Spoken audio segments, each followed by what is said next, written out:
into the ring.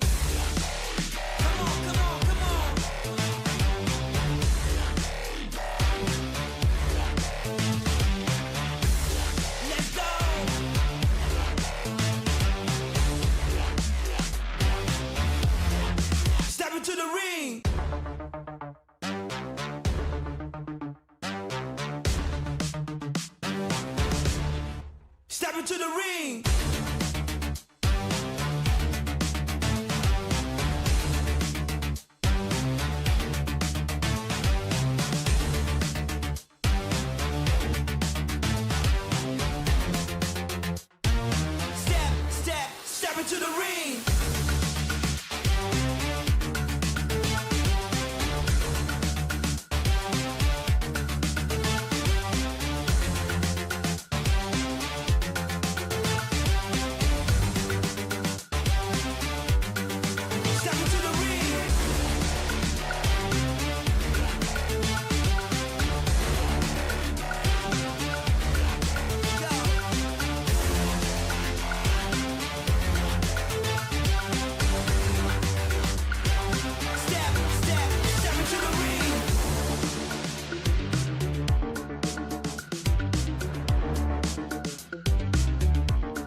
into the ring.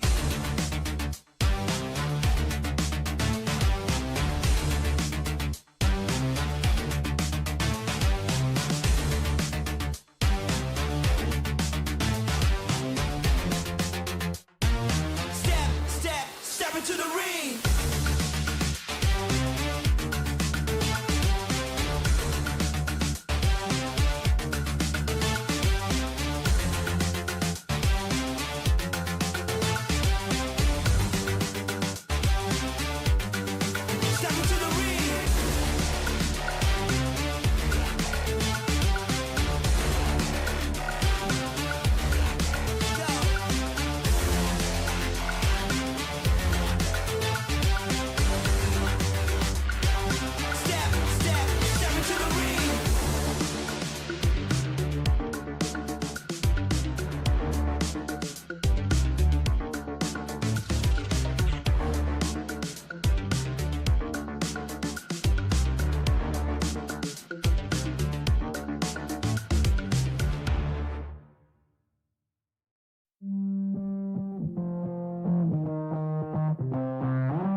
the ring. Come on, come on, come on.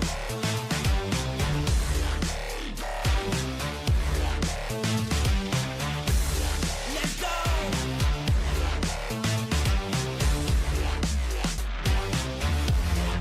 Step into the ring.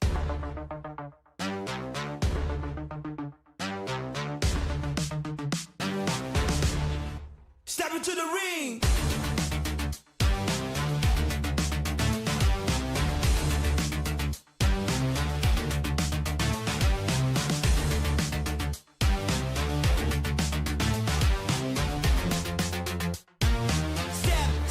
Step into the ring.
Step into the ring. Come on, come on, come on.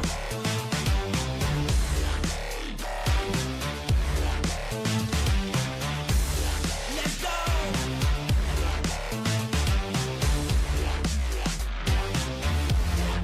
Step into the ring.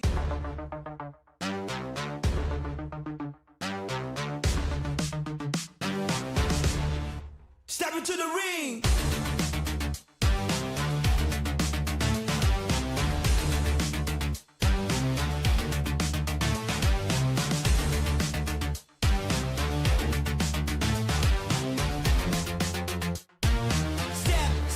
Step into the ring.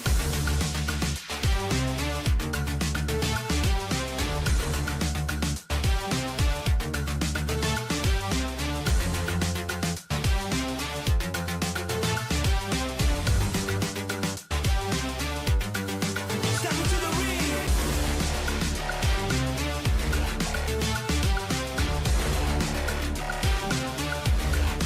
Go.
Step into the ring. Come on, come on, come on.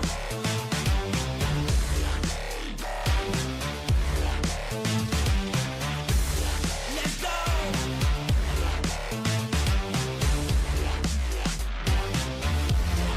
Step into the ring.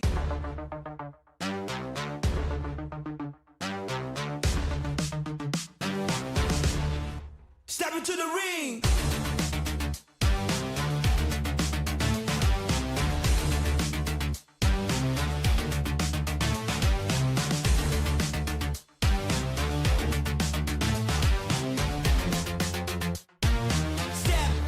Step into the ring.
Welcome to the Ruthless Invitational Showdown Season 12. where the gameplay is always savage. Lots of drama going on as well, and we are about to serve it to you hot. And if you think the PMNC was wild, well, let's see if that can actually reflect in today's matches. My name is Red Queen Andy, together with Contra for the Ruthless Showdown. That's right, and it's great to be back, after a little bit more of a long off-season for some of those guys who have not played in right after PMSL, everyone's at the EWC, and now we're starting from scratch once again, like you said, from the PMNC, and there's just so many national tournaments happening all around the globe. But right now, I believe it's about time that these guys get themselves ready for some international bout as well, because the next PMSL, they are around the corner. Oh yeah. Well, if you guys are updated with the Ruthless Invitational Season 11, last season was all about the Korean domination. There was NS Red Force, there was even D plus Kia, taking the podium stages. There was also FaZe of Thailand, who got second place. But taking home an extra title for NS Red Force, XZY, that was the absolute cherry on top, Contra. Yeah, they've definitely been exceptional in their performance, and it's been a little long since we've actually seen a lot of all these teams go head to head. Other than some of these guys who have been able to make their way to the EWC. And speaking of EWC, well, Yangon Galacticos, they've made their historic run, and we're glad that we've always been able to witness their rise from here in the Ruthless Invitational Showdown. So I'm hoping to see the champs go back at it for more. To be honest, at some point I felt like the EWC finals lobby was just a normal lobby here in the Ruthless.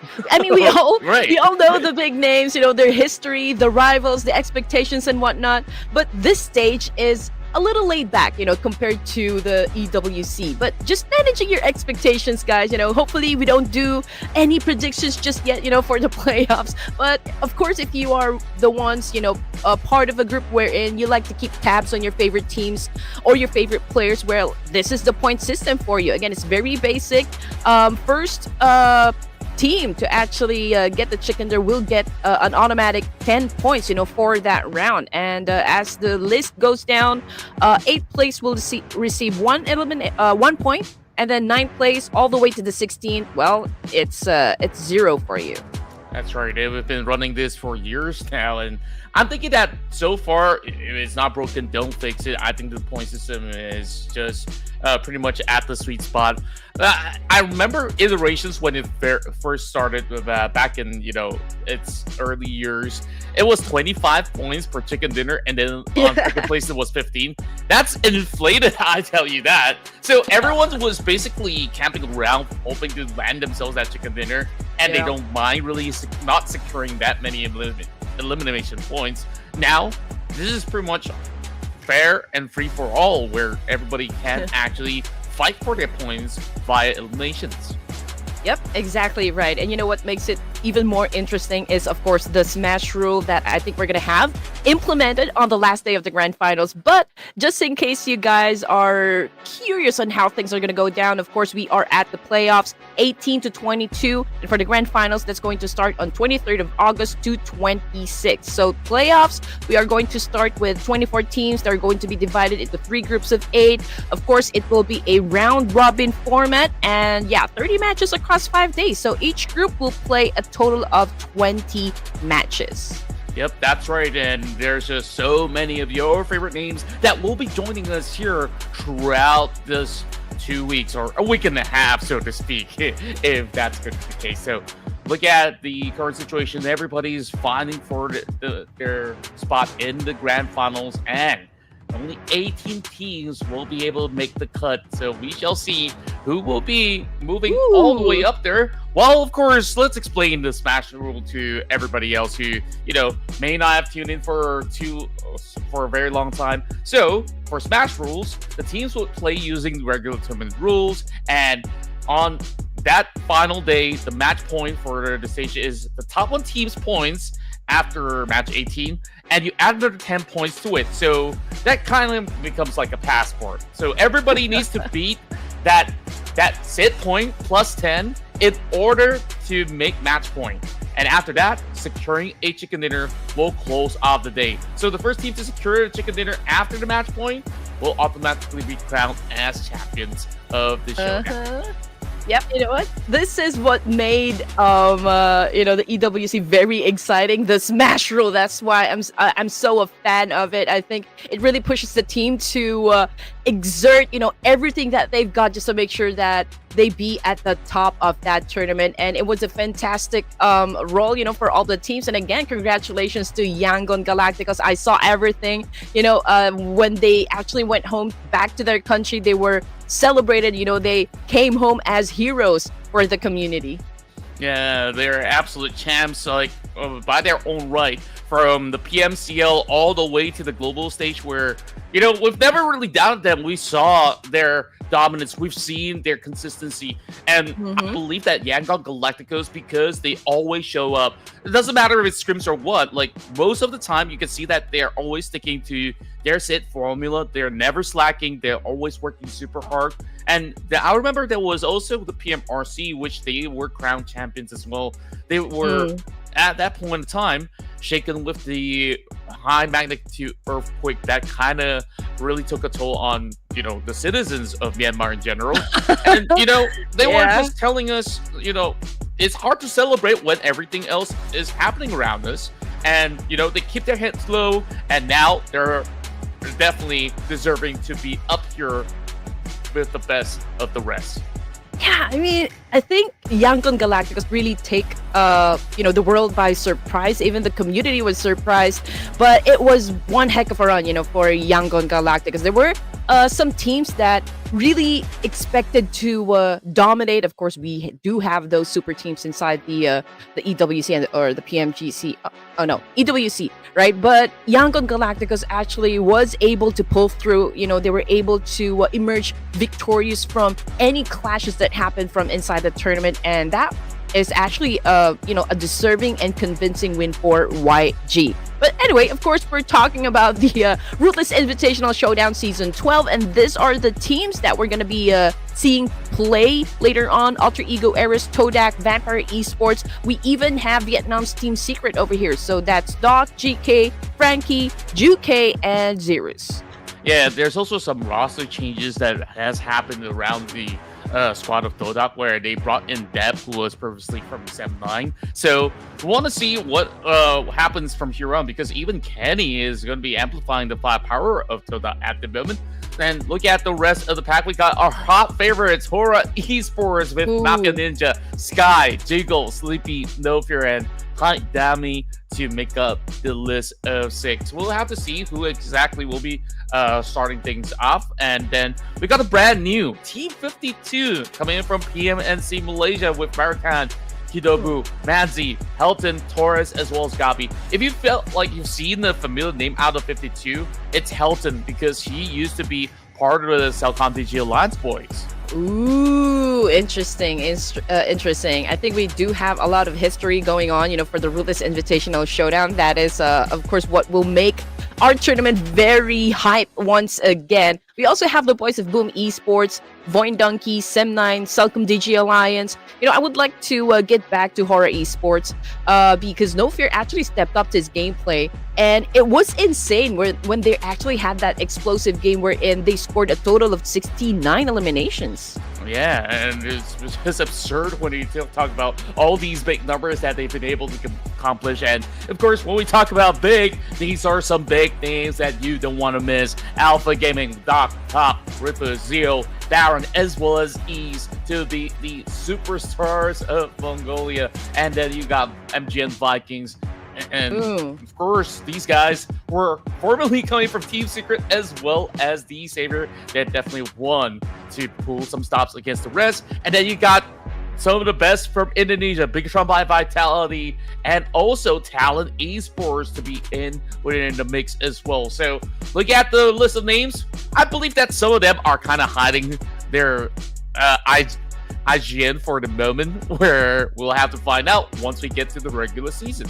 I'm looking at the teams, so it looks like we don't even have any Korean teams joining us for this season. Ooh, interesting. Okay, but just getting back to what happened with the PMNC Fall Madness, right? It ended yesterday. Yesterday was the last day of the grand finals for the PMNC 2025 Fall South Asia. So it was Nepex and Bloods official taking home the money, the pride, and the 2 slots in the PMSL. So it was a close fight, not gonna lie, between 4 teams. Probably this is a sign, by the way, that there are a lot of rising teams in South Asia. So for today's matches, we're gonna kick things off in ERANGEL, and then it's going to be an alteration actually between 2 maps over here, ERANGEL and MIRAMAR. So that is how it's gonna go down. Yeah, what I really like about this iteration is that you got so many new names coming from the PNMCs, and we kind of want to test them a little bit when we actually move into some of these matches. So we start things easy, where he knows it all too well. So it's going to be ERANGEL for our first match. Oh man, some of my expectations involves checking what kind of mood we are getting from the teams. Are they gonna play in a secret roster or maybe a secret lineup? But I'm hoping to see a lot of clutches though. Those ridiculous 1v3s and 1v4 wipeouts, erratic circles, and just plainly pure guts. Coming from the teams. Yeah, me too. Like, looking at this current situation, I would say that everybody should just go all out from the get-go. And look at the start of ERANGEL. I don't know who exactly to pick because, as always in RIS, there's just so many great teams. I know you're usually going for the Purple Hearts. Are you going to go for that right now? Yeah, of course I'm gonna go with my Purple Hearts for my first game. I always go with the Purple Hearts. So let's lock in HORAA Esports. Okay, last season, I think the Cellcom DG Alliance looked super dominant during, the playoffs. And then in the grand finals, that's where things get a little bit more rowdy. I think Cellcom DG Alliance is going to do pretty much the same to secure the grand finals. Probably. Again, this is the start DG of the Alliance. playoffs. Did you get it? There you go, Cellcom DG Alliance. Yeah, at the start of the season, we don't exactly have any data just yet. Just like what I mentioned a while ago, we don't even know who's going to be stepping up for day number 1, but we are hoping to see a lot of clutches, and those are the things that I really look forward to. I was going to say that, okay, D plus Kia and its Red Force, I thought they were going to play, for the tournament. I thought XZY could probably break his own record, but then they're not going to play. So we're going to stick it with this groups instead. Well, I gotta say that even the world champions right now, yeah, YG is also not on board, but it's absolutely okay. We actually opened a lot more of these rooms to all these other PNMC teams, which is great because we get to see what they're actually capable of. And I do think that there are also returning veterans coming into some of the names out there. For a moment, I remember I saw a Malaysian team with a player named Boysil. I'm not sure if it's actually the Indonesian Boysil, because if that is actually a transfer from Indonesia to Malaysia, that's huge news on this PNMC team of Malaysia. Hey, you're exactly right. Yeah, I do remember a Boysil. Perhaps. Probably we can ask some of the people down there in the comment section. Let us know if you know something, okay? We do love a great conversation about PUBG, so also make a lot of noise, for your favorite teams just to show support. And again, let us know down there which team you think is gonna go big for the first game in ERANGEL.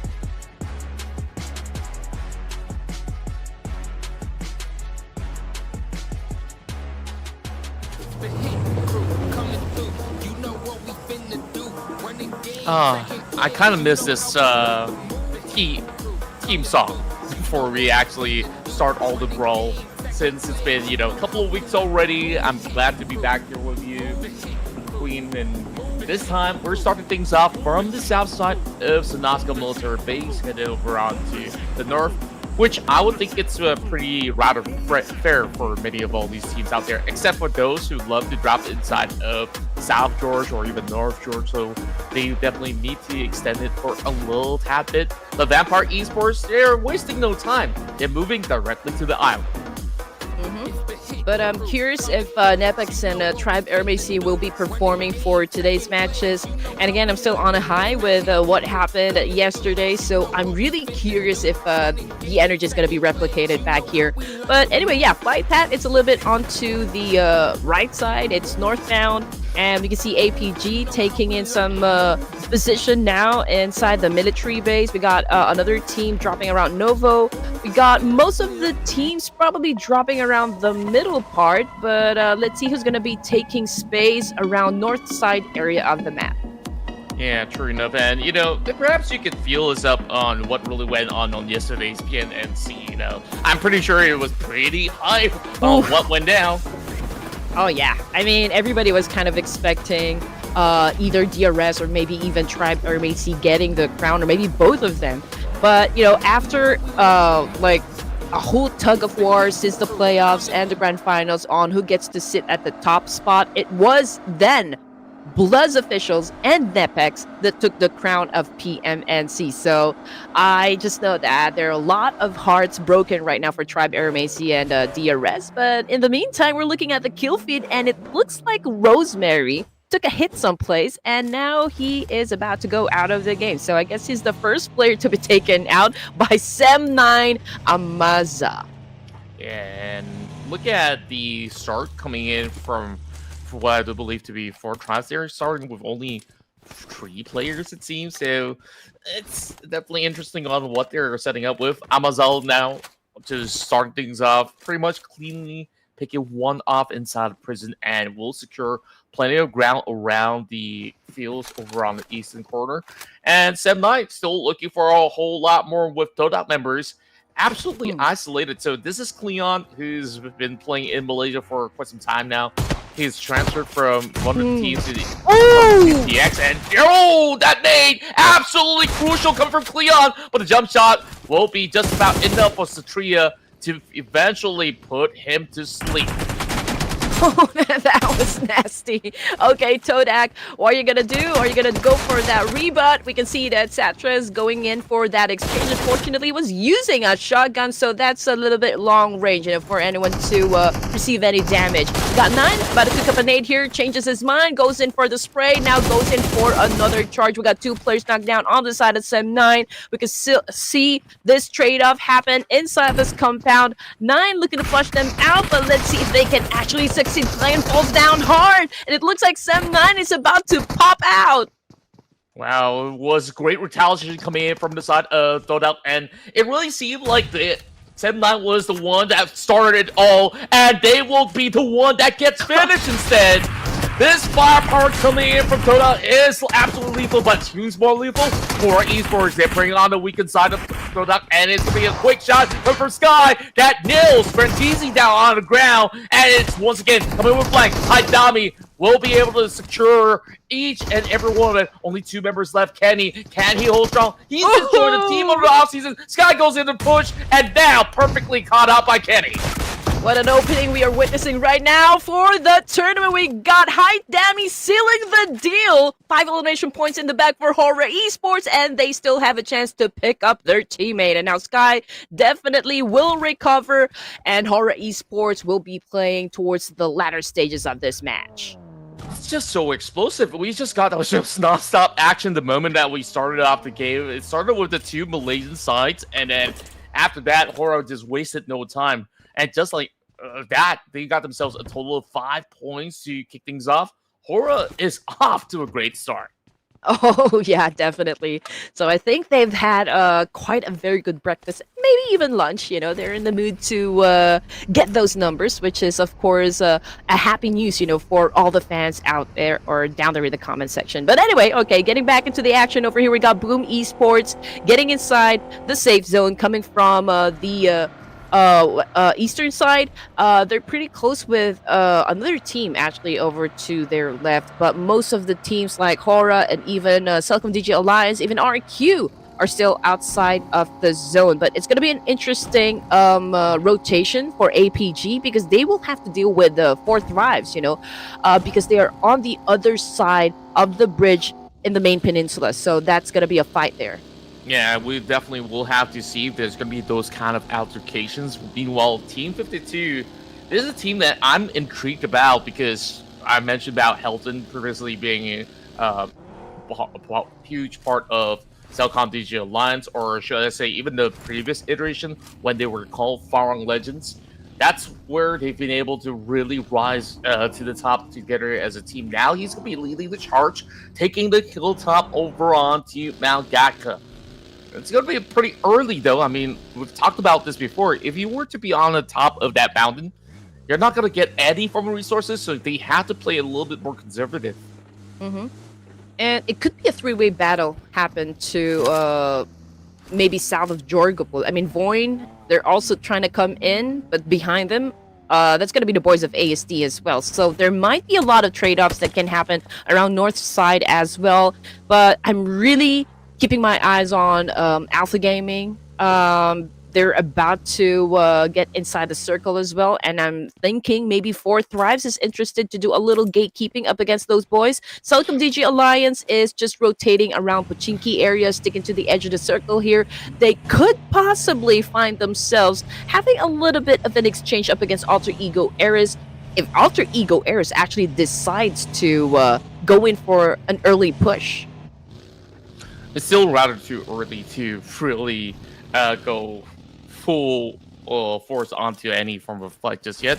I believe all these teams are still hoping to get themselves a decent spot around those kind of fields of Gakta or even the wraparounds over on the south. So we'll have to see. Voin Donkey, the last time that we saw them back in the rise, they look a little bit shaky as compared to their usual form.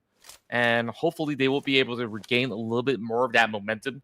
And speaking of an Indonesian team that we all know and love, Boo Esports, we got Yummy in the house. He's always been the main man to pretty much frack anyone on the list, and also leading a little bit more of the charge, even if he is going to be put in a really difficult situation. While Four Tribes, they got themselves a decent ground to work with, but there's a member of MVKE lurking around, and that's going to be Wunti. And I wonder if Naki's going to be noticing this.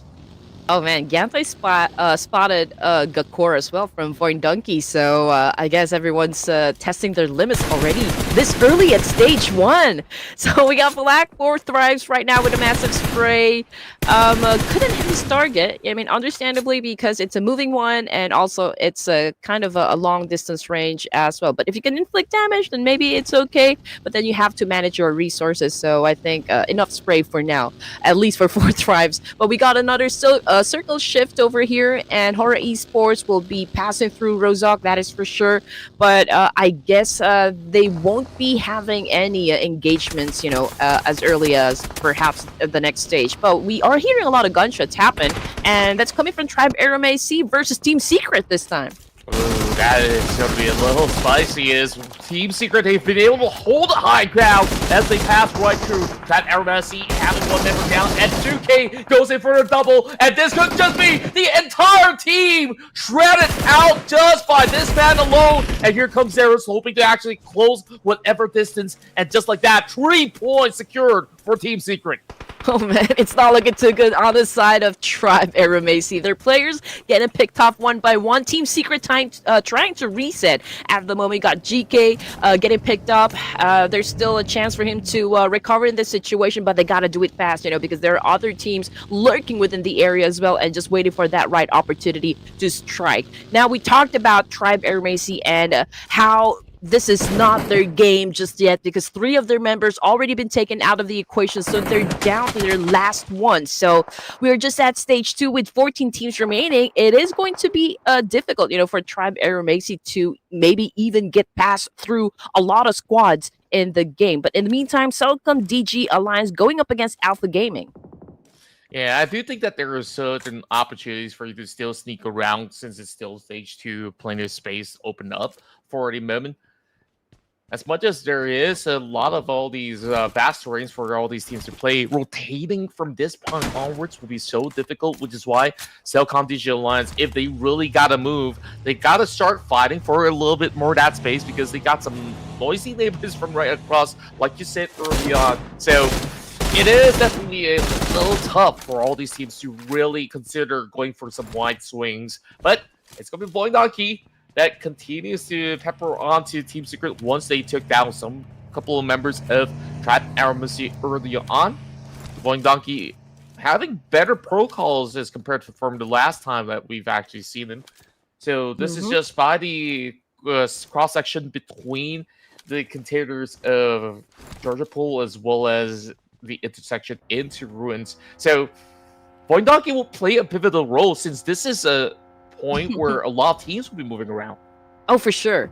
You know, 52 Esports right now is at the peak of the Gaka Mountain, so they do have the best vantage point so far. So I guess, you know, Voidonki maybe gauging the situation, sizing up the competition, whether or not they're going to push to take that spot, you know, from 52. But then again, Vikings also may be thinking the same thing, and even Fourth Thrives, you know. So I just know that in just a few more stages, this is going to turn into a bloodbath. Oh, yeah, it definitely would be. And I was pretty locked in on the map where over on the south side of Gaka, Cellcom DG Alliance is going on a 2-2 split, and that kind of holds a good 30% of the entry points over the south. So we'll have to see if anyone bypasses, especially for Vampire Esports is taking a little slow rotation coming in from the south side. So that could be a big clash that happens there. Well, the rest of HORAA Esports, they charge right through, and RRQ is just around the corner. Well, Alter Ego Era's been getting some damage, and I believe there's one of them knocked down on the ground. Same thing goes for HORAA Esports. Sky, again, needs to pick me up. But you know what? 6 elimination points in the bag right now for HORAA Esports, so I guess this is a solid start. I mean, we are at stage 3 here, and they're about to have an altercation up against RQ. Now, here comes Gunda, or Mafia Gunda, rather, tries to go for that spray, but unfortunately, he's been getting tagged as well, so he needed to step away, you know, from that scene. Yeah, great coverage coming from Haidami as well, just to quickly resuscitate to still be able to fend off some of these members of RQ. But RQ, the moment that they got that knock, they decided to take more of the control of the region. So that kind of makes it a little bit more difficult for HORAA Esports to claim more grounds. But Homebois, they're closing in up against Cellcom DG Alliance, but they got the hovercraft. It's going to be a-okay so long as he just continues driving on it. But Nikki, he's not going to be leaving in any form of space. He tries to push, but there's still shots coming from the back. All right, here we go. Now, Cellcom DG Alliance making Homebois feel that they're a force to be reckoned with. Oh, no, Nikki caught a nade. We got one more player down for Homebois. I don't know what Tai Long's going to do in this situation. Is he still going to go for a push, or is it going to call it quits? Well, for now, they go in for a quick reset. As Cellcom DG Alliance so far, as much as they were trying to hold a 2-2 split position, that kind of gave a lot more room for those teams to really punish. Now they're one member down. RQ, they hold over on a high ground. For Esports, still having a very difficult time to try to crack the case open because they're the ones getting kept right now. But Mafagunda, he has to form a push, and they gotta do it right now. Perfect knock, and just like that, they just crash the gate and just send 2 members of RQ down. Oh man, straight out of a movie scene. We got Mafia Ganda over here repping up HORAA Esports, cooking up a nade here, trying to go up against RQ. He's been taking some damage from those nades as well, but HORAA Esports is still alive and kicking and doing an impressive job, you know, when it comes to the counter. The kill feed definitely continues to light up. Cellcom DG Alliance getting punished over to the south side of the circle over here, but HORAA Esports not out in the moods just yet, but RQ seems to be winning the fight. Yeah, great jump shot coming right through. And this is going to be a quick reset before they recommit once again.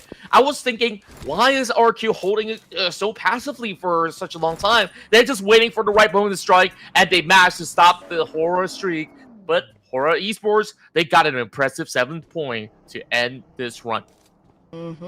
I think, you know, this is still impeccable performance coming from HORAA Esports. I mean, 7 points in the bag is still a great opening, you know, for day number 1 of the playoffs. Now, Fourth Thrives at a deficit over here. I mean, they did get in the game with only 3 members, but they're still rocking it. So that's what I like about Fourth Thrives. By the way, looking at 52, and we did mention a while ago that they were at the peak of the Gaka Mountain. And right now, I think they're still going to covet that place. But Team Secret, I believe, is interested to snatch this away from them.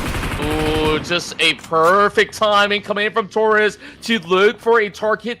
And Jakey is just lucky enough that he managed to swerve right down under to keep himself alive for a little while longer, while the rest of Team Secret are just giving him just enough backup. The rest of Team Secret, they tried to journey on, and currently, Team 52, they're slowly getting withheld with the rest of the presence of the Vietnamese squad, but Helton so far being very, very patient. I mean, they've been able to really scout out all around, so they're not too concerned, because right now, they get to take a couple of pot shots back over the side of Team Secret. Manzi tries to look for another, and if he could just pop the tower for Jiki, this could actually be converted into something, but it's just too low. Okay, 4 Thrives obviously needs to go for a reposition over here. It's a vulnerable spot, to get stock in between 52 up above and Vikings, down the road. Boom Esports, the Wolfpack, they're sitting comfortably around Ruins area, but you know what, Team Secret, it's the opposite story. We got one of them knocked down on the ground, that would be Zerus. Going up against Voindunky over here, has been receiving a lot of damage as well from those nades. I'm not even sure if he's going to get picked up at this point, but GK managing business up against 4 Thrives, but we got Boom Esports coming into play as well. Ooh, that was perfect from GK. He's having a time of his life today. Not only did he survive the brunt of all these kind of damage, he has been able to just drag out those members of 4 Tribes just so perfectly with one toss of a grenade. Boom Esports right now taking over the kill side. They're just having some cheeky angles to work with inside Ruins, because they know for the fact that all these teams, they have to move into Ruins eventually, so they're just lying in wait. Team 52 now goes on a push up against Voindunky. All right, here we go. 52 Esports, after avoiding all conflicts just moments ago, now they came after a team inside this battlefield and was able to bag 3 points, in the pocket. So I think they're doing great. I think this was the first engagement that they've had so far in game number 1. They're pretty close to the last player of Voindunky, which is Machi, of course. You're seeing a chase happen, and it's a good spot coming from Torres Boo right now with that spray. I think he is connecting, but wasn't enough to actually put him down just yet. But for 52 Esports, again, 3 points in the bag, and they continue, of course, to fight for the first winner chicken dinner. It's just so interesting watching this team, right? Because they were on the high hills, and then right now moving into the Ruins ground. That altercation with Voindunky doesn't feel like an altercation, because it was just so easily executed. And just like that, 3 points rewarded already. They found one through the high grounds of Gaka, and now finding their way into Ruins is going to be the next big thing. MVKE still 2 members left. I think like the ones that everybody needs to take down right now is Team Secret, as they got themselves a perfect trap set up against F52, and is on 1. And once again, it is gonna be Jakey, the clutch master of Team Secret. Access denied for 52. Team Secret came out as victors, from that solid altercation. That was such a beautiful thing to see in a battlefield. Now we're looking at 7 teams remaining for stage 5. We can see Boom Esports still controlling most of the Ruins area, but RQ already trying to penetrate this spot. But they are being very cautious about APG. They know exactly that APG's just being patient over here. They're waiting for an opportunity to strike. And one of the boys of RQ, that's QGFSTY. Okay, I don't know why you're making it hard for us. But yeah, I mean, he's keeping a close eye, to the boys of APG coming from the south. Yeah, and there's just a little bit more that wiggle room for the rest of APG to just take their sweet time for the moment, and it's just about 1 minute before they really have to make any drastic decisions now. Taking a look at the rest of MVKE, though, they're closing the distance, and this is definitely a little bit more concerning, considering the fact that they are just by the edge of the zone. So MVKE, they will have to respect the space of Alpha Gaming. And here we go. I mean, we're looking at East right now, joining the roster for Alpha Gaming today. So that's interesting. We got 1 point each, for Joel, Doc, and even East. So it's just Ruthless. Let's see if we can actually bag a point here. But right now we're looking at Joel and his hearing, a vehicle up top. He's waiting if that player is going to go within his line of sight here. But he's pretty close with Miola as well, coming from Vampire Esports. So maybe, just maybe, it's the standoff. And these two players love to sneak around, especially Mela for the most part.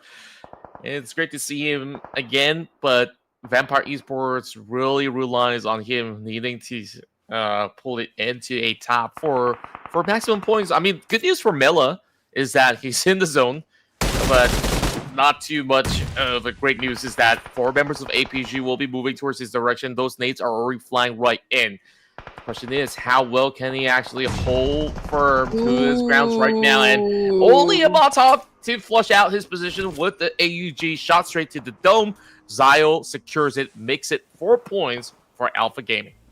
No 9 lives for Miaula. 6 teams remaining, stage 6. Ladies and gents, we got Joel popping some smokes over here, going up against Vikings. We got Trang up top. He's cooking a nade. He was able to throw, but unfortunately, he wasn't able to take down Joel, from that exchange, and he needed to step back. He needed to join Superman. Perhaps this is going to be a change in tactic. Obviously, they would want to go for a pinch here, but obviously they are outnumbered as well. Yeah, it is a rather dire situation coming into this position.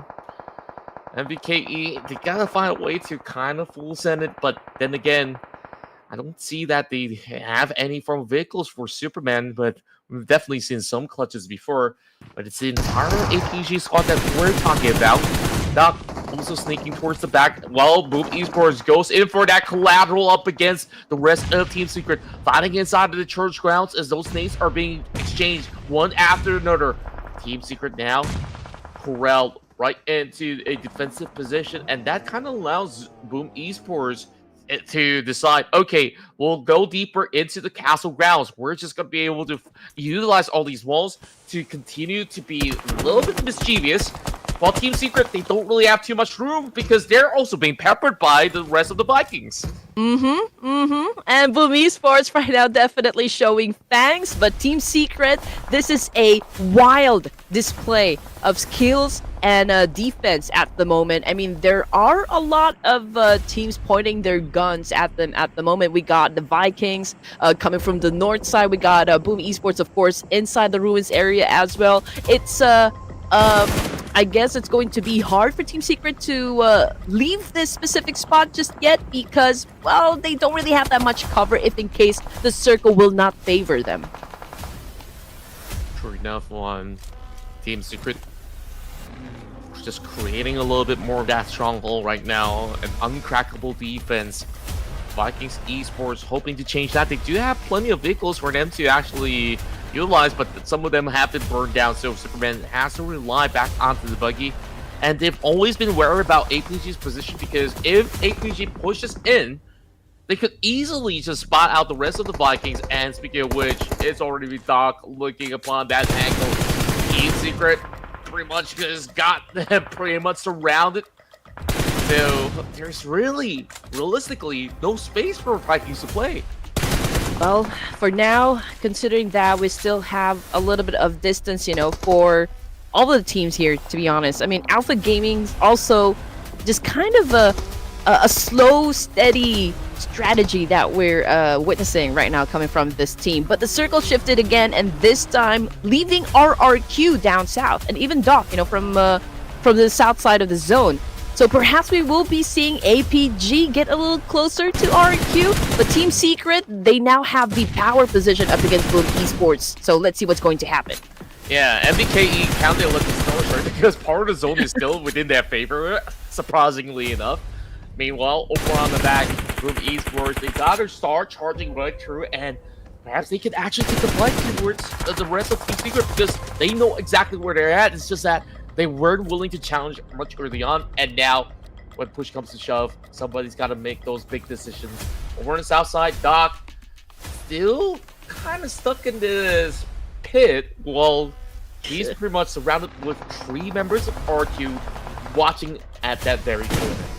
Yeah, this is going to be interesting. I mean, Doc obviously is pretty good, you know, working independently. I mean, he finds those necessary angles to shut down the opposition. And I feel like, you know, the rest of APG right now waiting for Doc's signal to go in for the pinch here. I mean, we did talk about this a while ago that APG definitely be getting closer to RQ. So we can see East trying to make a move here. Trying to scope down Swavel, if I'm not mistaken, but this is a little hard angle, even for Alpha Gaming. I just love how technical these battles have been so far when you saw how teams are considering even tiny details like movements just to ensure that they are remaining safe at all costs.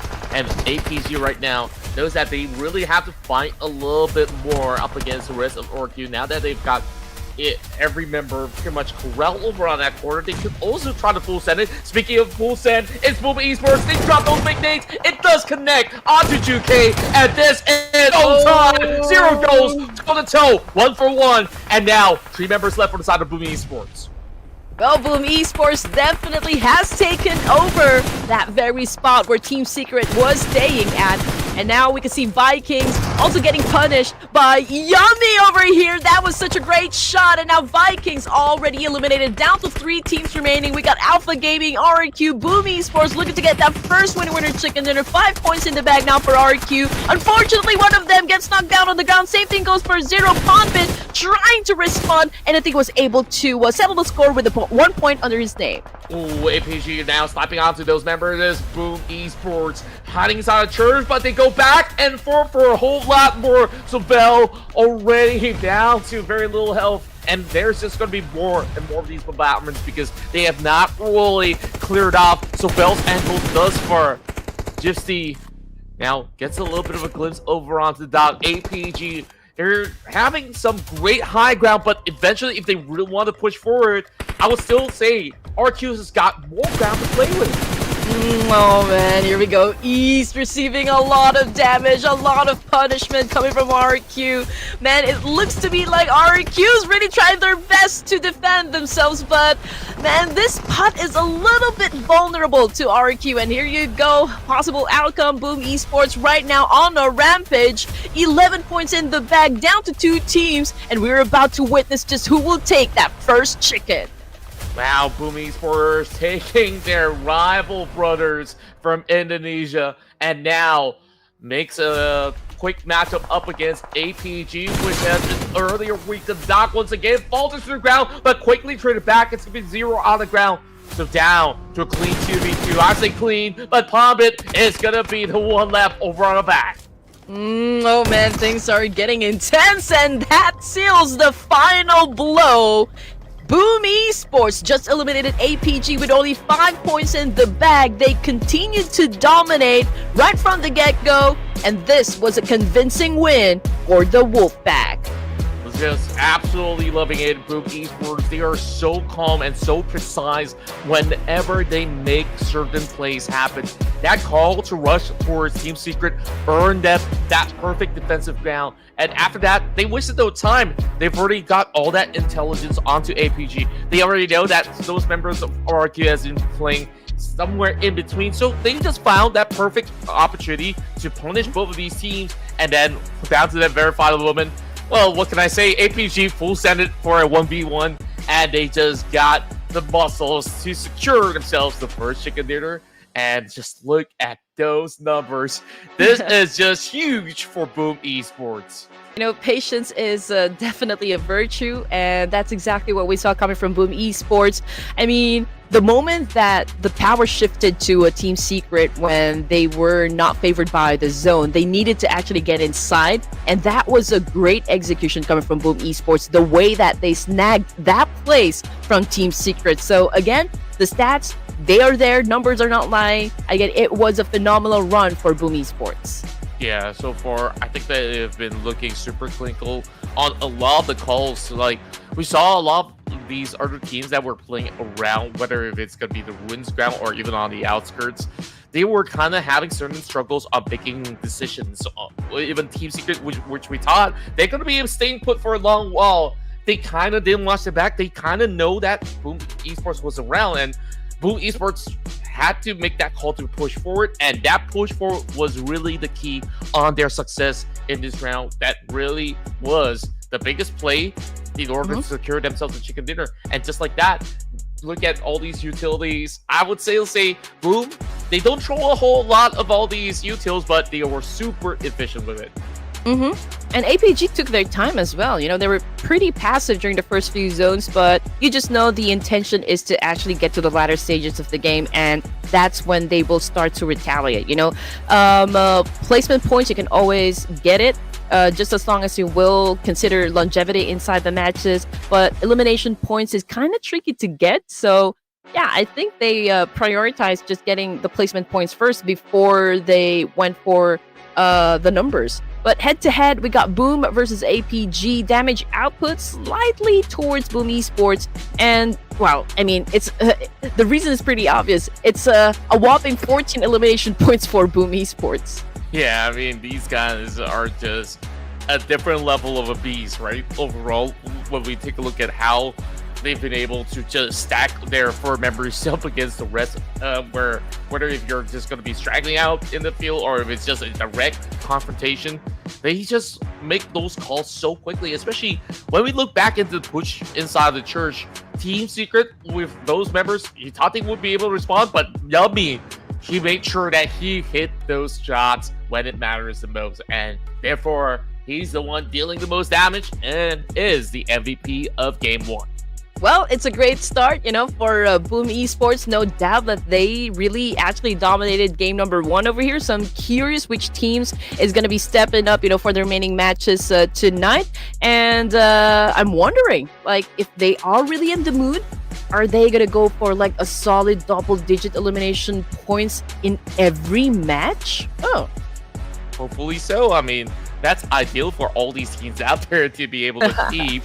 But I think that you just have to do enough, right? Since this is like a multiple day kind of playoffs, you just gotta ensure that you make it into the top 18 by the end of this week. So this is just the start of it. So we'll have to see if the rest can actually catch up. 3 of these members of Boom Esports hitting 5 elims to 4, and then you also have Haidami to also joining the list as some of the top performers back in ERANGEL. But anyway, yeah, I mean, we just started day number 1 of the playoffs, so basically this is more of a warm-up, you know, for the teams here. I mean, we got another group joining us, you know, for the next game, so that would be their first game. But match leaderboards, or leaderboard rather, we got, again, Boom Esports at the top with 24 in total, Afla Gaming coming in at second with 11, tied up with RQ. We even have Team Secret coming in at 4th place with 10. So the only team that wasn't able to get anything out of this match would be Alter Ego Eris. Yeah, it's just a little bit of a rough start. Like, when you take a look at the beginning, there was that battle between Homebois, TODAK, M9 members. A lot of all these Malaysian teams, they just went at each other, and who's the biggest victor? HORAA Esports. They crashed out maybe slightly early, but they got 7 elimination points. That's just about good as it gets. EST Gante with the longest shot, 311. I believe this number is still incredible, but we'll definitely see this being surpassed in these upcoming rounds. 60 total eliminations, which means 4 players, they didn't really exactly get to play the game. So I do wonder, the moment that we come back to ERANGEL later on for match number 3, I assume, I do wonder if we're going to be witnessing alterations, you know, in their strategy. Maybe we will see vengeance happen, you know, with the drop clashes that commenced a while ago. So those are the things that maybe I look forward to coming in for game 2. Yep, and speaking of which, I believe that we're just going to take a little bit of a short break, and when we come back, we'll bring you into our second round of Ruthless Invitational Showdown.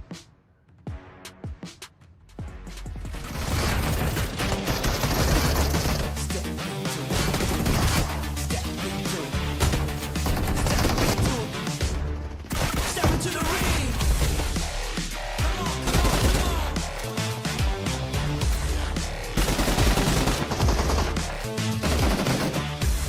Let's go.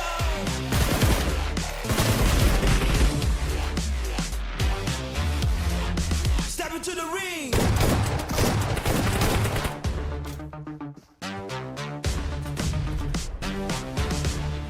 Step into the ring.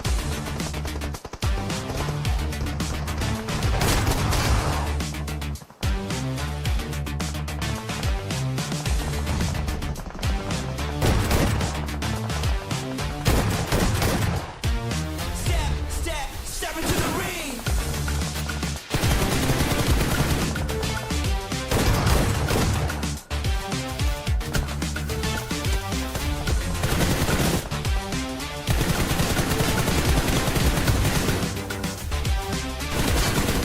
Step into the ring.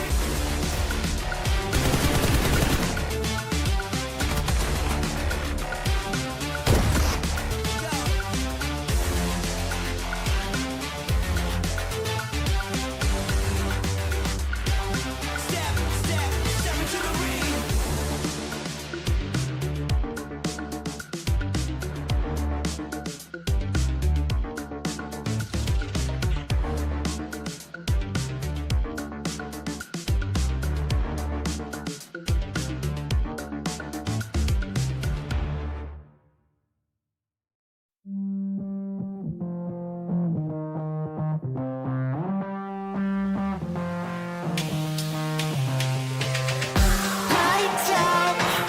I got a feeling, but I can't shout. I got reasons, but I'm all out. No rest for the weekend.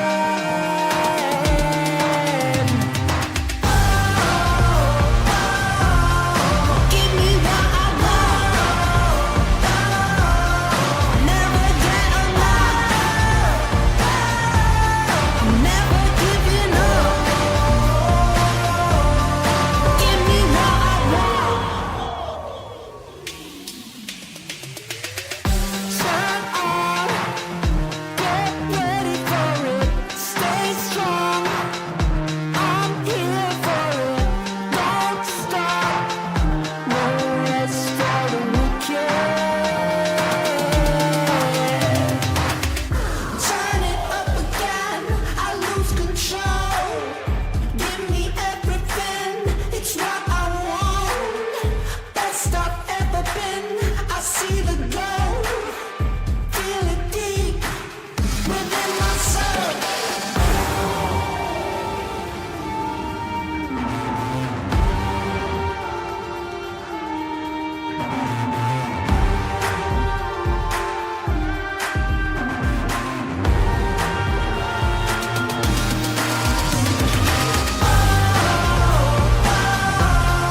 Give me what I want. Never get enough. Well, that was a really short break, and we're already in for a whole lot more because we won't like to keep you guys waiting for far too long. Once again, it's Contra as well as Red Queen Andy as your presenters to the entirety of this circuit. And, you know, Red Queen, that was an incredible start for Pubg Esports to set the tone of how it's going to go throughout this playoffs. Yeah, for sure. You know what? Boom Esports did not even hesitate to show their power right off the bat. You know, they came out swinging, followed by a haymaker to close the game. So that was something else, you know, something else. That's why I know it's very promising, you know, for the remaining matches tonight. I just know that we will see a lot of epic moves, you know, coming from the teams here. And again, I'm interested, you know, with the rotations and how they're going to be adjusting their play style to the whole team. You know, how is it going to fit? What will be the recipe for their chicken dinner? So those are just, you know, some of the things that we'll try to observe, try to notice as we progress, you know, to the remaining matches. Yeah, and I just love that these teams who we've seen in the past couple of seasons, they've been so tactical in their play. Team Secret over on the outskirts, they had so many traps being set up to farm those elimination points. And then you've got RQ hiding into some of all these cheeky little bitches in order to make that top 4 in that last round. And ATG remaining very, very consistent. They were sweeping from the edges to get into that top 2 position, and they played it to perfection, only needing the final touch. So I'm thinking that these are still very, very strong teams moving into the upcoming round. So this is where Group C will be joining us up next. So once again, we got Group A on the block, but we welcome BTR, NEPX, Talon, D-Saber, Team Flash, T2K, AZ, and ASIA. Oh man. You know what? T2K, I waited for them to actually have an explosive playstyle in the PMNC. I mean, they did not disappoint, but I think we still need to tweak, a little bit more on the aggression side. So perhaps we will see just that happen for game number 2. So I'm going to go lock in T2K. Okay, really strong choice there. And I'm also going for another team from the ESA, and that has to be ASI8. I mean, these fellas, they always look incredible inside Miramar. So I'm hoping that they'll back one to kickstart their run. Oh, not gonna lie. I mean, ASI8 definitely is a... Oh, are they not? I just saw them. I saw them in the list. Okay, so we got a quick update. ASI is not going to be part of it. Okay, quick change. I think they are. I think they are. They are playing, right? They are, yeah. I got trolled by the producers. Okay, Front, your turn. What exactly are you going for? Yeah, but you know what? I agree with ASI8. I mean, this guy's definitely on a roll as well. I see a lot of posts that, ASI8's been getting some awards, some achievements, and it's going to be an interesting rivalry, I guess. Perhaps, that we are going to see from ASI8 and even for Thrives. But this is a great prediction as well. I mean, HORAA Esports for game number 2. Miramar, yeah, but, HORAA Esports for me, I think they do better in ERANGEL compared to Miramar. But let's see what's going to happen. After all, it's the prediction game. That's right. When we take a look at the rest of the field as well, there's so many teams out there that always have, that potential to really go big. And when we take a look at, some of these teams coming into Group A, some of them were just warming up. Alter Ego didn't really receive any form of points. We didn't really get to see them in action as well, which is what I was wondering, like, are they going to be able to step up? And then now we also do have the return of Talent coming in from Group C.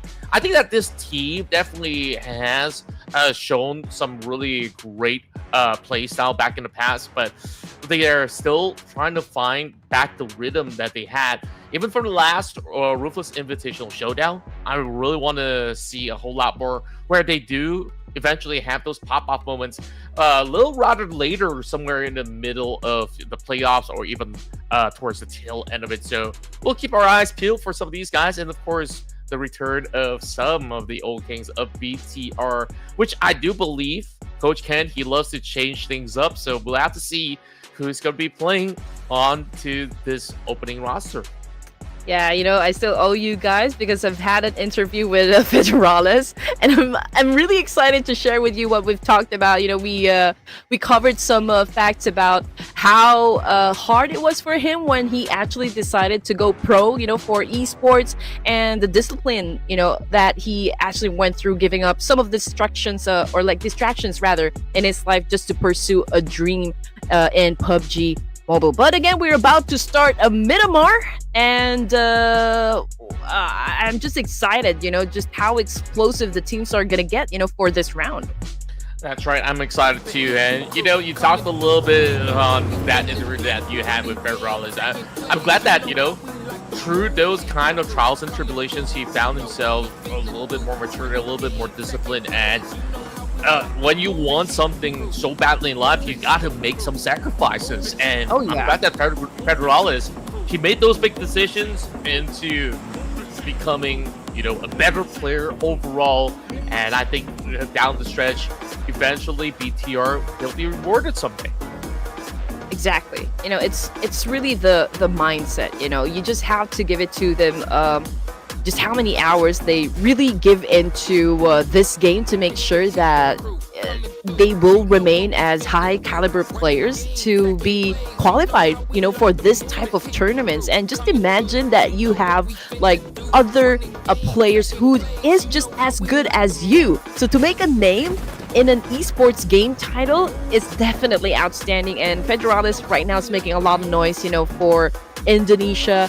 Pretty much so. He definitely deserves it. I mean, that guy is very talented, very skilled in playing PUBG. I absolutely have no qualms about that because he's proven himself to be you know, the apex predator even back in those PMCL days when he was with Rami Rose and up till this day, I mean, joining with the rest of the field, BTR still remains to be a well-respected roster coming into this pack, and we're already getting a full fight to T2K and T-Secret 1-for-1 for now, and it is a heavy MG3 right in the forefront, and just like that, Igneous, he finds the M249 to spray everyone down. Team Secret bows out with nothing to take.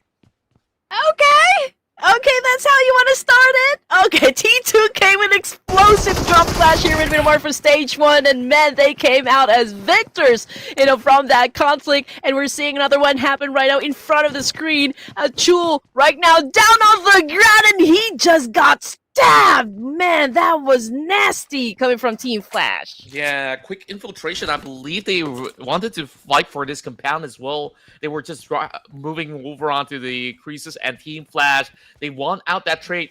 This is the thing about Chumacero. It is a very high priority for a lot of these teams because most often than not, this is not too far from, the midsection, wherever that zone actually ends up. And then there's plenty of loot in this area. So Team Flash, they got the first dips. And Talon, they're kind of stretched out far apart from one another, which is why that Achul, as much as he wants to trade, it's not going to be enough up against these members of Team Flash. And, it's only been less than 5 minutes, and we're seeing even more names drop. And APX, they're striking on Alter Ego. These guys, they just went off hot from that spree inside of the PMNC. And now striking down one of the biggest prospects in Indonesia? That is absurd. And Rosemary was the first player again to be taken out of the equation, so that is deja vu that happened right there. But you have to give it to Alter Ego Airs during the PMWC. I mean, they were pretty phenomenal as well. 6 games in, and they were able to join top 5 in the overall ranking. So you just know how crazy, Alter Ego Airs can be inside of games. And if they really want to get those numbers, I think it's really not a problem, for Alter Ego Airs. And obviously, Rosemary, he's not a stranger at all when it comes to like MVP titles and such. Yeah, and I feel like Alter Ego, they kind of have their own activation time, right? There are times where they feel like, oh, we gotta push, and then they'll just they usually chill for the first 2 days or so, read the room a little bit more, and then third day onwards, that's where they go full on pushing, right? So Alter Ego, as much as they lost one member, which is the superstar Rosemary, I think they could still make their way into the zone, which is not too far off from El Azahar, where they started off from. But the problem is, wrapping around an EPX, that is going to be a little bit more of a trouble. Whereas HORAA Esports, they got plenty of room to play. They're already in the sweet spot, right in between La Cabrera. They don't really have to move too far off to get into the zone. So, no troubles up ahead for HORAA Esports. One more thing about Alter Ego Airs is, I love the fact that an ad actually showed up when they dominated PMWC, and Rosemary was kind of saying, pressure? What pressure? But, you just have to give it to the guy. I mean, he's definitely an awesome player, a force to be reckoned with. So everybody's kind of still, like major respect to this guy. But anyway, getting back into the action over here, we got the Homebois inside their cribs right now, getting attacked by RQ. We got one of them trying to get close to the compound, probably doing some information gameplay. But Simba, I believe he is already anticipating someone will go off angle over here. But obviously, I'm only seeing 2 players here coming from Homebois, while there are 3 from RQ. Yeah, speaking of Homebois, their organization, I mean, the owner, namely Daddyhood, he's been acquiring a lot more different teams out there, other than just PUBG Mobile, where he is really expanding his organization. And right now, they're amped up with even new players, which I've not seen before. And they're doing massive duty up against the rest of our RQ. Those Nates are going to be primed right over onto Imba, as well as Nick Teasy. That's not going to connect. The only question is, how are they really going to fend it up? Because I see a member of Homebois on the low ground, one being struck down, so this is definitely going to be a tough one. RQ, you can close it out. All right, here we go. We got Homebois Huh? getting racked up. Okay, was able to defend a counter. Unfortunately, that was a good shot, a good follow through coming from RQ. And well, I guess it's safe to say that they are going to be surviving this clash. Still with a complete squad, but coming off of the left field over here, we got the first grenade elimination coming from Nerpeco. And then Homebois right now, Tai Long going in for a charge here. We got Lapar cooking up a nade here, but this is going to be a UMP versus UMP weapon. And we got Tai Long taking the win. Ooh, I just love the way he just hustled for it. And Tai Long, at least he's hoping to draw 1 point back for the side of Homebois, as he's going to be the only member surviving for the meantime. GF Sty pushing with the monster truck. I don't think there's much room for Tai Long to really do much more, but we'll see. Maybe he can actually go in for an exchange, as he found himself the buggy to swerve right away across the hillside, and he might just be able to get out of this sticky situation. That could be the case. Let's see if that's exactly what's going to happen. But Team Flash already tanking the blue over here together with Talon Esports. So I guess both of the teams is maybe thinking, okay, we need to settle the score here. The moment that we expose ourselves, that's going to be the end of the road for us. So I feel like not all of them has a vehicle to drive around the map here. So perhaps that's one of the factors why these two teams are deciding, okay, we need to have this fight before we even get into the play zone. True enough, and right now, RQ, they established their zone control while the rest of Alter Ego is looking to strike them down. They have one member lost out, so this could still be very well in the favor of Alter Ego. But then again, they don't have Rosemary, so it's a fair 3v3 between both Indonesian teams. Despite so, I think with Sovel's presence, he's already noted that the rest of Alter Ego is around the corner, and he could actually dictate who goes down first and foremost. The moment that they set themselves a little bit out of line, this will be very punishing. And for the fact of the matter is, that zone is actually closing closer into the Cabrera as well as the creative fields. They have to quickly settle this fight. Okay, RQ right now having a trade-off up against Alter Ego Eris, and that was an accurate shot coming from Swavel right now. He's trying to recuperate in this situation, but Alva already cooking up a nade here. Can he be accurate with a shot? Unfortunately, that was a good one coming from Alter Ego Eris, but it seems to me like they are the ones losing the fight here up against RQ. But yeah, we're just waiting for that right moment for RQ to strike and to eliminate, of course, Alter Ego Eris. And then we got 14 teams remaining here for stage 2. And the teams are not just disappointing, not doing anything to disappoint the fans. Yeah, RQ, they're absolute geniuses, right? You look at Swavel, how he really fought off on that one. He took that first pick off, great. And then they were trying to retaliate. He waited until they wasted every single drop of bullet, and then they strike back. Swavel gets 2, and then another member doing exactly the same to take down Alva. That's how you really want to dry out your opponents. RQ, with their brilliance, they secure 6 points so far. And I just forgot how amazing RQ is when it comes down to all these maps in Miramar, especially when it goes to the northern terrains. Now, Vampire Esports in the mix up against HORAA Esports.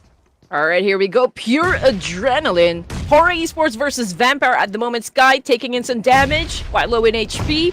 Still an exchange of nades over here, but Sky finally caught a nade coming from Red Bull. And another one bites the dust. Vampire Esports took down a Mafia Ganda. And now HORAA, obviously at a deficit over here. They are being surrounded by Vampire Esports, but continues to defend themselves. Lazarus, that was a heavy hit, and now he needs to step back for a while. But we can see Dewey right now letting go of this attack up against HORAA Esports. He continues with a spray, giving a lot of damage from HORAA Esports, or for HORAA Esports, while they are actually being flushed out from this building. Where are they gonna go?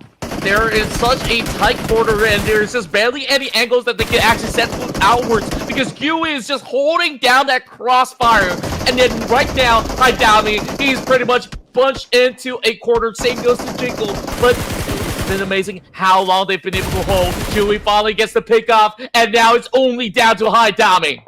Oh man, Jiggle wasn't able to jiggle his way through. It's knocked down on the ground over here. We got HORAA left with one player, Haidami, right behind this wall, getting hunted by the boys of Vampire Esports. He's not moving a muscle over here. He doesn't want to compromise his location. We got Vampire Esports raiding the building, checking the corners, while High Damn is just really waiting and waiting for anyone to step into the line over here. We got Vampire charging in 4v1. We got one down, Lazarus, but unfortunately, that was too much for one guy to handle, and Vampire Esports obviously won the fight, but here comes another challenger, the boys of Train to Kill.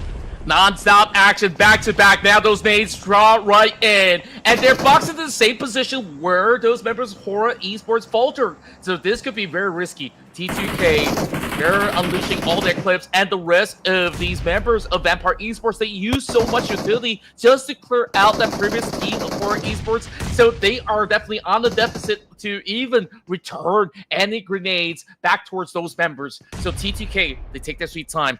And 2-4 on the heads of Kaja. Well, Ajaya. Well, I gotta start learning how to pronounce that name later on. But overall, T2K, they're very calm. They're very calculated. They're all these folks and those nades. Oh, they're clipping shortly. Well, Talent Esports seems to not be spreading their wings as well. We got a confirmation. They just got eliminated. We got T2K Esports making a move once again up against Vampire. It seems to me like they are dominating. 5 points in the pocket. We can see Ajaya back on the screen over here, trying to find an angle to take down anyone in front of him. Vampire Esports in big trouble at the moment. Yeah, Master D absolutely on fire right now. Red Bull hoping to funnel them into this choke point, but T2K, they carefully dissect this fight one after another. Schweppes as well as Red Bull, they gotta find a way to at least bring down one before they can actually trade back. And beautiful angles coming from Nate, but yet finding nothing in return. Kajaya once again knocking down Lazarus, and now only down to Red Bull. He's holding on to that funnel choke point. But even despite so, is he gonna be able to hit the mark? It's gonna be a quick swing. Igneous, he knows that something feels a little suspicious, and just like that, the swing connects. But Red Bull, he could not secure the final blow. 8 elimination points now for T2K.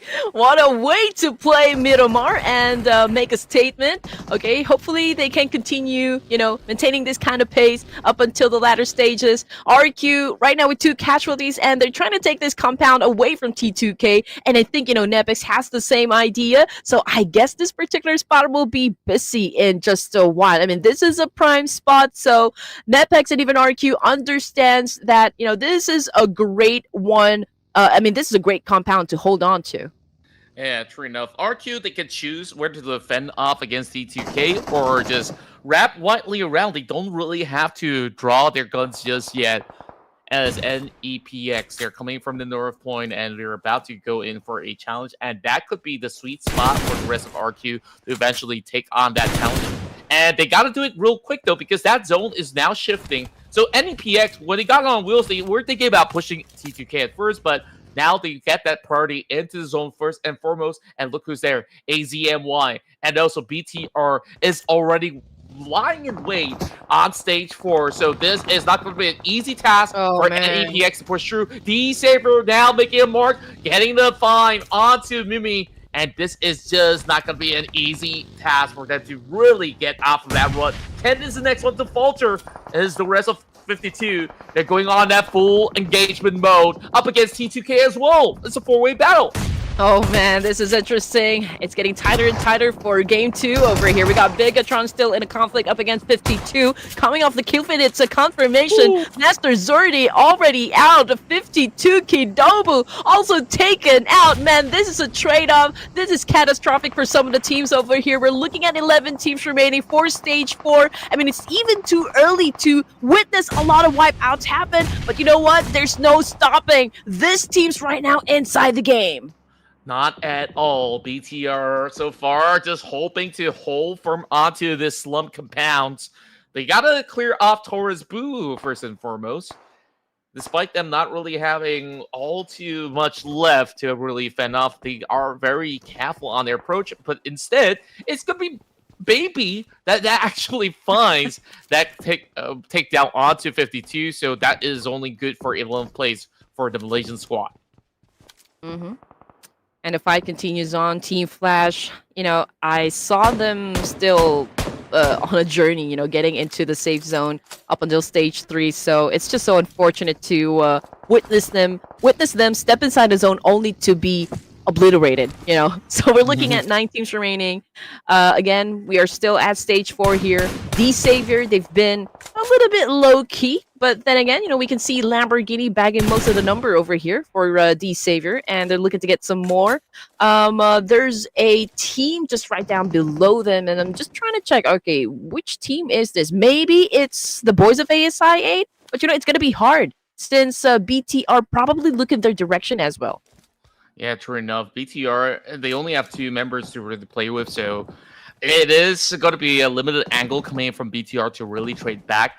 TODAK playing by the high grounds, but they are keeping the Saber in check at the very same time.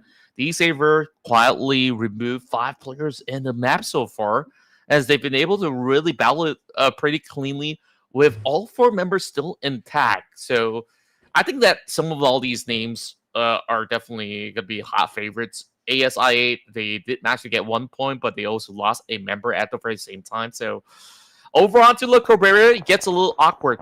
Is Tai Long as well as RQ, they're pretty much locked into the city, and to exit out of this area is also rather difficult. Yeah, I mean, T2K and Nepex, this fight is already about to go down. I mean, it's inevitable. They are fighting for a spot here, north side of the circle, and another team might be discussing if they're going to be joining in the fight. Again, Igneous with an on-point shot here. Oh, what an exchange coming from Nepex. That's coming from Claw. He just made Igneous explode into pieces. That was a homing missile that he just thrown out right there. So clean, so precise, and right now, and EPX, Nepex, like you said, is going to be having a field day out. But then again, look at how many teams are fighting over onto that high ground terrain. So Nepex got to quickly go and resuscitate that fallen member and go on another huge brawl. The rest of D-Saber not exactly inside the zone just yet was AZ Slumber. This is a newly promoted team coming from Malaysia, making it into the top 8. Rather impressive on how they've been able to make this feat, as they're already securing 1 placement point, but they definitely want a whole lot more. So it's time to test their firepower, as they have not garnered any form of kills thus far. We got to see if they would be able to achieve a whole lot more. Gotcha Kuta over on the top side of the hill, playing very, very carefully. They know that NEPX is around the vicinity, and they will try to give a little bit of that space away just in order to really secure the rest of the hillside, while the rest of TODAK still getting off against the rest of the Savior. So DX, they're ready for this brawl, as they're going to be charging up against the swordfishes of TODAK. All right, here we go. The Savior, TODAK, trying to settle business over here. Pathogen caught a nade. The boys cooking as well. Same thing goes for the rest of the team here. TODAK keeps dodging all of those nades.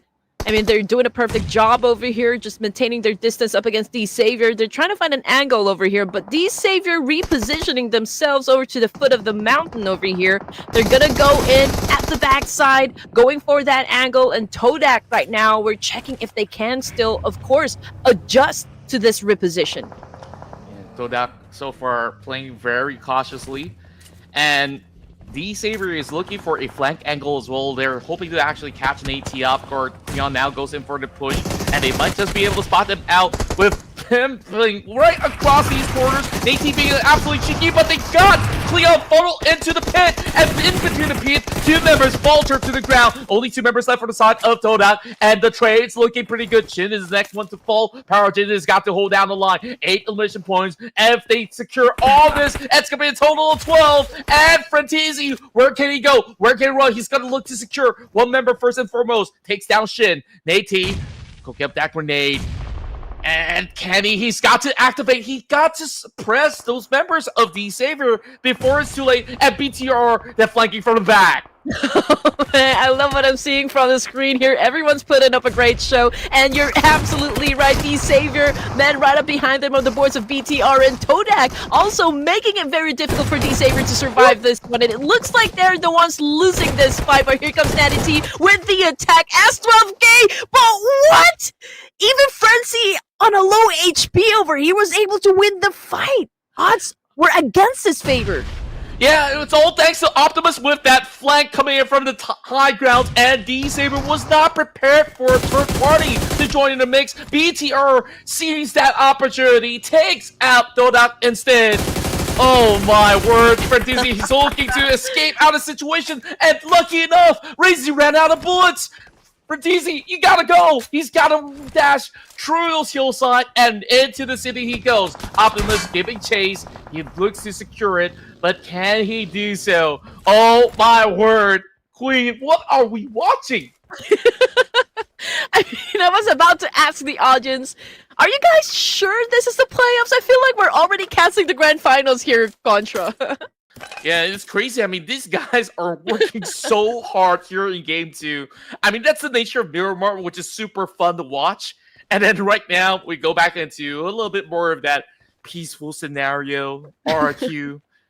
Still try to fend off for a little bit more of that space, but they couldn't really do too much because there's just overwhelming numbers of these AZ players right across. So they kind of want to decide to let Nepex to just try to take out some of these AZ members first and foremost, and then RQ will say, you know what, please open up that space for us. We're pretty good down here. We already got the zone. We don't have to do more. Oh, you know what? BTR, TODAK, Homebois even, I think that they're going to slow down a bit. I mean, there's really not much pressure from their side to push for now. It's a different story, though, for AZ and Nepex over here. Obviously, Nepex needs to step inside the blue zone, or the play zone, rather, and they will have to deal with AZ. I mean, this cannot happen later on. This needs to happen now, and we can see that Nepex a little bit struggling in terms of their position at the moment, and AZ's doing a perfect job right now, just throwing all those nades to keep them at bay. Yeah, it's kind of tough whether if you decide to let the rest of AZ fall through, or you just basically crash into the zone by brute force. So Nepex, they're playing a little bit more defensively, as AZ, they're at least hoping to secure themselves a couple of creases to really deny even more that space away from Nepex. So now it comes down to this big decision. Where exactly are they going to go? They find that strike. Claw! Perfect angles against Gotch. He does find it, and he's going to move to secure another one with a tandem duo on the push. So Rex is going to take charge as maybe 66. Can he actually hold down the line? The rest of AZ Slumber, they have yet to actually found those targets in return. And as much as they tried, here comes that mate. Perhaps this will be cooked to perfection, and it falls perfectly to chip down both of their health bars, but not quite enough to knock out the whole team. And here comes the rest of RQ. This is the situation I talked about, where RQ is just waiting for the perfect time. Oh, definitely, man. This is a three-way battle, and unfortunately, Nepex was right down there in the middle, so it was easier, you know, for the other teams to just hit them with a big whack to the head. But anyway, getting back into the action, RQ continues to fight with Nepex and even the boys of AZ over here. So I believe BTR probably checking, you know, if there is someone coming up from behind them. I mean, obviously, there's still a player here from TODAK, and they were able to get the situation straight, right? I mean, RQ, again, was able to pick up something, and even BTR. Yeah, a respectable top 6 finish for TODAK, despite the odds where they were flushed by DX initially. And now they massively actually return the favor. AZ Slumber finally get themselves a hit over onto Sobel with the M249. Now GF Sty looking for the exchange as he's slowly drawing one after another, but he's pretty much in a rut with the high ground push coming from maybe AZ Slumber on their debut run here in Ruthless Invitational Showdown, gets themselves into the top 4. Hey, they do have the number advantage right now up against Evans Esports, but Claw trying to dance it off with two boys of AZ. Unfortunately, again, he was the one that got hit so bad. He got down on bended knees. Now 3 teams remaining. Nepex again just got eliminated with 5 points in the pocket. BTR, Razy about to cook up a nade here. They're throwing it, but completely off target. Oh boy. Now the numbers are in the favor of AZ, but those nades are looking really good. Razy is just putting a death upon them. Baby's got to hold down the line. Well, it's going to be Asmi.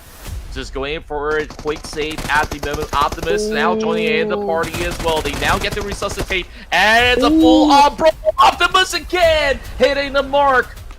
And now, can he actually shut down the rest of the Malaysian AZ slumper?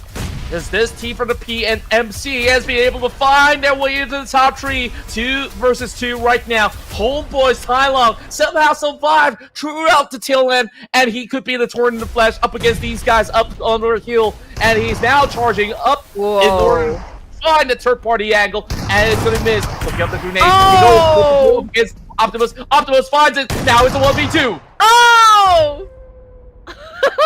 Okay, that was fun. That was fun. Bigatron by Vitality remains at the top of that clash. And here comes the Homeboy, the remaining Homeboy. Tai Long about to make a move. It's a 2v1. Tai Long with a UMP goes in for the spray. Wasn't able to hit anyone, but hold down he goes. But what a clutch! What a clutch coming from Homeboys!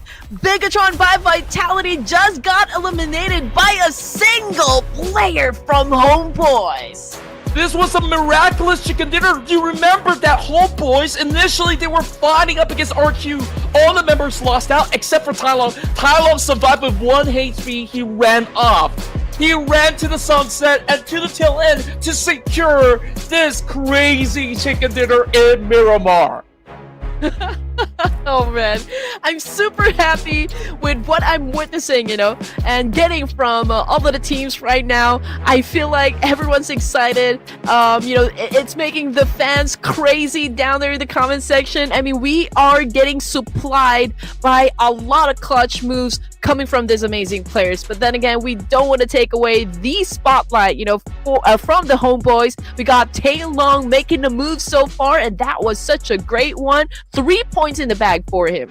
Tai Long is such a boss, I tell you that. I mean, he secured all these eliminations by himself because the rest of his teammates were already succumbed to the firepower of RQ so early back in stage 1, if you remember that.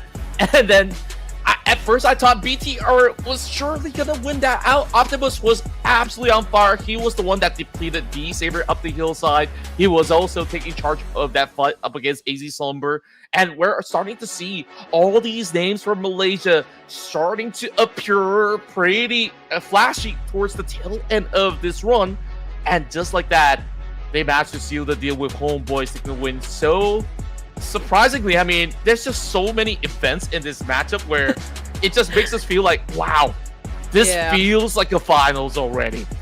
It does feel like the finals, but you're absolutely right. You know, it was a great thing to see coming from BTR, the way that they eliminated AZ, even though, you know, the odds weren't really on their favor. You know, they were outnumbered, but still they were able to turn the tables, you know, up against AZ. But I think what the best thing that ever happened was the fact that Homeboys, they're down to their last player. He came from behind, and I think it was just like really pure adrenaline from that point. It was just pure instincts and ice in his veins, baby.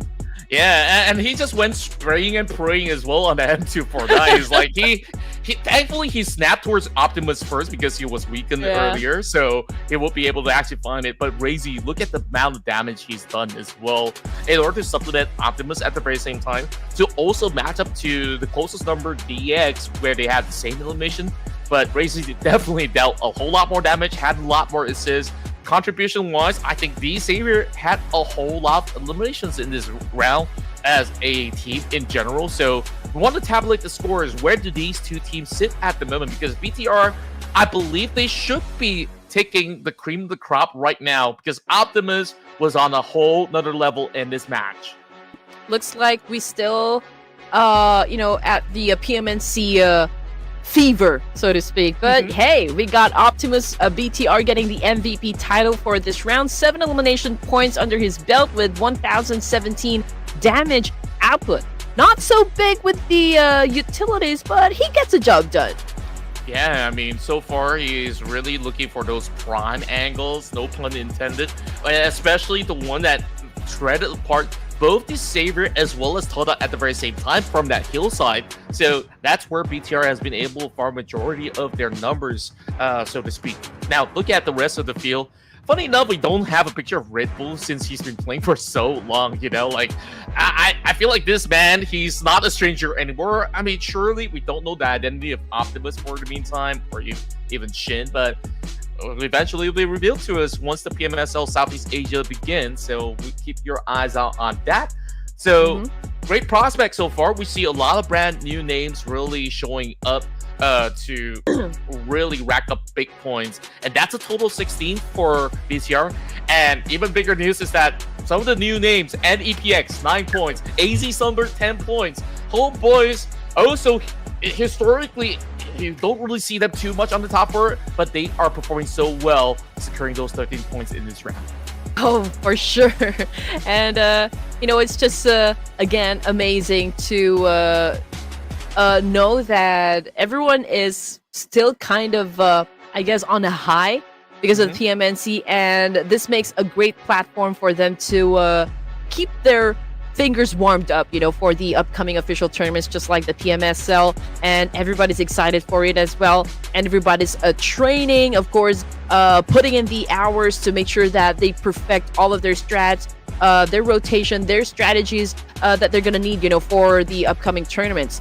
We got Razy still, you know, for BTR with the longest elimination distance. It's a total of 333 meters, and then for this round, we only have one airdrop that got looted. Throwables used in the match, it's 149, so this is still pretty average for me. I'm looking to see if this number still will go up. Yeah, and look at the current race to the top. Boom Esports, RQ, BTR, the Indonesian teams are making a quick surge into the top 3. By Homebois from Malaysia, securing themselves this massive chicken dinner to kickstart their day's run. And of course, APG back in game 1, they did phenomenally, securing the top 2 spot. And AZ Slumber is currently sitting at number 6. So we'll definitely see plenty more shifts to come when the rest of the field will meet each other a whole lot more. And look at the rest of the pack. NEPX on their debut run, 9 points alongside with T2K. Not too shabby to kick things off, whereas the rest of the field are still trying to settle in onto how exactly do they navigate around so many new names into this iteration of RIS. Massive jump, you know, coming from T2K. 11 ranks. That's outstanding. Team Flash also moved up 4. Alter Ego Airs with 2. But then again, we're just starting, you know, the playoffs, and we are just done, you know, with game number 2. We still got 4 more for tonight, so we don't exactly sure how things are gonna shape up, you know, for day number 1. All we know is that we are looking forward to teams who will give us a great performance, enough to kind of build or start to build the gap that we always look for in the overalls. And, you know, we've already seen some glimpses of brilliance. I mean, for me, what I really loved about that last round was fights after fights after fights. The battle for the high ground control onto these compounds were insane. And T2K, they absolutely impressed on that one. So I want to see a whole lot more when some of these teams take their fight into ERANGEL. So we'll go on a short break. When we come back, we'll deliver you round 3 here in the RIS.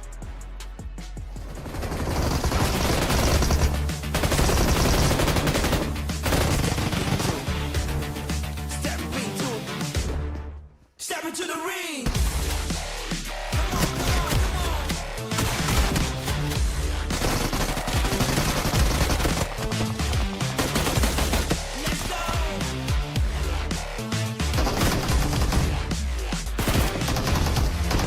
Step into the ring.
Well, a major plot twist just happened in Miramar. Homebois taking the win. Now in our third match, ladies and gents, in ERANGEL. Welcome back to the Ruthless Invitational Showdown Season 12. We are still your casters, Red Queen, together with Contra.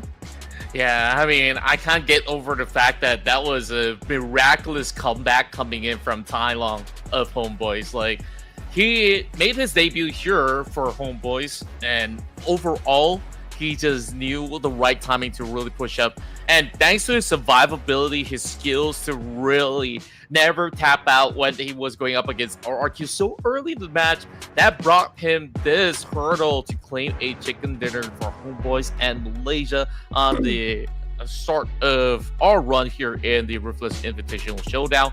So we go back into ERANGEL this time around. And I believe that we still have Group C to be involved, where Group A should be taking a break. So welcoming back Group B will be pretty interesting to see how well will they actually fare moving into this ERANGEL bout. So let's quickly take a look at the list of names. So this time, we'll have a quick look on who do you think would be, the next one to take the big win home. Who's gonna take the spotlight, so to speak? Okay. Well, again, I'm definitely one of those people who got their hearts broken yesterday because Tribe Airmacy actually did not qualify for the top 2, so they did not qualify for the PMSL. But hey, it's okay. Maybe, just maybe, since we are still on a high when it comes to the PMNC Fall South Asia, perhaps Tribe could maybe show us a little spark, from the team. So I'm gonna go lock them in. Ooh, that's a really good pick out there. Tribe Airmacy, AST. Okay, I mean, I was looking at D Savior. I think that the way that they played was really clean until they were flanked by BTR. So now that they get a little bit more of that room to breathe, I think D Savior is going to do pretty good. So I'm going with DX. Ooh, D Savior. Okay. Maybe. I mean, Lamborghini's been showing off, from the get-go. So perhaps he could maybe give us a one good big blow, for the coming round. And we're waiting for production team. Okay, Alpha Gaming. Okay, not bad. I mean, we did kind of expect them to sweep all of the rewards, during the PMWC. That's really something, I guess, APG has been shouldering on, the pressure. But I'm very happy with what they have achieved so far at the EWC, and maybe we can see also something, something of like a teaser, since East had already joined back with APG. Yeah, it's like a big reunion of the old For Her Miracle 5 days, right? In a sense. But then again, like, overall, these boys, they definitely have their own formula. I mean, back in Game 1, they've already shown us that they are still pretty much steady.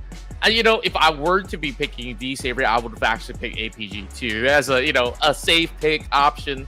But overall, I really want to see all these other teams really put on a showing, because D Savior, I don't think that they're happy about that round, right? Because clearly that fight against TODAK, they should have actually cleanly won that.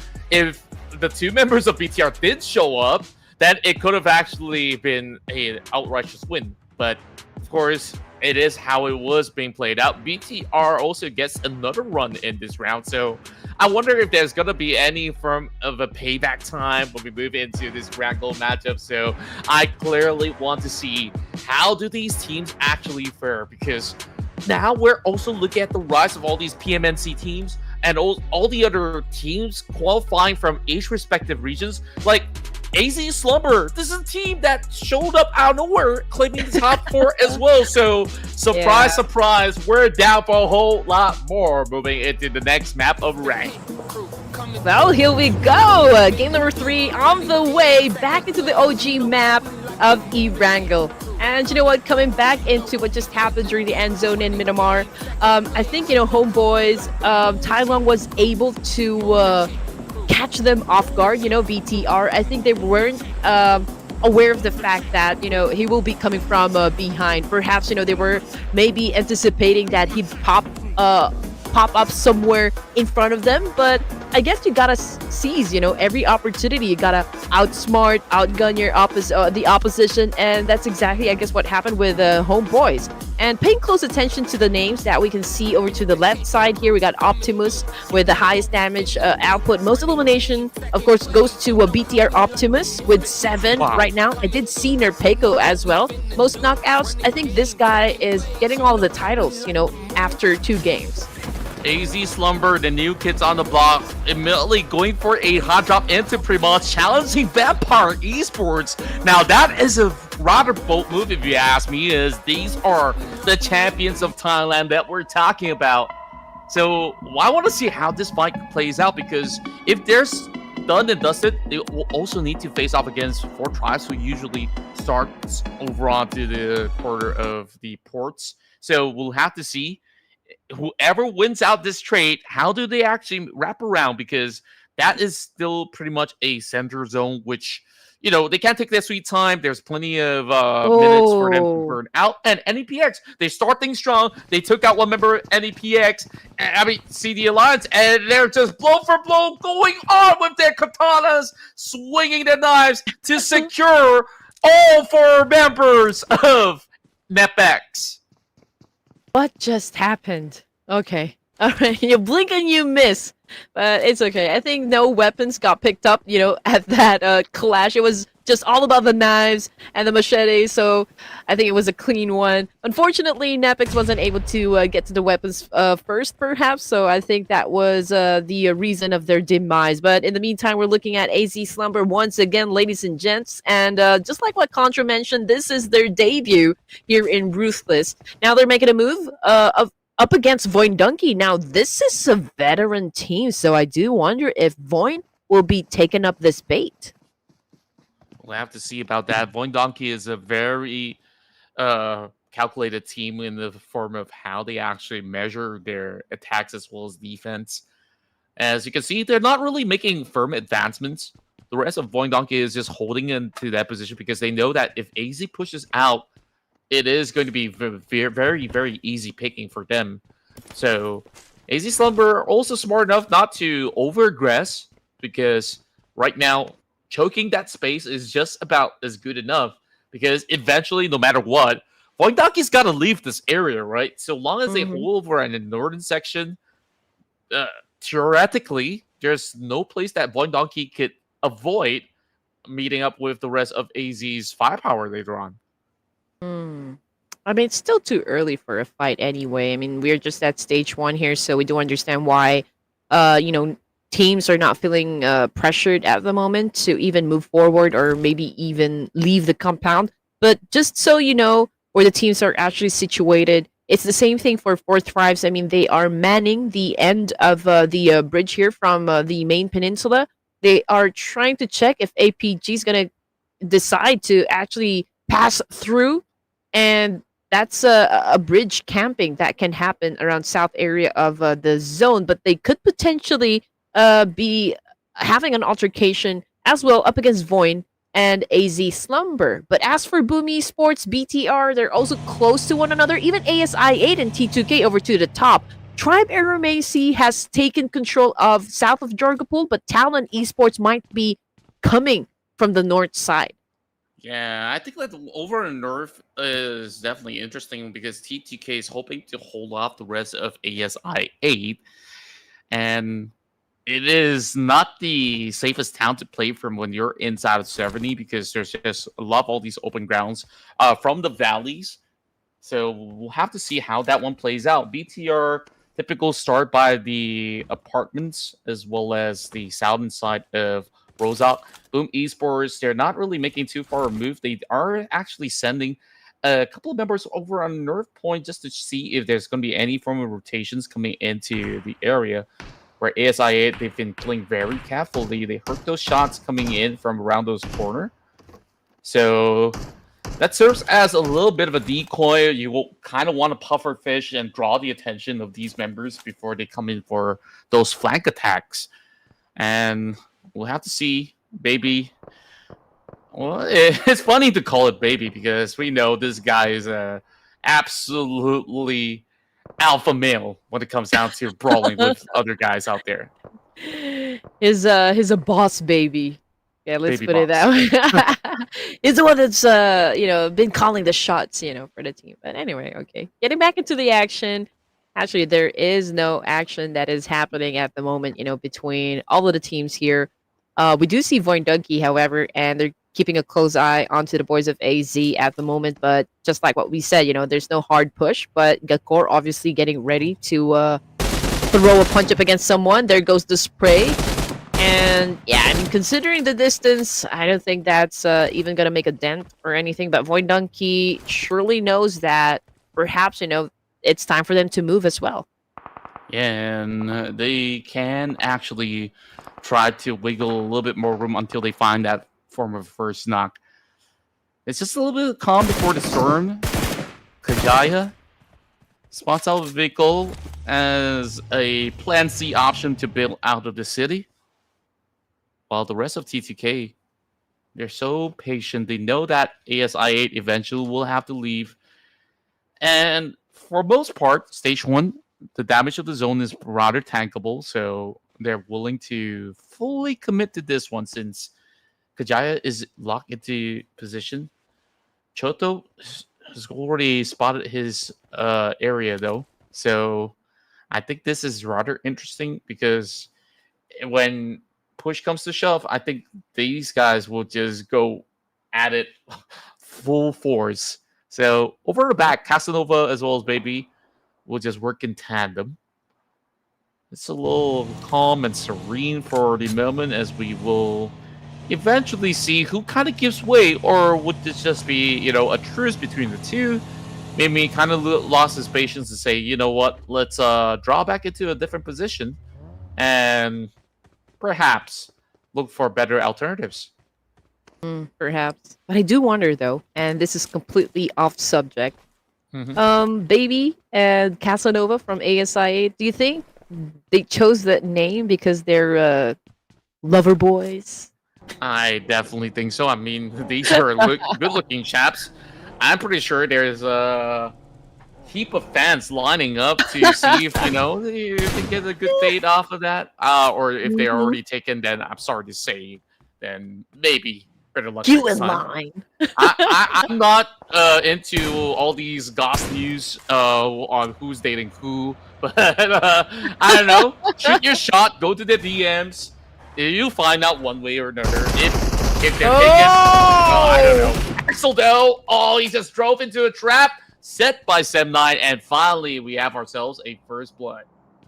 That's a bad slide into the DMs over here. I mean, he probably wasn't expecting that one to happen, but yeah, Sem9 obviously capitalized on that information, and I guess that was a little reckless from Talent Esports part, but then again, they are aware. Okay, there is a team in that compound, so I do wonder if they're already discussing if they're gonna go crash this compound and maybe avenge their fallen comrade. But coming off the kill feed here, Contra, it's 4th Thrives right now having an exchange with the one and only D-Savior. We've got T24 OP switching his gun to an S12K. Here comes the shotgun. Can he make it? Unfortunately, high ground advantage took the win for D-Savior. Oh man, D-Savior just had a very strong front line out there to hold them out. TTK unfortunate enough on their timings, and this is where BTR raid on their parade again!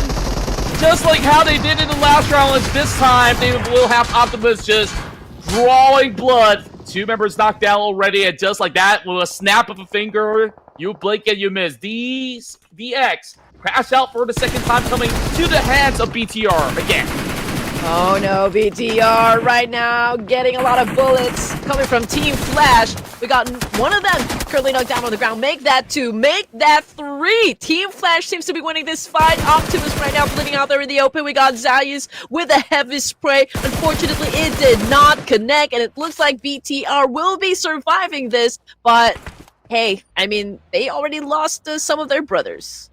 Yep, and knocked down by CD Alliance as well, so this area down the southern terrain is just locked with teams, and Team Flash was perfect on their execution. They came in a little late, but perfectly on time to really pick up these members of BTR. And BTR, they're currently stuck inside of the garage with nowhere else to go. Cole 966 already having himself stuck in between the buggy, and there's just nowhere that he can just escape the wrap of Refus, who could easily knock him out of the park. So that's one for the side of APG. And a whole lot more to go, I do assume. Mm-hmm. And Pachinki's completely unoccupied at the moment, so that's interesting. Boomy Esports, as well as ASI8 and even the boys of T2K are already getting ready to be inside the zone over here, so perhaps we can see a team collide up against each other, but we'll just have to wait and see. We got teams flocking around the middle part of the zone here. Coming off the kill feed, it's Voindunky and AZ right now having a trade-off somewhere out there. And I feel like one of the team already lost a member over here. Yeah, to your point that you mentioned that Pochinki is empty, I was thinking, what if the Savior were to hold a little bit longer, then perhaps they wouldn't succumb to all that full-blown fight where they're just being overpowered by all these teams, traversing across, making that pit stop. And take a look at this, MVKE is the big winner in the new circle, as all these teams are now moving over on the south side, and that's going to be another member coming from Voindunky being caught out. AZ Slumber on the pickoff, as they're already rolling the chart down to only 1 HP left. And the rest of the field, Voindunky hoping to actually nail some numbers down, but it's going to be some bait and switch coming for AZ Slumber, drawing their attention while they're trying to have a setup coming from Gachi right down under. Instead, he got met by the grenade, cooked perfectly by the potato. Yeah, AZ getting blasted away here from Voindunky. Potato always so accurate with those shots, with those nades. Voindunky gaining a little bit of an advantage up against the opposition. And AZ, I do wonder what they're going to do in this situation. But Gakor, obviously, was one of the casualties for the side of Voindunky. Potato popping off those smokes here to conceal their exact location. They need to finish this guy off to not get so much information, from Voindunky. Yeah, Asmi is on the lookout, and perhaps they're just going to be drawing away from this compound. When Potato's going to be crashing right into the middle, though, so this kind of caused a little bit of stir. As AZ, they want to ideally save their fallen comrade, but too little, too late. He's already bleeding out dry, so Mochi is going to play a pivotal role right now to see if he can spot out Asmi. Asmi, he's pretty much safe inside the shack, so it is a little bit of a tight situation. And keep in mind, we have not seen Zeta because he's on the far left-hand side of the high ground hill. So he still gets to get a say on whether if AZ gets to push or not. Okay, here we go. Voindunky is not letting go of AZ, obviously. They're just really waiting for them to come out of hiding, and if they're brave enough to actually go for the push. But anyway, ASI8 still a complete squad. They're doing great so far up north, together with Boom Esports and BTR. From behind, they might have an altercation up against Team Flash, but of course, we'll just have to wait and see. But as for the other teams here, we got Vikings also in the middle, and they could potentially clash with the Alpha Gaming and even Selcom DJ Alliance. But from the kill feed, we got a confirmation Voindunky right now with the push up against AC, and it looks like they're about to close this business down. Yep, I don't think there's much of a business to begin with for the rest of AZ Slumber. They're just hoping to survive. They're still in the zone, but it's only down to Asmi left. Meanwhile, Talon's coming in from the back, so this could cause a little bit of stir between these three teams over onto the south side. Voindunky's got to keep an eye out for that. Oh, perfect dodge for the grenade. It does get a chunk over onto Potato, and now he's trying to run free from all these tosses at the very same time. Zeta now primes that grenade, buying a little bit more time for Potato to recover his health bars, and now Zeta's got the second nade coming. He sort of out around, and he's just playing Ring Around Rosie, and he got a shot on the Potato! Oh man, here we go. Zeta right now making a move, but couldn't hit his target. We got Potato knocked down on the ground hard. 3 points in the bag now for Voin Donkey, and they're coming after, of course, this last remaining player coming from AZ Slumber, and they are going to be put to sleep. 11 teams remaining for stage 4 over here. We got 2 minutes on the clock. We got Ajaya as well taking a big hit. Tops from Team Flash down on the ground. Oh, there's a lot of simultaneous trade-offs happening inside ERANGEL for stage 4. Yeah, it's a sprint away from the zone right now. It's going to hurt a whole lot more. TPK has got no other option but to defend up the remaining members of 7-9. It's going to be the last stand for Mimi. He does get the knock! Oh, beautiful work on that final tap of the barrel. And now he's going to be able to find a vehicle to try to bail out the situation. Meanwhile, Doc clears out the room, finds another member of the side of Team Flash. APG onto 3 points so far, looking very clean. 4 members still intact. And they got free reigns over onto the Gatka field at the very same time. This is a great play for Alpha Game. Okay. I mean, Team Flash is so far away from Alpha Gaming, though, so I'm curious what happened and how Team Flash was able to knock down at least one player from APG, but APG continues on, of course, to survive the game. They're pretty close with Vikings, so I'm wondering why, that clash hasn't started just yet, but perhaps because, both of the teams here are still inside the zone, so maybe we just need for the circle to shift away, then perhaps, that could pave the way for these two teams to actually fight. But in the meantime, we're looking at ASI 8, and they're pretty close to Sem9 and Team Flash, and you know what? Tribe Aeromacy might be joining the mix as well. Yeah, and it's just going to be a grand puzzle right now. ASI 8 trying to draw a little bit more of that pressure away, while Sem9 having... might try to fend him off, but he got caught out from an alternate angle, and that's coming from EST instead. Strakes, perfect timing on that tap, and now that kind of opens up a little bit more of that space. Sem9 only down to 2 members left, and they could not even afford to go into save you high. Oh man, yeah, I think, we're just waiting for Sem9 to get executed at this point, but let's see if they can still manage to counter.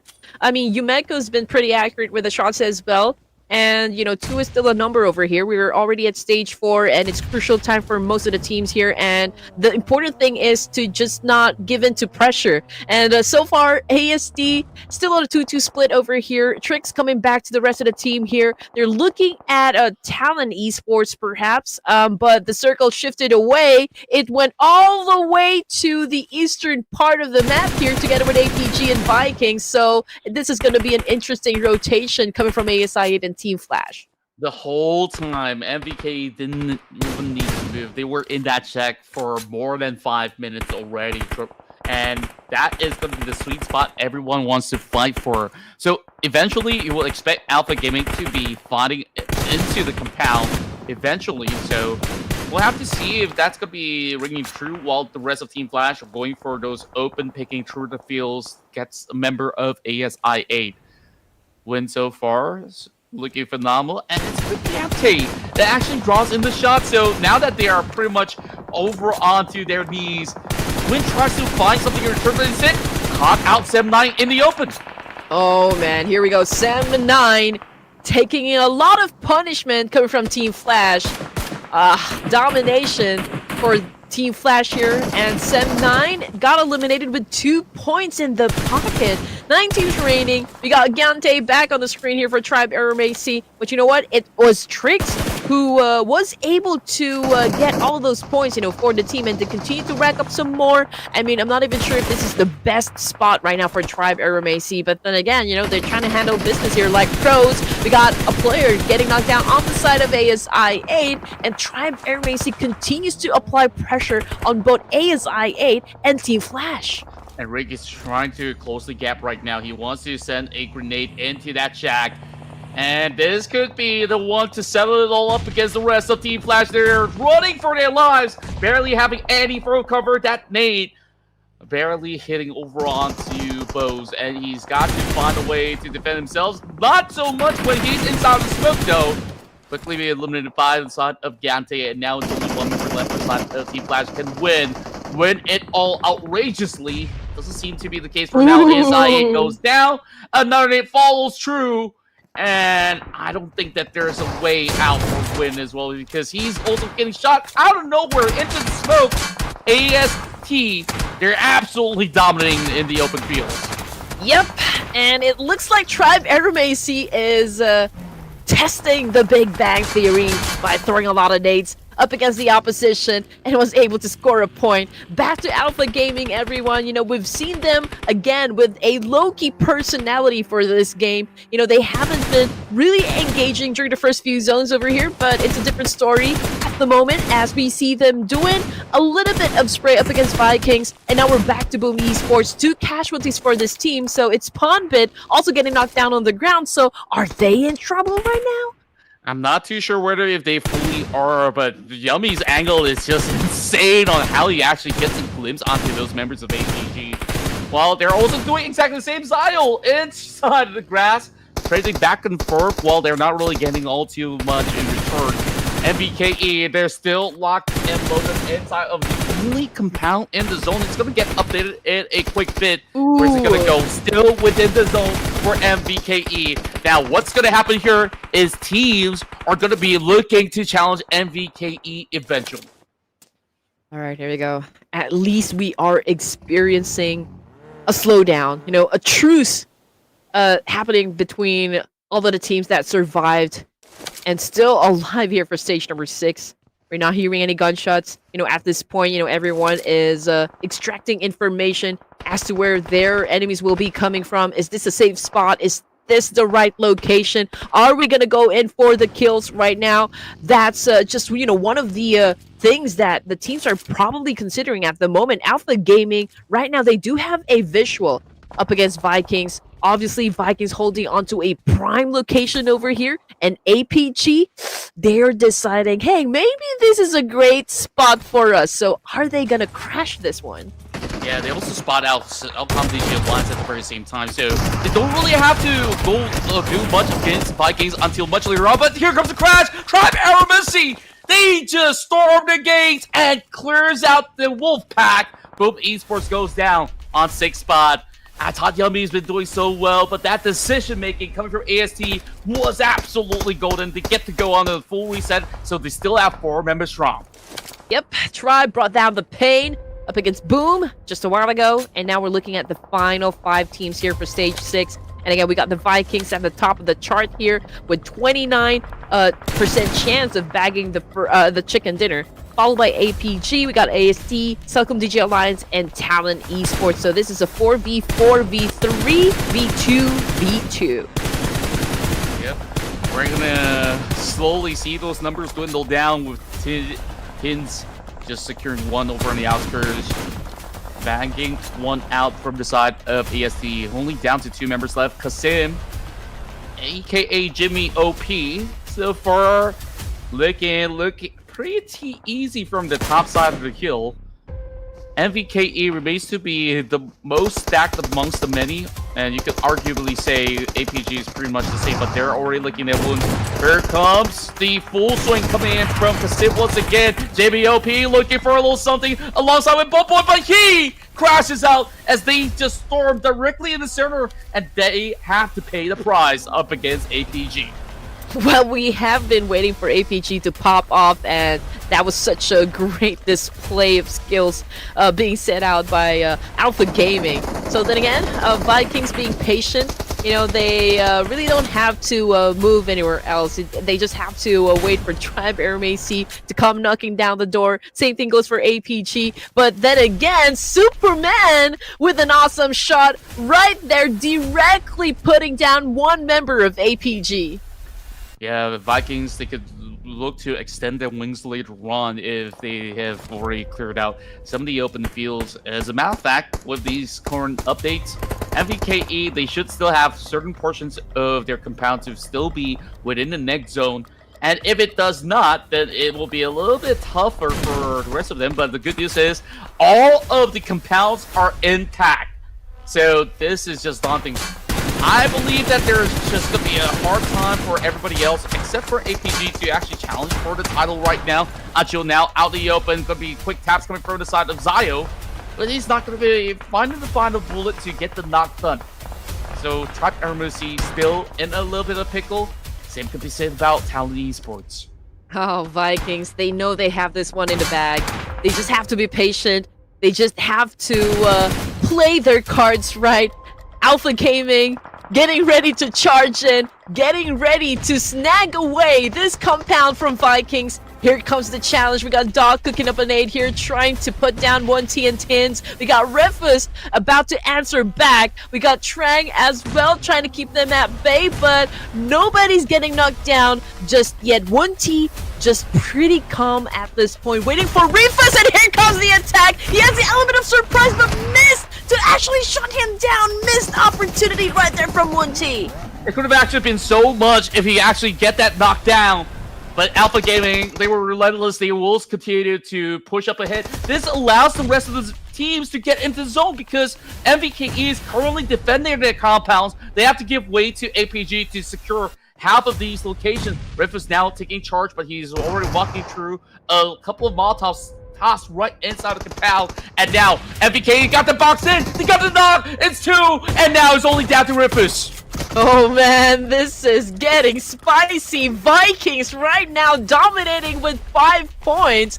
Vikings, Tribe, RAC, Talon, final 3 teams here in ERANGEL, looking to get that chicken dinner. We got Yoru on bended knees at the moment, courtesy of Tribe.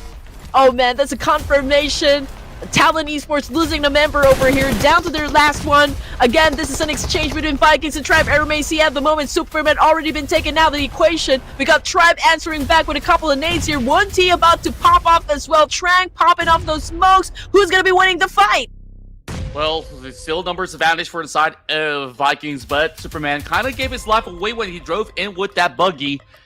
So they will go on and reset. There's still that one member left from the side of Talent Esports. I believe he could be Achul or somebody else. So he's going to wait for a little while longer while Gantes is on the lookout to deny the entry point for Talent Esports. So further confirmation, it is definitely Achul to be the final member of Talent Esports. Tins, when's he going to activate? He does have a grenade. And speaking of which, perfect lob onto Zybe as he will be able to land that final blow. And it's going to be a confident push coming out of Vikings to restore the gates. And now make it look like it's Ragnarok.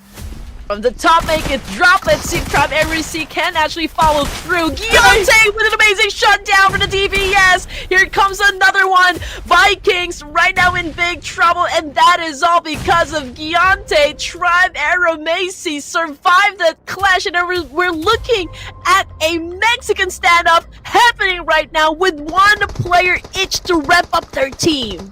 Achul, he finds the alternate angle. He takes down 1T instead. It's between Talon and ASC's very own Giante. Could this be the clutch of the century right now? Nates now toss at each other. Plenty of resources for ASC to restock upon those fallen members of MVKE. Another one lob over the back does not connect over onto Achul. Achul wants to draw him out. They could just buy time, wait for Circle 9 to appear, and then it will be down to this final 1v1. It connects, and it's Achul to secure it. A first chicken dinner for Talent Esports. Bring one home for Indonesia.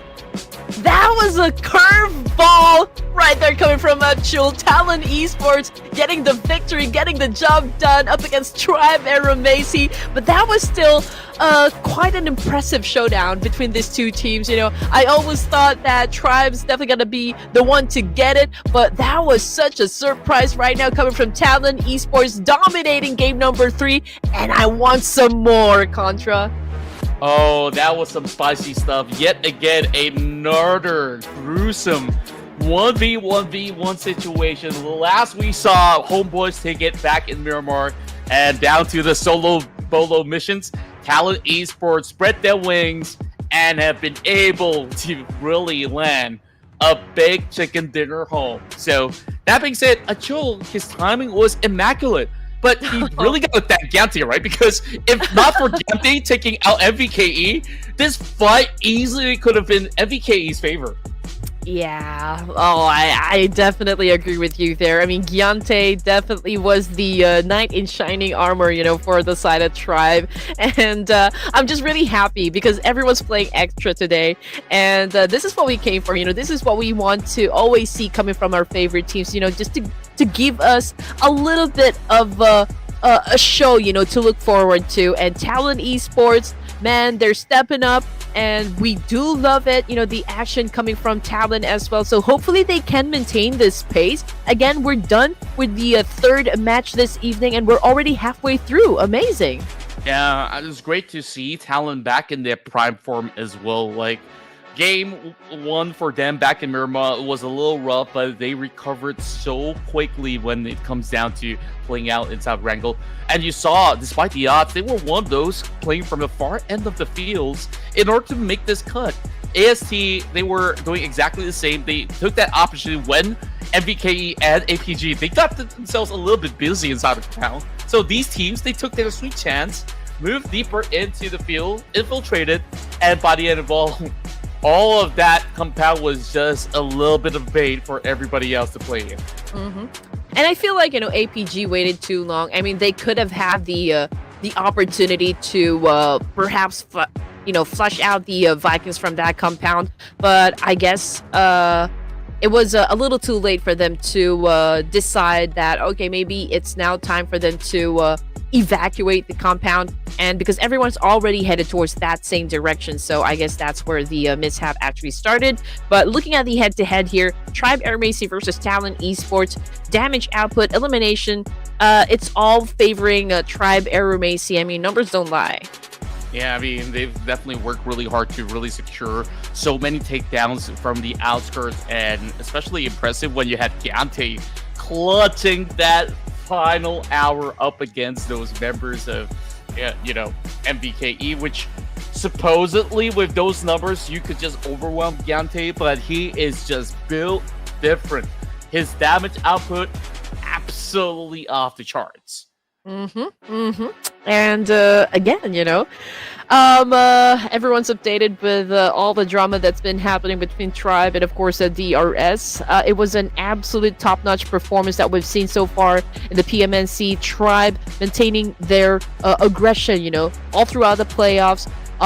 Day one and day number 2 of the grand finals. I guess during the third day, that's when they started kind of falling off from glory. Don't exactly know what happened, but again, Tribe Aeramacy still showing up right now, which is a perfect. Giante at top 1 here for the performance. So it's a great thing to know that Tribe Aeramacy still is up for any challenge there is to come along the way. True enough, and right now with a quick update onto the scorelines, AST, well, you predicted them to win out the chicken dinner. Despite them not winning out, they're still the best performer in the map with a total of 17 points. Talon Esports have been the one to steal the show by the tail end with Achille's brilliance to secure that chicken dinner home. And of course, Alpha Gaming and GN Vikings Esports, they were both in the poised position for the most part of this matchup, so they do walk away with those double-digit returns by the end of it. Boom Esports remaining consistent with 7 points. Cellcom Digit Lines finding their way back on track with a total of 8, whereas the rest of the field having decent exchanges. At least nobody walks away with nothing so far. Oh, yeah. I mean, I agree with that one. I'm waiting to see, of course, 4 Thrives popping off as well. This is not the usual gameplay we see from Falag and the rest of the team here.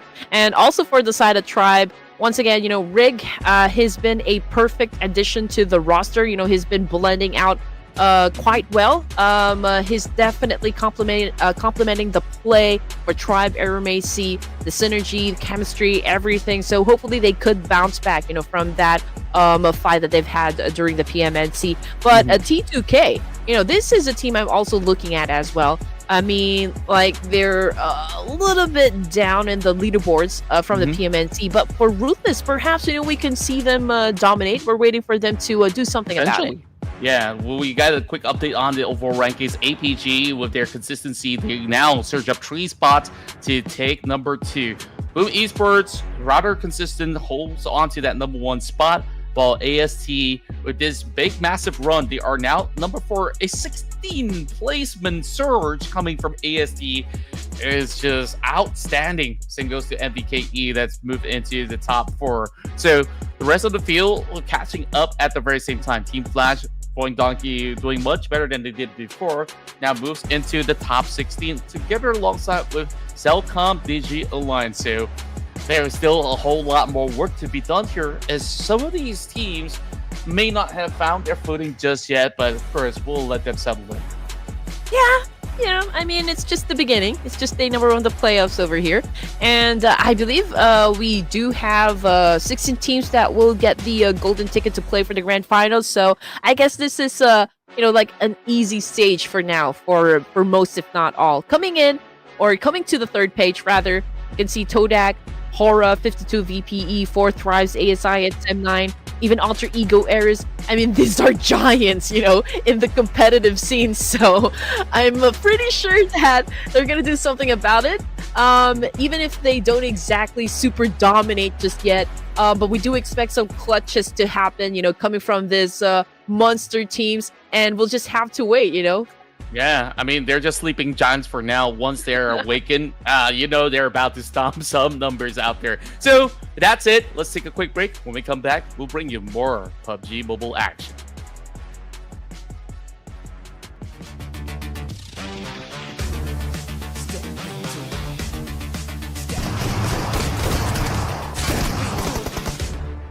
Step into the ring.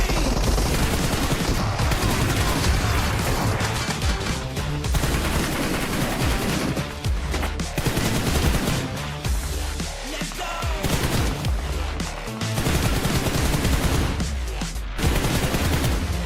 Step into the ring.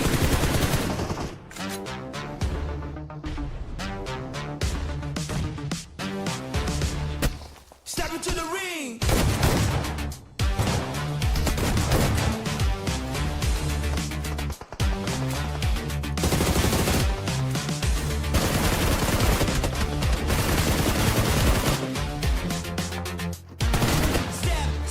Step into the ring.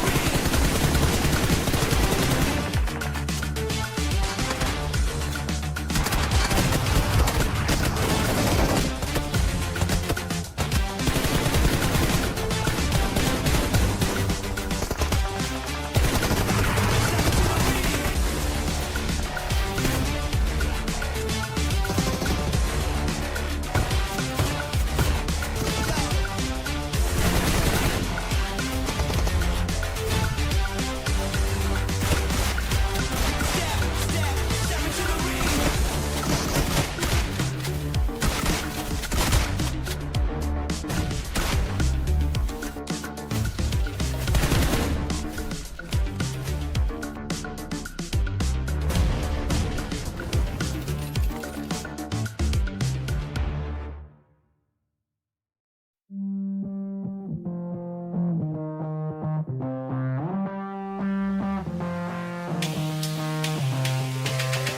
Lights out. I got feeling, but I can't shout. I got reasons, but I'm all out.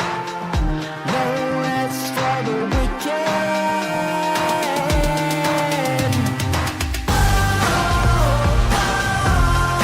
Give me what I want.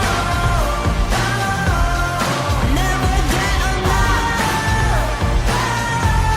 I'm never giving up. Give me what I want.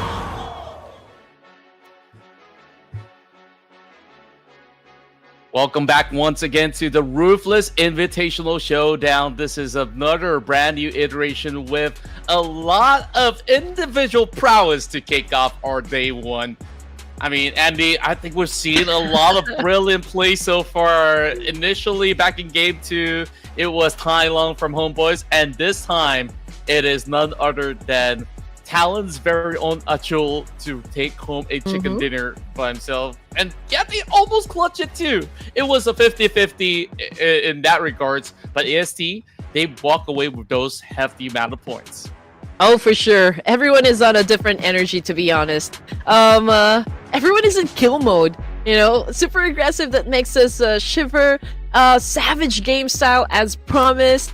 But then again, we're done with 3 matches and we still have 3 more to go. And we're looking at groups A and B over here to have that fight. So it's back to Boom Esports, Voin, Sem9, Celcom DJ Alliance, Alpha, Vikings, 4th Tribe, Stripe, Aramacy. But we are welcoming back Homebois. They won one of the teams that won a chicken dinner for today. Yeah, they're looking so good right now. And between Group A as well as Group B, I can't help but to take a look at Boom Esports. They've been so consistent. Not the flashiest of plays thus far, but they are definitely showing up when it matters the most. I think that moving into this round of Miramar, they should be keeping their streak up in the steady. So my vote goes on to Boom Esports. Okay. Well, I'm waiting for Falak and Noki to pop off, so I'm gonna go take my chance with 4th Thrives this time. Okay, good call. I always love watching them play inside Miramar. They're always super explosive when given the chance to. Production, I think like you definitely have a lot of great picks out there, but so far today we got no luck on our side. Our RQ is going to be their choice, and for very good reasons, right? You saw RQ; they've been really racking those big numbers back in our previous Miramar. Oh, you know what? RQ has been a staple name in the Ruthless community, and I'm just really waiting for them to always have that explosive gameplay. They're very on point with their rotations, with how they pick their angles. I mean, their Peiko has proven himself time and again that, he's also a force to be reckoned with. He's a formidable player, so definitely RQ is a tough competitor for the Ruthless Invitational Showdown. Yeah, that being said, though, you guys could also drop in your predictions right now before we get things underway. Last round, I kind of had a hunch for Talon, but even despite so, I was kind of second-guessing myself. Maybe I shouldn't have, because anything could have possibly happened. Like, even if you were one man standing, we saw in the last Miramar, and last game just goes to prove that, hey, today, solo bolo is the way. Honestly, I wasn't really expecting that much, to start day number 1 of the playoffs. But then again, teams are proving us wrong. It looks to me like, everyone's in the mood to really show something great, for the fans out there. Tribe Aramacy continues to, of course, give us something to look forward to. And I guess, we're just waiting, for those teams that are a part of the second page, perhaps. I mean, Alter Ego Eras. This is also one team that knows how to put up a good show, Alter Ego Ares, I think like if they're ready to be activated, then great. We get to see, Rosemary go on the tear. But so far, I mean, they've only got 1 point. So if they really want to go pedal to the metal right now, I think it's about the right time to do so, since it's been pretty much a halfway mark already into day 1. So I think like even with a few extra days left, you don't really want to live things down to the final 2 days, right? So they gotta just do something about that. It's not only them. Vampire Esports, they also haven't fully waken up just yet. This is another team that I want to see really cause a sandstorm here in Miramar. And here we go. The wait is finally over, ladies and gents. We're back in the barren desert of Miramar. And you know what, APG? I do wonder if we're going to be getting the champion mindset at the moment, for this tournament. I mean, APG, there was a lot of pressure onto their team just because, everyone's considering them to be the dream team, during the PMWC. And there was a lot of, talk whether or not they're going to dominate, but they were able to get the second place. How do you think, the play style that Doc actually kind of detached himself towards the latter stages of the match there during the EWC? Well, I think like when you're playing such a grand stage, sometimes the pressure does get up to you for a little bit, and it is what it is, right? Like sometimes like there's just overwhelming pressure coming from all ends where you need to ensure those chicken dinners in the Smash Roll format, and once you see those numbers dwindle down, it gets demoralizing that, hey, my chances are getting slimmer and slimmer. So sometimes they need to do something maybe out of the usual books in order to achieve those kind of results. But then again, you take a look at all these other teams from the rest of the regions. Arguably, you can say, yeah, APG is a dream team, but same could be said about YG. They were, part of the Genesis Esports roster, and now reunited under the YG banner in a grand fashion. That's a Myanmar dream team. And then you look at the rest of the field. You also have dream teams coming in from Vietnam with the former DX and so many more. So it's kind of hard to really figure out which is exactly the best iteration. And with 4 Tribes have definitely got a great run in the EWC, I'm hoping that they show a little bit more of that today. I guess it all boils down, of course, in getting all of those top placements in a lot of official tournaments. But Boom Esports, not the best way to start the game, because one of them already knocked down on the ground. They'll make that 2. We got Pawnbit over here, but Helton is doing a massive spray with an M249. Yami's gonna get picked up definitely by his teammate over here, but Boom Esports obviously in a pickle here. They are at a disadvantage up against 52, and since we already have a lot of players down onto the side of Boom, this now paves the way for 52 to actually go in for a push. Yeah, very unfortunate. They barely moved up as well, whereas 52, they were well spread out. They managed to single out their targets, 2 members down, and make it done. What an explosive start for 52 Esports of Malaysia.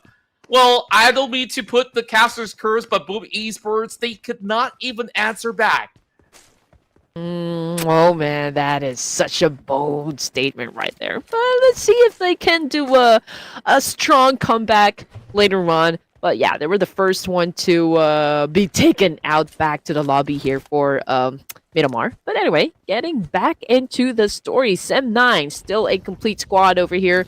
They are over at North Side. I guess they're close with HORAA Esports as well. Perhaps they could even meet, Alter Ego Era, since they're also sticking to the north side edge of the circle. But in the meantime, we're looking at Tribe Era Macy, and I'm just trying to find where they are at the moment. So perhaps they are over to the south side as well, inside the zone, this time also within proximity with Voin. Yeah, this is a little too close for comfort, especially when you're starting off the game in such a manner. Voin Donkey got themselves a couple of spots where they could just easily trap out those members of AST. So I think that Zio kind of knows this, which is why he's kind of running away from the crosshairs of Mochi, because he's hoping to grab that vehicle early on. But rather unfortunate, he find himself walking on foot instead. So Voin Donkey, they could either leave him be and continue to traverse the rest of the grounds, get some more added loot, because Potato's not fully stacked up yet. He's only got like S12K in his hands. For most part, I think at the very least, AST, they are pretty much safe within the zone. They don't really have to worry too much. They can just go back into the island over the south, get themselves looted up, and then rejoin. Take a look at Sem9 though. They're so far away. And I believe there's also another team not too far off, and I wonder who exactly could that be that they're facing off with, because even Homebois, they're not too far away. So it could get a little bit more tense, especially towards the zone where everyone's going up against Team Secret. You have Alter Ego crossing over. You have MVKE doing exactly the same. So we might see more of these early fights here in Stage 1. Well, Sky, his weak arms are heavy. Well, he's being surrounded by Sem9 at the moment, but he is definitely communicating with the rest of HORAA Esports like, hey, bros! I mean, I'm not even sure if I'm gonna go into a fight over here, but I am definitely outnumbered. And speaking of fight, it's Tribe right now going head-to-head with Voin. We got one player already facing the floor, and it's Rig who was able to bag that one. So obviously, leverage-wise, I think it goes to Tribe. Oh, wow. That's some perfect strikes. That's 2 members down for the count from the side of Voin Donkey. And it's a rough start, considering that Voin Donkey initially have a little bit of those leads. And AST, the moment that they stocked up inside the island, they took the fight upon Voin Donkey. And now Potato, tries to traverse across. Zio has been on the watch for the longest time. He's got a mini 14 with as well. Just waiting for the right angles, but Potato, he's scaling higher and higher towards the hilltop, so not going to be an easy task for them to instantly pick them off. So Voindonkey should be able to stay intact for the moment. Well, Krypton, he's going up against 52. Seems like 52 couldn't catch a break. And just like that, that's 2 members out. Is this it? Is Alter Ego Ares beginning to pick up the pace? Oh, that could be interesting. But yeah, I mean, they put down a couple players from the side of 52 Esports. I think that was Rosemary getting the points done. Now, Vampire Esports, they're inside a building over here down in Los Leones, and they might be having an exchange up against Celcom DG Alliance and maybe even Vikings. I mean, Alpha Gaming is also around Los Leones part. I mean, this is the focal point right now for the circle. True enough. I don't think that CD Alliance will need to fully commit into any form of altercations up against Vampire Esports. They could just hold Los Leones and see where the rest of the zone would go on the upcoming phase. Since this is still stage 1, they could just take their sweet time. RQ are going for a decision to just hold around the Puerto Paraiso sector. And by doing so, they could also send maybe a scout into the edges of Los Leones to quickly check things out. Look at the previous feed. I do believe it was Krypton that did secure the points for the side of Alter Ego. Speaking of securing points, TODAK looking to get some of their own. Lots of gunshots, that is for sure. We got TODAK right now going for a reposition.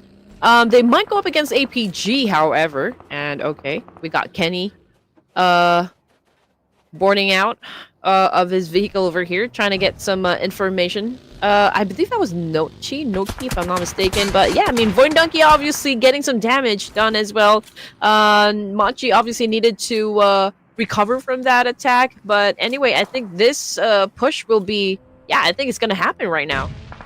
Ooh, pretty much unavoidable for the moment. A full gate crash coming from the side of TODAK now. Going up against the rest of Voindonkey. They are weakened up since AST has managed to nap one of their members early on. And this time, it's going to be Mochi all the way up in the front that gets taken back by Ease. And I couldn't even see Ease from this current angle. They're pretty much in the mix. A 3-way battle, and Voindonkey is sandwiched in between. I mean, we got Alpha Gaming making a move right now, doing the third party up against TODAK and Voin, obviously. So that puts them in a very vulnerable position. They're pretty exposed to the boys of Alpha Gaming, so there is a need for them to settle the score as fast as they could, you know, because both of the teams are in big trouble up against APG. But we can see that Gekor continues to throw nades, you know, was able to inflict a lot of damage. At least to Cleon over here and another teammate. We got East joining the mix as well. That was a massive spray with an M4. But unfortunately, well, yeah, he wasn't able... Okay, remind I said anything? It was Doc right now getting the job done. Yeah, very cleanly executed right there and then. Alpha Gaming, they didn't really have to full commit. All they really have to do is just look for all these different angles and alternatives and let the rest play its part. Ruthless this time gets the connection onto Cleon. And just like that, it allows Voindonkey to further push in to try to steal the points away. He actually gets received with a jump shot. Perfect coverage coming from Man to find a little bit of a turnaround. But the nades are falling right through. APG looking to close it out. With TODAK already being weakened out, this is definitely no good news for either party.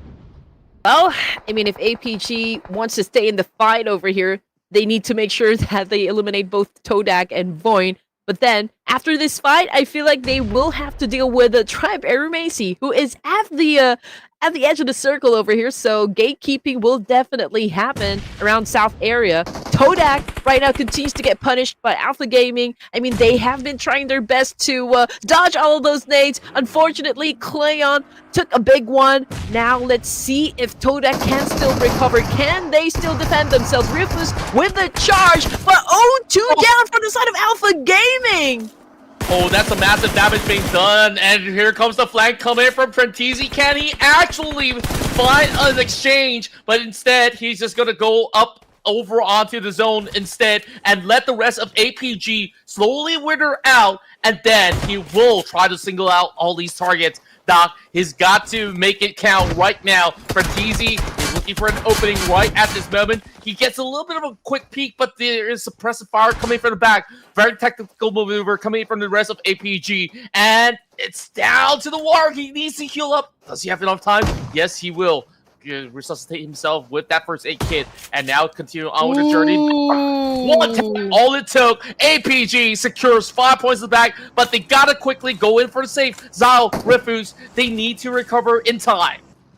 Well, Tribe Macy with their position, they could probably put APG inside a rice cooker. There's a lot of pressure in there, so I do wonder if Tribe Macy will come through in this clash. I mean, APG definitely hot on the triggers at the moment, but we're going to check them out in just a while because Team 52 right now having an exchange with Celcom DG Alliance. We got Helton on the screen here with an S12K, but kind of switched back to another nade, and that is one person down. Celcom DG Alliance on point with the grenade elimination, and there you go. 52 eliminated with only 4 points.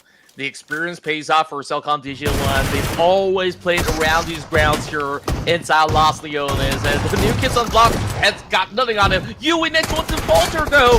And he tries to crawl his way out, trying to draw them into Red Bull's crosshair instead. And it's just a full-on mess. Superman's the next one to fall. Mellow now, with slither health, tries to go in for the exchange. The grenade. Does he actually connect? He actually takes out a few of these members, and now Lazarus goes in and just goes in to demolish majority of these MVKE players, but the rest of RQ, they are arriving towards this township already, and here comes Lepar, full swing into the doorways. Man, we got a lot of fights happening at the moment. RQ right now, man, they are receiving a lot of hell, you know, coming from Vampire, but we're talking about Lazarus here being the last member standing. He now opted to go for that pickup as well. Red Bull, he needs the help he can get, you know, in this situation. And RQ continues to be down on their knees. The kill feed lighting up non-stop. Rosemary getting another big damage down on the floor here in RQ. Well, they're receiving a lot of punishment as well. Heavy casualties on both ends. Alter Ego now holding firm up against HORAA Esports. It's all down to Alpha at this point in time. Cannot really find that angle of recovery. There is still High Dami Insider that mix, so he could not really afford to actually go in to single out. He tries to go in for a save to pick up Rosemary, but does this allow a lot more room for HORAA Esports to eventually close up, because they're running out of angles in Alpha. He's only got to prioritize himself right now, and here comes both sides now swinging right through. He knows that they're hiding in that tight angle. One tap is all it took. HORAA Esports shuts down Alter Ego. In the process, they also suffered one casualty over here. That would be Jiggle, but they did manage to rack up some points, so that was a great clash, I guess, coming from HORAA Esports. And now we're looking at the map feed once again. A little portion of Los Leones is still included in the zone, and we got Celcom DG Alliance right at the edge of the zone over here, close with Team Secret, but we're looking at 4 Thrives as well. And this is this fight is definitely going to go down for now. We got Alpha Gaming responding to a lot of spray being thrown up against their direction coming from 4 Thrives. But 4 Thrives obviously just stepped back a little. But East, we can see him continues to get a lot of damage. But this time, I believe, coming from Tribe Macy. So they could be in between 4 Thrives and Tribe. Oh, yeah. It is going to be a tough situation to be at if that's going to be the case. Alpha Gaming having the high ground advantage, while the rest of ASC, they can afford to hold on firm, going for some quick recovery before they go in to commit any further.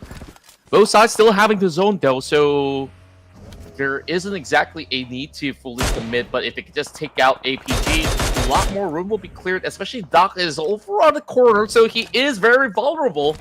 Thank goodness he's got the vehicle to quickly maneuver into safety for the meantime, but it's still a full-on AST squad in between the mix, so it's not going to be an easy access for Doc whatsoever. Okay, here we go. we are experiencing a little bit of a slowdown. Naturally so, because we are seeing a lot of distance, in between teams here. We got Los Leones still dominated by Celcom DG Alliance. They're definitely going to put a little struggle onto the side of HORAA Esports as they prepare to come inside the zone. Now we got Team Secret back on the screen over here. They're also in the middle, just right outside of Los Leones, but they could potentially have a collision up against Vampire Esports. And I mean, for me, it's not really the best of spot, for Team Secret, as they are in between Celcom DG Alliance, who is about to evacuate Los Leones eventually. So this could be catastrophic, for the side of Team Secret. Sure enough, we'll have to wait and see whether if Team Secret will be able to hold firm on to some of all these spots. Now, what's interesting is that I spot a member from CD Alliance called MyVGuinea. So, fun fact, MyV is like a local car brand. I mean, like a local car that is named King of the Road because of the crazy stuff that people do with it. And yeah, people call it King of the Road because it could even beat Lamborghini in a sense. Depends on how you see it. Anyways, no more segues from here on, as we're looking into even more fights to happen from here on out. So, Competition Alliance decides to drive out in the open, looking for a little bit more of that spacing to play, as they try to go closer to the middle, not fully committing to that. Tai Long, the MVP of round 2, the one that took the chicken dinner away from BTR, is now hoping to do exactly the same. Now he's still got his buddy Nikki over on the other quarter, so we'll have to see how this one plays out for the rest of Homebois to take it one step at a time over on the far north. Okay, we're waiting for another circle shift to happen. Okay, that will definitely dictate the energy for the next stage over here. Okay, so, well, probabilities. Okay, Sem9, there's Homebois just right beside them. They could potentially be greeted by Vampire Esports as well, so gatekeeping can happen. I mean, Los Leones definitely going to be busy over here. I mean, this is probably one of the party spots. I mean, HORAA is there, Team Secret is there, and so I'm pretty sure fireworks will start eventually. For Sem9, okay, we can see that they are already starting to challenge the boys of Homebois. Let's see if they're gonna be pushing all together. Yeah, you could notice that a lot of all these Malaysian teams, like say the Alliance, M9, and even including Homebois, who's been wrapping out the north, all the Malaysian teams will have to greet each other eventually. While of all the names that has appeared on the minimap, 4 Tribes is in the best location possible in the zone. The next one in line, Vampire Esports, because they get to really hold out their position over onto the central north point. For Esports, though, what's going to be their options right now? Wrapping around these corners, they're hearing a lot of all these noises moving across. It's going to be CD Alliance driving directly into the center. A very bold move coming from Celcom DG Alliance, while Tribe Aeromosi tries to go in for a trade. It's going to be Jimmy OP that finds it in return, takes down both members of Homebois, and that's a dominating streak coming in from Jimmy, and it shuts down Homebois. Just like that, Homebois got erased from this round. Tribe Aeromacy, Rig, they're having an exchange up against Alpha Gaming. Same thing goes for Sem9 and Vampire Esports, but 4 Tribes right now trying to rock it out. We got one of them, pulls out a S12K. This is going to be a dance-off. Okay, waiting for that right moment. Let's see who's going to be winning the fight. Here comes the charge and a jump shot, but hey, access denied. 4 Tribes winning the fight. Satcher kind of missed his mark right there when he actually stormed up over onto the stairways, and that allowed this member of 4 Tribes to continue to pummel down even more of the members. And I would say, could that be a whiff? Could that be a misjudgment? Because there was that opening window that he did not take, and 4 Tribes continues to reign supreme. Alpha Gaming right now doing a master class up against 4 Tribes. Okay. They do have the high ground advantage, so we are waiting for them to execute the clean elimination up against 4 Tribes. It could be a hard maneuver, if 4 Tribes decides to even counter at this point, but let's see. I mean, both of the teams are pretty much experienced. Coming off the kill feed, however, there's a player that got shut down. from Tribe Aeramacy in another part of Miramar. But Vampire Esports, looking at the situation, we got 6 points in the bag here, and it's only Dewey that haven't set any numbers just yet. But Tribe Aeramacy getting damaged a lot by HORAA. Yeah, so far HORAA is really getting activated as they were firmly planted over on the southeast corner of the map. AST is also sharing that space as well. CD Alliance, as much as they full sent it to the middle, they lost one member. Now, Jimmy as well as Boboy over on the far end, they kind of need to wiggle some room up against the rest of Team Secret in order to make ends speed. So this could actually be rather rough. Vampire Esports over on North Point. Final member being U-High for 7-9, just by the very far corner. So I'm not too sure how this one plays out. 4 tribes, they're trying to turtle into that position because they can afford to with those compounds that they've secured, while the rest of Tribe Aeramacy fends their way off. Those nades popping up towards the side of the APG, not connecting for the moment. Right now, follows suit. Naki's gonna be finding U-High, so there goes M9, top 8.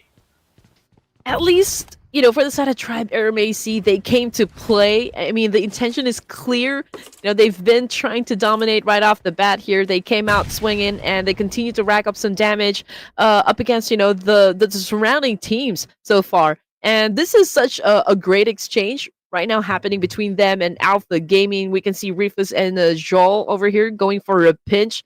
They're trying to lure them in, setting up a trap here. Gyante trying to get closer. Rig, not even sure if he is aware of the fact that Joel is holding an off angle over here, but it looks like Gyante knows exactly where he is. On the other hand, we got High Dammy from HORAA Esports getting knocked down on the ground as well. Ooh, tough predicament out there.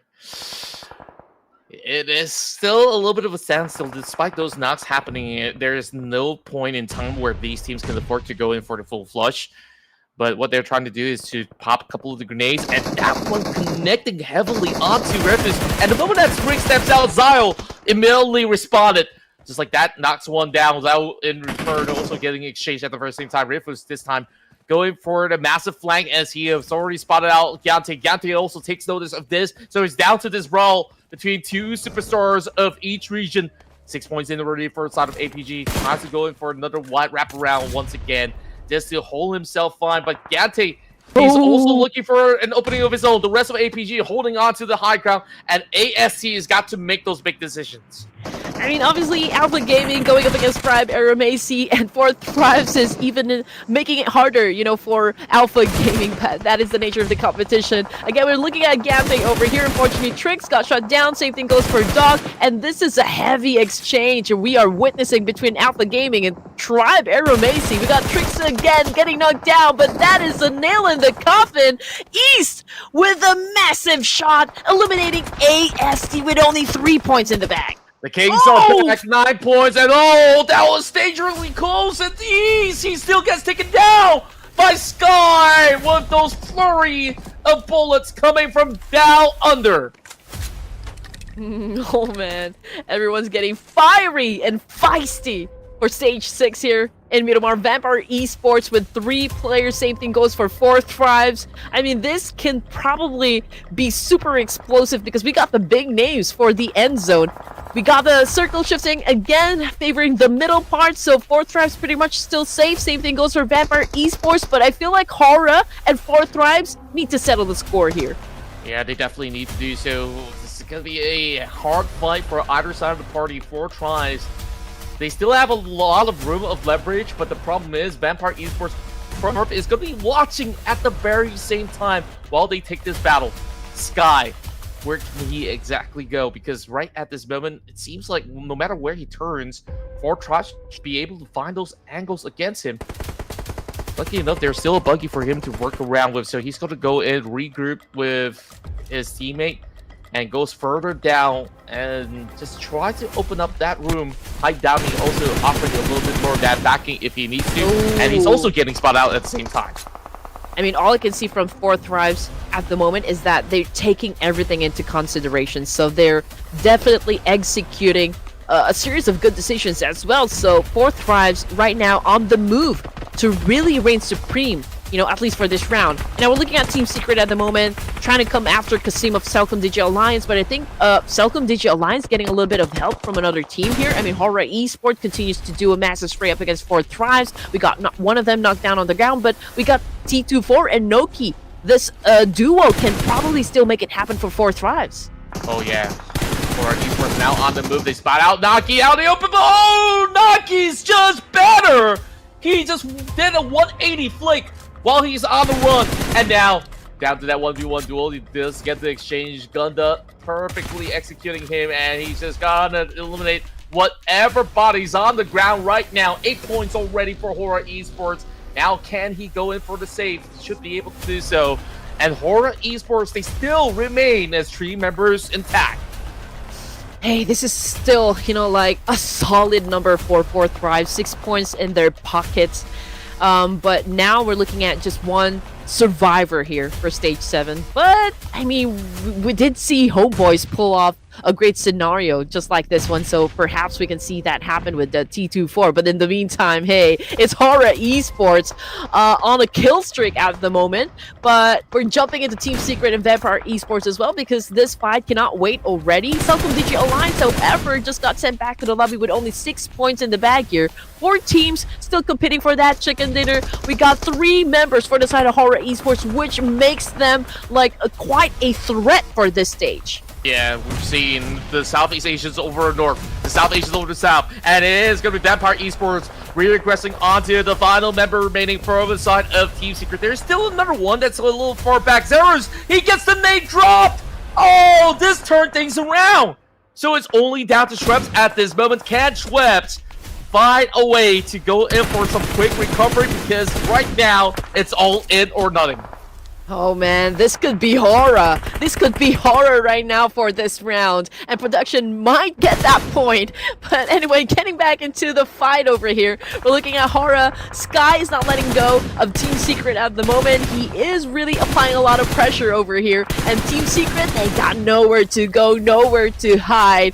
And the 4 Thrives, well, they're doing their best. T24 is doing his best to still stay in the game here. But HORAA Esports, they have the momentum going for them. We might actually see the first chicken dinner for South Asia right at this very moment, but there's still Vampire Esports in the mix, so we'll have to see how this battle plays out. Each one taking the respective quarters by the zone, but it is incredibly difficult for Vampire Esports to consider running across that highway because they've ran out of vehicles. So they just have to wait till this one plays out between both HORAA as well as 4 Tribes. Both teams kind of locking themselves into position. T24 now getting himself all that attention. Those nades are being thrown towards this direction, but they cannot spot the other member of those Vampire Esports just yet. So this could very well be advantageous for HORAA Esports with 3 members still left here to play it out. Ooh, interesting. I feel like HORAA is not aware of T24 at the moment. Okay, never mind, I said anything. 4 Thrives just got eliminated. So now this is a 4v2 situation. Vampire Esports now getting a lot of hellish fight from HORAA. Red Bull knocked down on the ground here. Sky moving in. And HORAA Esports bagging the chicken dinner for this round. Production gets a point. And the faithful shall be rewarded. It's the Purple Hordes now taking the first chicken dinner for SA on match number 4. Clinical executions, and you just saw how many battles that they got themselves into to deny all that space from everybody else, dictating whoever goes anywhere close to the south side. HORAA Esports, they played it to perfection. Yep, they're trigger happy at the moment. I mean, they've gone through a lot of fights, from that round, and was able to bag a lot of elimination points as well. So, yeah, it's a great thing, for HORAA Esports. They're doing extremely well for day number 1, and I'm curious, to see the numbers up there in the overalls, but we're gonna flash that to you in just a while. In the meantime, we're looking at the number of points here set up by Mafia, Gunda, Sky, and even Height Dami over here. It's 5-4-5. Jiggle had an early elimination, so we'll probably see him bounce back in the next matches. That's right, and when we take a look at those damage numbers, I mean, it's no surprise to me. I mean, Jiggle got taken out very early on, so he did not partake in the majority of the scuffle, but even with those 3 members, I mean, Mafia Gunda, with his addition into the roster, he fits like a glove in order to really supplement Sky as well as High Dami. So I'm just liking this iteration where they don't always need to play around Sky anymore. For sure. And well, the formula right now working for HORAA Esports, I mean, obviously they're displaying great skills and reflex as well. I mean, Sky is definitely a monster right now in terms of how accurate he is with those aims, you know, and getting the points done and making something happen, you know, for HORAA Esports. But I can say that it's being complemented very well by No Fear. I mean, he was able to snatch a title, you know, during the PMWC here, PMWC, and it was just like a phenomenal thing to witness No Fear really repping up HORAA Esports like that.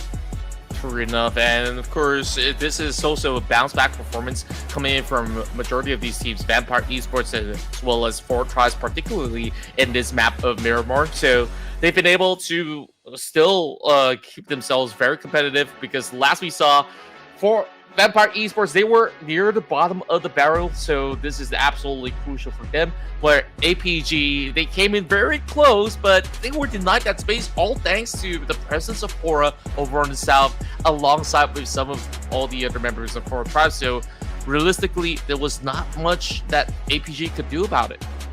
You know, for Alpha Gaming, the aggression starts to build up, maybe stage 5 in every match, you know, pretty low key during the first few zones, but I think that is something that is working out for them. So I feel like we're gonna see the same thing in the remaining matches. But as for the MVP, of course, we got Mafia over here, Mafia Gunda again setting up the title. But for the other top performers, we can also see High Dami doing well, even Sky of HORAA Esports. So we got 3 here repping up HORAA, and of course Doc of Alpha Gaming. Yeah, they just got those massive funnels going on for them, and this is a huge double-digit number that the rest of the members of HORAA Esports have been able to secure. When they win big, I tell you that. So, that being said, that's a total of 24 points for HORAA Esports, our chicken dinner winners of this round, followed closely by Vampire Esports with those 12 points secured. And look at it go. 11 points for tie between Fortress as well as Alpha Gaming. Cellcom DG Alliance, they were starting off inside of Los Angeles. It wasn't too difficult for them to maneuver, but it was difficult for them to play isolated into the zone, which we saw them taking massive gambles to try to secure some areas. It didn't really work out, while Team Secret tried to do exactly the same, whereas the rest of the field, they were a little late to the scene, so they managed to at least go in for a couple of pickoffs.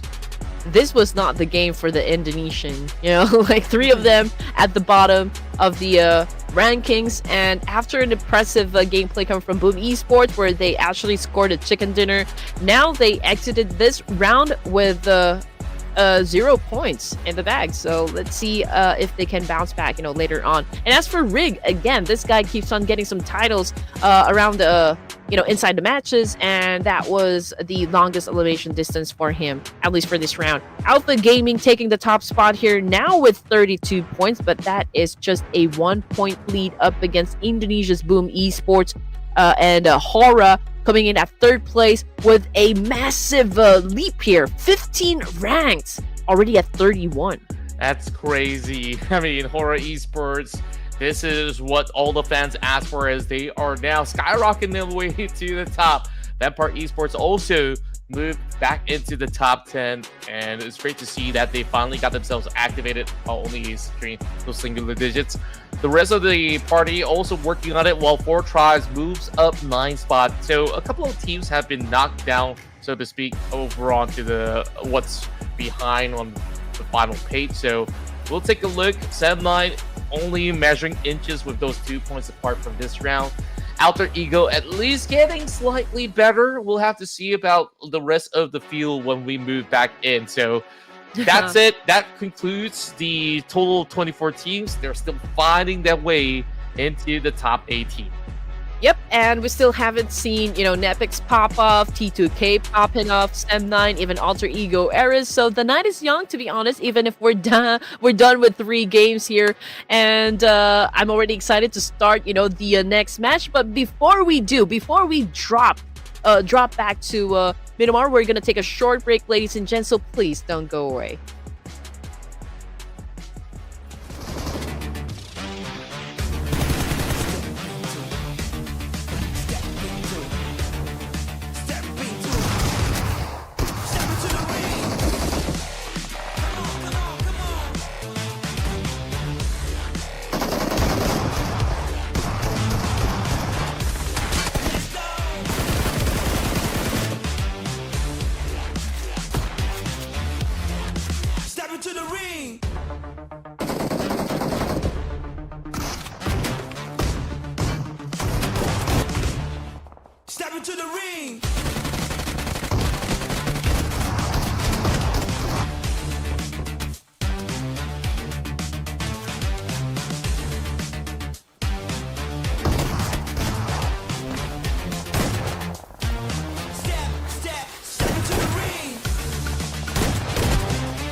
Welcome back to the Ruthless Invitational Showdown Season 12. So we're done with 4 games, but we still got 2 more. So we're about to jump into the final ERANGEL this evening. So let's see who's gonna take it. Red, Green, and Contra still your casters for this tournament. And, well, we're looking at the 4 teams that won a chicken dinner. Boom, Homebois, Talon, HORAA. Who's it gonna be, you know, for the final ERANGEL?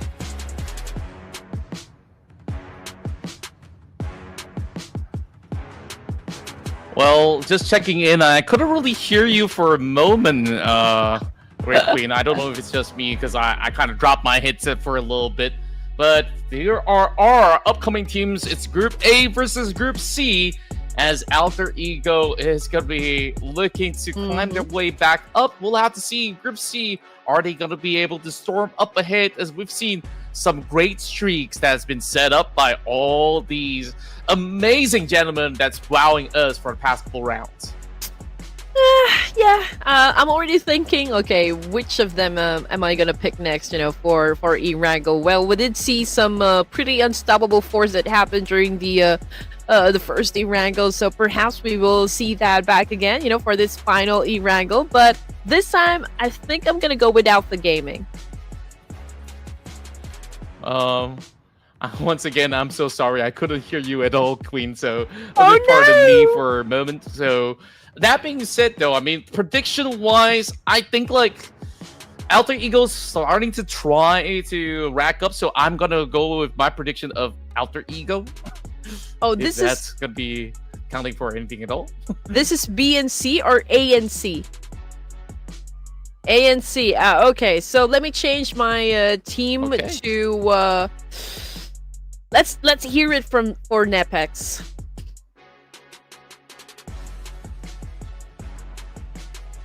There you go.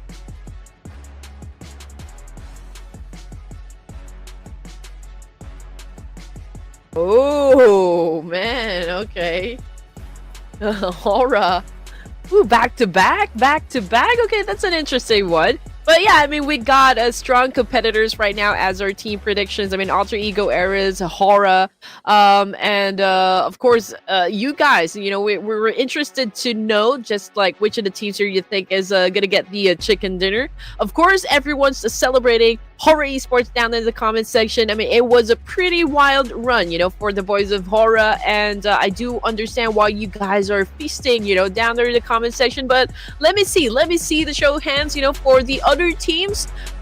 Please make a lot of noise down there and make sure that they also feel your energy and support for this next round. Yes.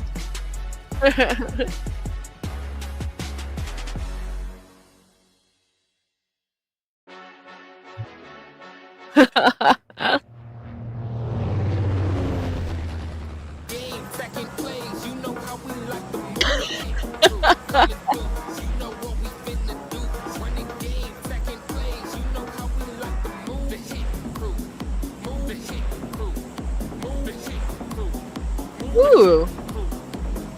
I would want that to happen, of course. I mean, like, if we see the initial circle favor the south side, well, we just know that it is gonna be bloody, it is gonna be catastrophic, and that's something that we all want to happen. I mean, the harder the circle it is, I mean, the harder the circle, well, the more fun it is for the caster and the audience. But headshots right now and highest damage output. It's Ruthless right now taking the spotlight from Alpha Gaming. We got Doc as well joining the roster.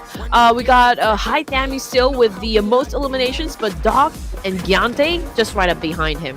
Yeah, very closely behind. When we take a look at the knockouts, I mean, Giante has been phenomenal today, especially on those clutches when he was going up against those members of the Vikings. So we'll really want to keep our eyes peeled out for that.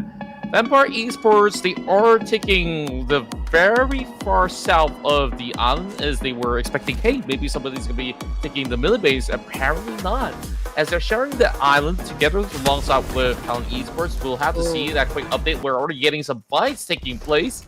Ooh. And there's going to be explosive bows to be shot over onto the far corner. It doesn't seem like it's further connecting, but Talon Esports, they are really hustling whoever's inside this township, and it's gonna be Homebois striking first and foremost with the micro Uzi. And just like that, Yoru's gonna be out on his knees, and Achille also being locked by a grenade, and he almost falls into his knees. Man, ASI's been getting some damage as well. I guess they're up against the T2K, if I'm not mistaken. Homebois, right now, still trying to survive in the situation. HORAA Esports, however, also having an altercation up against Team Flash, and it looks like they just won the fight. Team Flash, obviously the first team to be taken out of this game. We got back to Homebois, but two of them already knocked down on the ground here. But yeah, I think one of them still has a chance to get picked up at this point.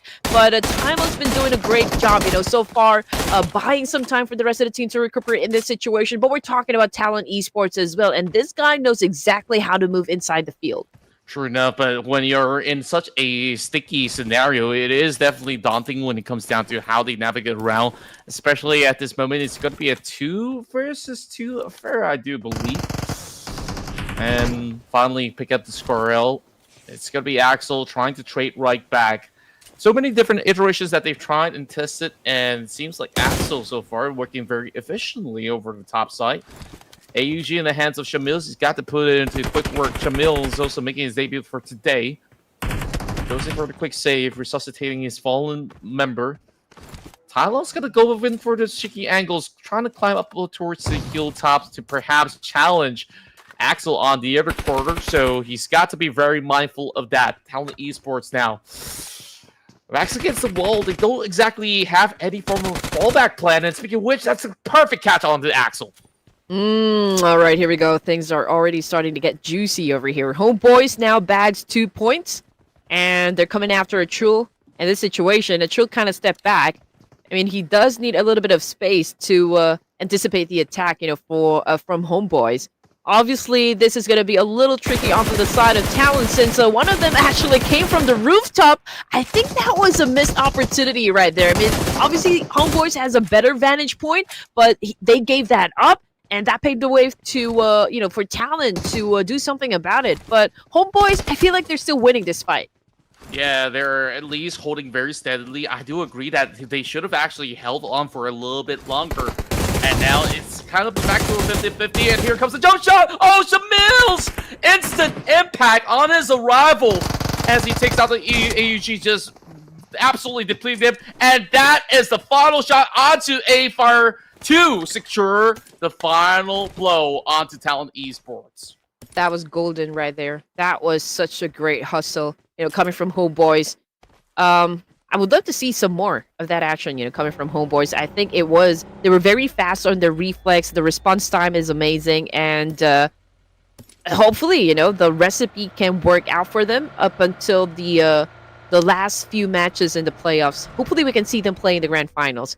But anyway, getting back into Team 52 over here, and we're looking at 13 teams remaining. We can see them going for the reposition as well, maybe headed towards the middle of the map here. They could potentially say hi to TODAK. I mean, TODAK already maintaining a very good position in the middle of the map here. AZ obviously will be coming from Jorgapul, but then again, they could probably have a clash with Team Secret up north. I know, man. And clashes, it's going to be a pick-off potential coming from Jivstai. Oh, perfectly to the head. Onto domain. I mean, this guy is not opening his domain in the world of JJK, so to speak. So, well, that's an early rest for that member, but it's just a start for plenty more to go. Netbex, what are they going to do about the situation? They're just going to further traverse ahead into Pachinki, and perhaps there is going to be some prime targets to look for up there. Yep, that was definitely an unfortunate situation for the side of Nepex. I mean, obviously you need all the manpower you can have, to always gain that advantage up against the remaining teams here. I mean, they could potentially go up against RQ, who is preparing to get inside the zone. But I think, the closest business I think they could come across to would be from the Savior. Fresh out from Pachinki. I mean, they're all flocking in the middle of the map here, so it's just a matter of time here before they decide to actually get into any engagement. But I'm also looking at Alter Ego areas coming from the eastern side, and they could potentially clash, with RQ. Yeah, there's just so many bunch of team actually traversing directly in the center. Everyone wants a piece of that land. And it seems like D-Saber is just going to be caught up in between. Team 52, though, is going to be the one that challenges them in this current trajectory. And Eldon quickly moves out of the way. He knows that he needs to recover a little bit more ground. And now, here comes Harrison on the challenge. Here we go. Team 52 right now dancing it up with D-Saber. We got a DBS showing off. Manzi right now trying to showcase his skill right now with the shotgun, but yeah, I mean, he was able to do the job. I mean, D-Saber completely eliminated. Not just yet. I mean, we still got one more player here. Natty T on top of the staircase, and again, holding a double barrel. But hey, everything is turning into chaos over here. Team 52 is just so close on all these close quarter combat. It seems like it even overwhelms the likes of D-Saber, who just made that quick loot. And after exiting out of Pachinki, they got themselves in hot waters. Alton now just waiting for the flames to subside as he will be charging up above. Nate still tries to hold still by his own. We've seen some clutches from this gentleman before, but this is a little hard to do as they will be depleted. No points whatsoever for those members of the X. Yeah, Team 52 obviously doing a great job here. I mean, it wasn't such a great game in the previous match, but they're definitely bouncing back. 12 teams. Right now we're looking at Nepex Esports. We saw them lose one member, Domain, a while ago, took in heavy damage, you know, from across the field.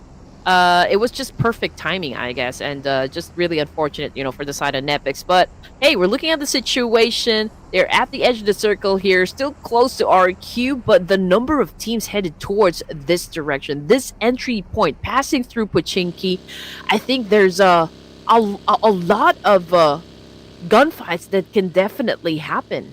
Yeah, a lot of potential right there. Homebois is taking their sweet time after having, you know, a little bit more of that big blowover up against Talent Esports, and right at this very moment, I think that there's still some decent room that they're playing off from, so it's not too shabby after all. While the rest of the field tries to maneuver into those high grounds, Team Secret and a great focus point up the hillside. Expecting more teams to come by, and over onto the corner, I believe that to be Bigatron by Vitality. Team Secret so far have shown some ferocity, but have not been able to make it into the top 4 run all too frequently, other than maybe the first game or so. So hopefully they get to recuperate this round, and we'll see what comes up next. Okay, here we go. TODAK obviously taking their time here, scouting the area, checking if there are enemies, you know, trying to get close to their position. So far, everyone is just being quiet, you know, for now, at least for stage 2. I mean, looking at 12 teams remaining for stage 2, just a few minutes into the game, and we already see a lot of drop clash happen. But I think this is going to be the next thing to see. Alter Ego Eras right now just did a massive spray up against Nepex, but the question is if Nepex will be taking this bait. So far, they're quiet. I mean, we can see Claw haven't abandoned his vehicle just yet, but Precious already starting to go up against Krypton with that kind of distance. Yeah, it's mounting very, very quickly. Nepex now, one member down, and they're still taking this fight up against the rest of Alter Ego. And they're just gonna make good use of this overcrowd, just rampaging through Krypton. Nothing he could do about it, unfortunately. Yeah, that was some road rage right there. And the Krypton right now, there's no chance to save this guy right here in Alter Ego. Era's looking to avenge their fallen comrade. So this is going to be a personal fight at the moment. Alter Ego Era's getting hunted down by Nepex. We got a Claw getting closer to fire over here. We got Badru, Rosemary. This is a duo you don't want to mess with. But right now we are seeing them flee the scene. Oh man, that bumper car ride is done a little too much up against those members of Alter Ego, so they are willing to really give way. Let them have those top end of the kill since they've already lost a member out of that exchange. And now, Team 52, they continue on their rampaging streak. Those 3 points secured up against DX, and they're feeling a little bit more confident. It's great to see these new names really playing towards everybody's expectation. or surpass expectations because we did know what to expect from them from the get-go. And they're just showing that they are ferocious. They are able to challenge even some of the top dogs in the world. Haidami, though, close range combat, and it's going to be Zeros that does take the win out of the exchange. Jiggle tries to defend him up, and Zeros is savage. He's going to be throwing that Molotov just to secure it. And Jiggle, he's going to full send it. Is he going to get more? Team Secret got them all wrapped around. Rosemary popping up. He takes one down from the side of Homebois. Haidami got roasted alive, and Jiggle right now taking some damage from Doc. Team Secret, GK, he finds himself down on the ground here with that massive counter as well. 12 teams still, Jiggle bleeding out there in the open, but in this situation, I don't think HORAA Esports has the time to pick up their teammate. We got Sky boarding his vehicle over here, might be going for the off angle as well, or maybe, just maybe, trying his best to save his teammate, but I think that was kind of a reckless decision to actually come forward and challenge up Doc like that. Yeah, it's a little out of the Ruthless as well. Here comes Doc, just going for those massive sprays, just something so much of that pressure right now, but he still clutches that moment, takes out Jiggle. Juge's coming in to save the day, knocking down one member inside of HORAA Esports. T2K going into the middle battle as well. Meanwhile, the rest of these members of Netflix goes in, blow for blow. It's third easy, goes down with just one tap coming over to DBS, and that's it. It's gonna be that UMP to secure it. Two members still left on the side of T2K. Is Rex gonna turn Oh! Yes, he will! Wow, that was perfectly done by Nepex. And again, you know, the way that they actually eliminated the opponent is just quite outstanding. 10 teams just like that for stage 3. Alter Ego Eras continue to stay in the game over here. Rosemary already making a move. We're looking for him to try and find a way, you know, try to find the best angle that could probably shake things up a bit, you know, for this stage. But right now, Vampire Esports, they haven't bagged any points just yet, but potentially they could go up against the Homebois down south, so that's just the potential fight that can happen. But as for RQ, BTR, and even TODAK, we got Team 52 as well. They're close to one another, so we're just waiting for someone to actually tip the coin here. Yep, then it's gonna be skilling off the charts right now. TODAK right now looking for a little bit more of that spacing to play around with to secure the vicinity. Now with such little space left, I mean, everywhere surrounded by teams at the moment, and there's that dead space right in the center between BTR as well as Team Secret, which is hard to play because it's just flat ground terrains. Oh, take a look at this. Team Secret as well as AZ, they're starting to gain that advantage because of that hardship all the way down to the Western Plains. Oh man. Okay, kill feed. There's someone getting their heads popped at the moment. It was just so small we weren't able to keep track, but then again we are seeing Lepar from RQ getting some punishment from Alter Ego Eras, none other than Rosemary 911. By the way, Lepar out there super exposed. He doesn't have anything to hide or like covers or anything, and it's making it easy, you know, for the side of Alter Ego Eras to finish up the job here, but RQ will definitely try to respond.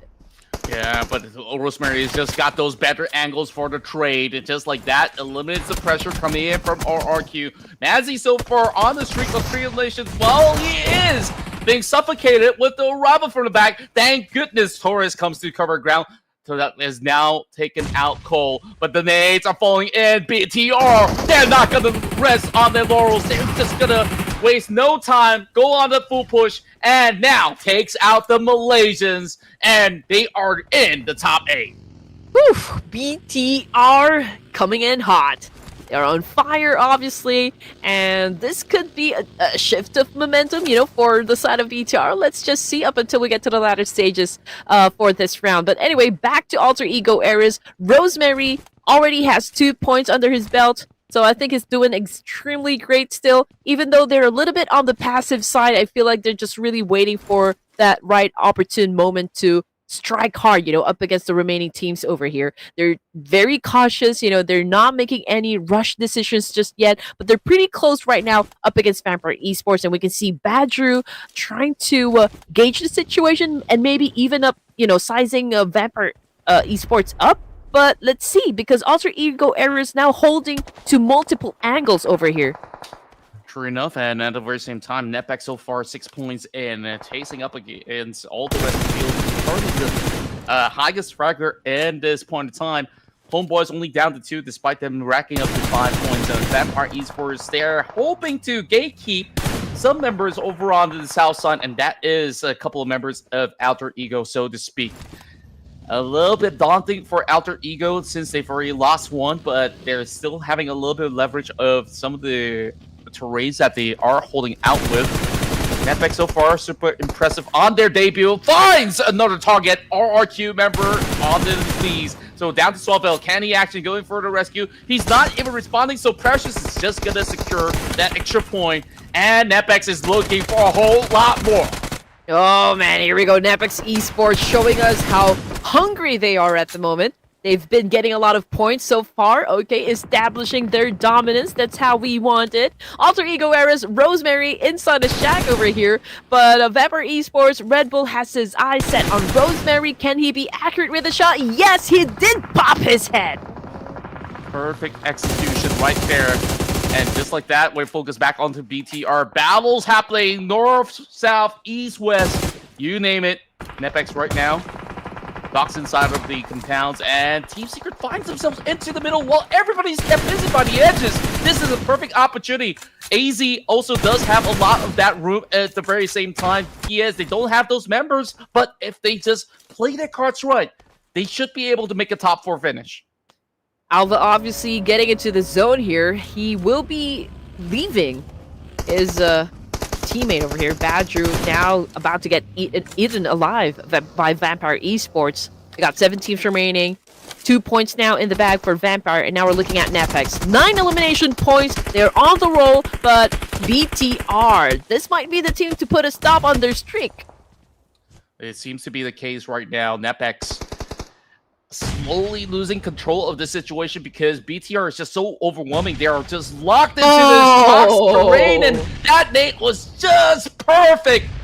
So BTR, they're looking for that closure right now up against Rex. Nades after nades fall true. How long can Rex hold on? Can he still find a little something return? Can he also save Precious? Returning over onto the back, and there's just no time left. It's gonna be the last stand for Rex as he tries to just hold his own, but too little too late. BTR will just suppress them down to the ground. It was a chain of events, man. I mean, one of them getting knocked down, that paved the way for them to get obliterated. That is for sure. BTR dominating, 5 points. We're looking at Homebois. Simba roaring right now, getting the job done as well. He's the last active member here going up against AZ at the moment. You can see Simba really doing his best effort right now to still make it happen or like survive that clash. We got Simba dropping from the second down to the ground with the attack, but what's a great follow through from AZ. Oh, it was just so much going on right now. Down to the top 4 we go. BTR, 1 member down. AZ tries to recover themselves. They were just trying to fight for a little bit more of that space, but somehow crumbled through. Team Secret, they just have the perfect positioning with their 2-1 split at this moment. Doc L, an imposter coming from the side of Team Secret, is just going to be holding down the line. Now, at the very least, they got all these vantage points. Team Secret, just like what I said earlier, if they just hold firm onto all these angles, they might just be onto something. Yep. Have you actually seen his picture? I mean, he also looks like Doc, you know. he's like a doppelganger or something. But anyway, back to Vampire Esports right now, going up against the AZ Slumbers. We got one of them knocked down. This could be detrimental, of course, for the side of AZ. I mean, they already are running out of options over here, but Asmi could probably still flip the script here up against the opposition, but then again, it's Vampire Esports right now showing fangs, and that is a crucial nade that just got dropped by Miola. Oh, that was absolutely huge. Vampire Esports right now, 4 members stacked up. And now it's an all Southeast Asian affair between these 3 titans of each respective nations. The best out of Vietnam, the best out of Indonesia, and, of course, some of the very best coming in from Thailand. Nades fall through a little wide, and the rest of BTR knows that they're pretty much locked inside of that tower. There is Juke over on the outskirts. Razy's trying to seek out his position. All these smokes now falling into decoy them out of their current hole. And it's going to be Juke just landing a couple of shots over onto the bottom layer. Razy's now pretty much compromised. He's got no escape. Oh! And the nade falls so perfectly. And now 2 versus 3. Can he actually do it? This is just a full-on flood coming in from the side of BTR. But look who's here. The Vampire Esports looking to close in. Yep, strike 3 and you're out. We got Juke back on the screen here. Not done dealing with business up against a BTR. We can see Bumblebee cooking up a nade himself. The Vampire Esports right now getting impatient. They're trying to join into the mix over here. And BTR is just really getting everything being thrown their way. Kent is the only surviving member. This is now or never. Team Secret right now also getting attacked by Vampire Esports. Very aggressive right now from the side of Vampire, but Team Secret continues to dominate. Yes, they do. Vampire Esports, they are just overwhelming the rest of these other players with sheer numbers. But Juke so far, unrelenting. He's just going to swerve all the way to the back, just try to single out some of these targets. Now, this is where Team Secret gets overwhelmed. I mean, they still have Ceres over there, just being held back by those members of BTR. So Vampire Esports, we'll see what exactly is going to be the call coming in from them. Only Lazarus taking out. They are still feeling rather confident to close this one out to finally bring a victory back to Thailand. Hey, we're not even seeing Tony K play, but Vampire Esports seems to be on a roll here.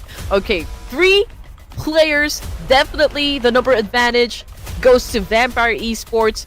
But then again, BTR, Team Secret, both teams very deadly. Now let's see what Ken is going to do in this situation as he throws the nade up against Zerus, but completely is off mark. GK, okay, getting damage as well from Red Bull. And I think it's pretty much on point, you know, to as to where GK is currently at. Kent continues to dominate. Again, Zerus knocked down hard on the ground. Kent will be picking up this point. Ooh, Coach Kent is going to look to close this one out. It's going to be a pickup against Melda at the very same time. BTR, they are now surging to that 10-point marker. And Red Bull, what's he going to do? He comes in with a wide grab. Huey's going to work alongside with him, but this is just them succumbing to the pressure of those grenades falling in place. And speaking of nades, it connects onto Bumblebee. It's so amazing that BTR is still alive and kicking over here. I mean, obviously they don't really have that much option. They don't even have that much space. But then again, they continue to survive, which is pretty amazing. Now we got Kent back on the screen here. S12K gets the job done. BTR with 10 points in the pocket. And now it's between Kent and also Juke. Team Secret versus BTR, and he's got no idea where exactly Juke is lurking around. He knows he's somewhere up in the forest, but he's just trying to recover for the meantime. Juke, he's going to play this to his advantage. But the thing is, with all that smoke deployed, it's going to be a full-on clear. And this is where Juke, he brings in the AG, but he's missing the mark. He's whiffing, but he will still land a final blow to keep Team Secret at the top. Wow! Oh wow, man, BTR definitely did not make it easy for the side of Team Secret to catch that chicken dinner, which is of course the very entertaining, you know, for us all. And that was such a great matchup. You know, BTR still showing us what they can do inside a battlefield, but then again, Team Secret caught the chicken dinner by its head, and now they are actually just showing off their trophy for this round. It's just so crazy. So many of these rounds were really down to 1v1 brawls. Kent really held down the line to really put BTR all the way up there with those 11 eliminations. But Juke, he's a master of disguise. He's been lurking around. He really played a lot of mischievous tactics over on the North Point in order to keep himself alive. And by doing so, he nabs it by the tail end of it. Mm-hmm. And Vampire Esports, again, this guys, I cannot predict when they're gonna pop off, you know, in any match. Like, especially in Ruthless.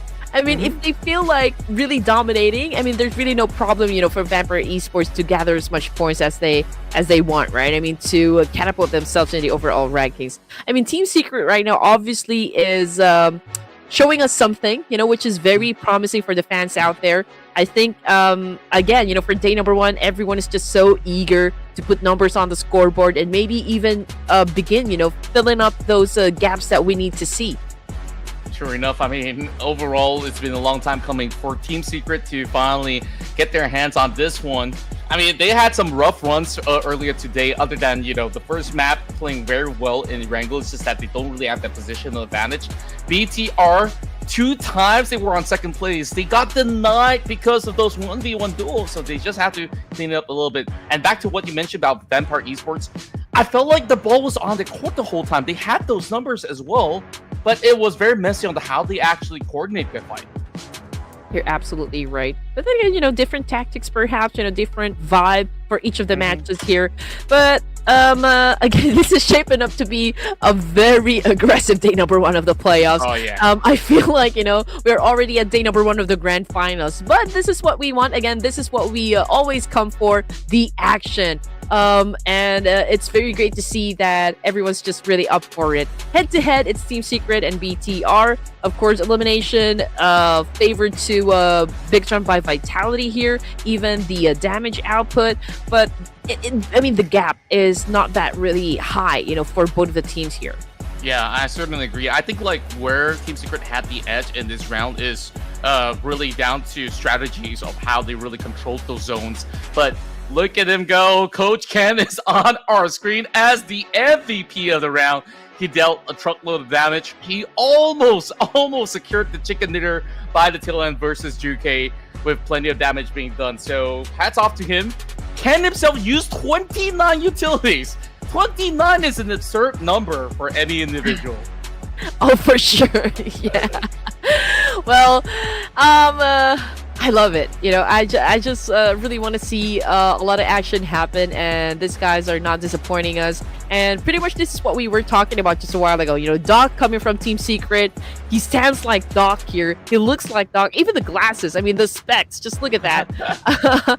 Completely a doppelganger, for APG Doc. But yeah, I mean, Rex here, even if Nepex wasn't able to score the chicken dinner, I think pretty much when it comes to elimination points, they're pretty consistent. Kent, I mean, obviously he got the MVP title over here, and I believe, there's plenty more of clutches and even moves, awesome moves that we'll probably see in the last match. But when it comes to this rankings, in the leaderboard, we got, of course, Team Secret on the top here with 18, Big Jump by Vitality, it's just a 1-point lead. Vampire Esports coming at 3rd, and Nepex with 11 points. D-Savior, ASIA, Team Flash, unfortunately exited the game empty-handed. I really love the tempo of play that we're getting for today. Like we're not having teams that will really just take their sweet time to rotate. We're getting like full-blown rotations into the center of the zone from minute 1, and that's what we love to see. A lot of full-on brawls, and hence why we see even the Savior, ASI, and Team Flash kind of struggled because of the tempo that was not met perfectly, or their positioning was a little off. And we got Doc, who also did secure himself the longest distance elimination in this matchup. And so far, super impressive stuff. This time, more players get involved with a total of 63 eliminations. And just about 2 airdrops. The rest are pretty much standard score lines that we're looking at.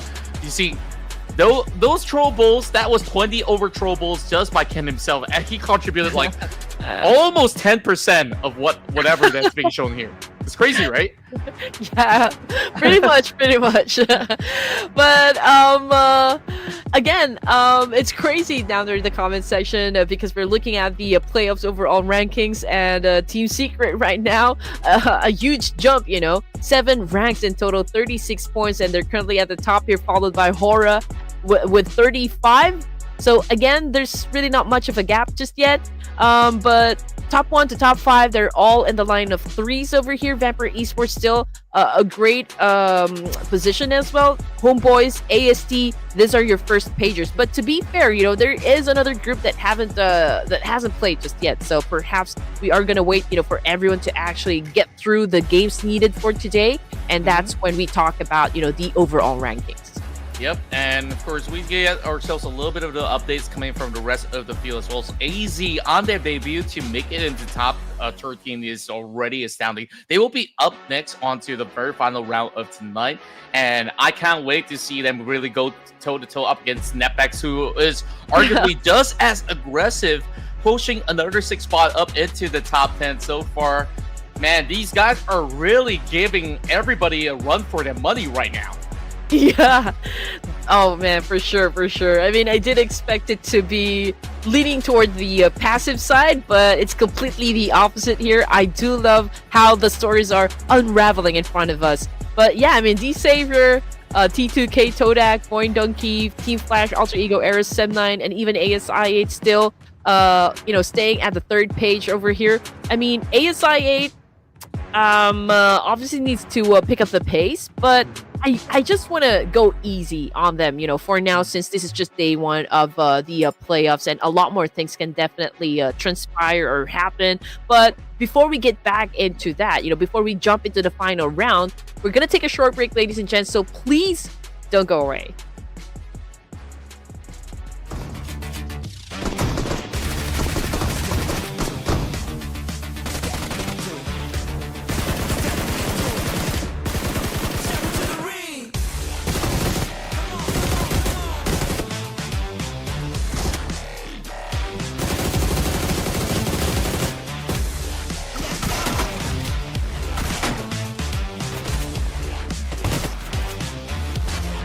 Step into the ring.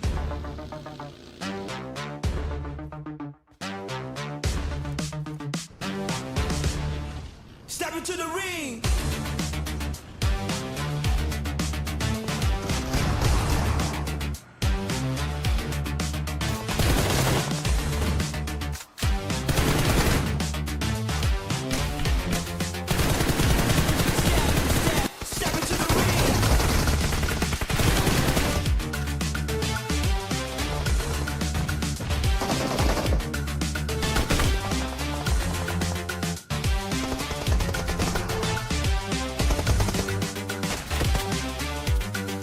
Step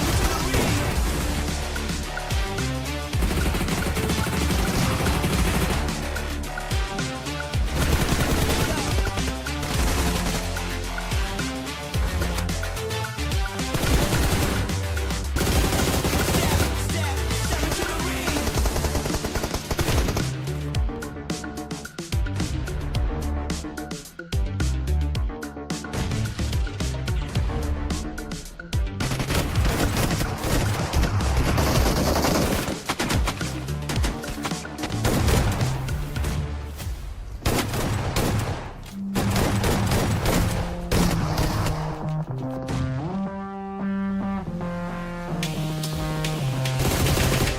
Lights out.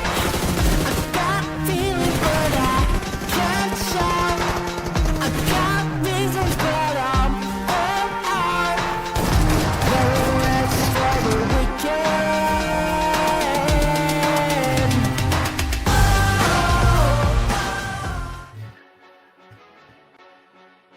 And just like that, folks, we're only down to one more match for tonight. But if you guys want more action, you know what exactly to do. Hit that sub button right now if you haven't subscribed already to Ruthless Esports. Here, we offer you the best of PUBG Mobile Global tournaments right here when there's off seasons and even some of their own tournaments to come. So make sure you guys keep yourselves peeled, because right now we're moving forward to our final round of the night, and that's going to be once again in the Dusty Dunes of Miramar.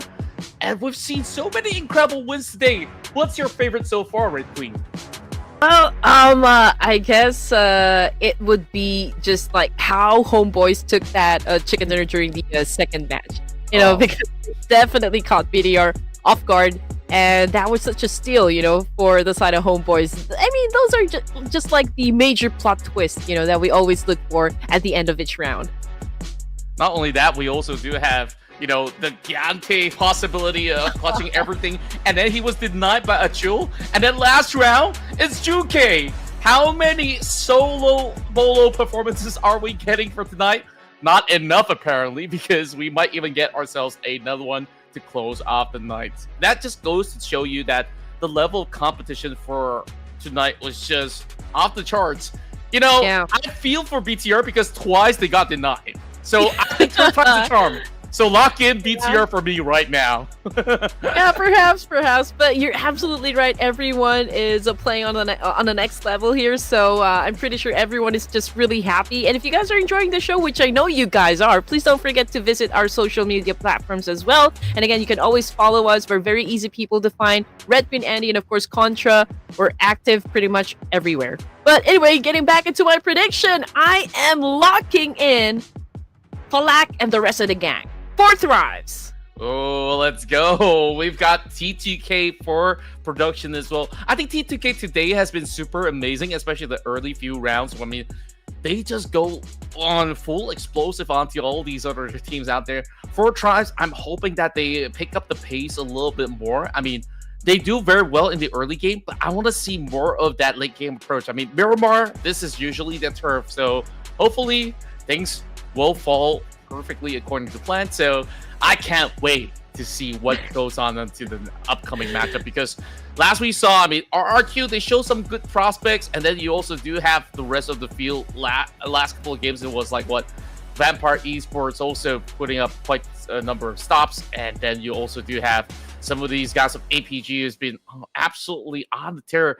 They're still going to be playing in this round as well, so I'm looking forward to seeing them pop off one more time.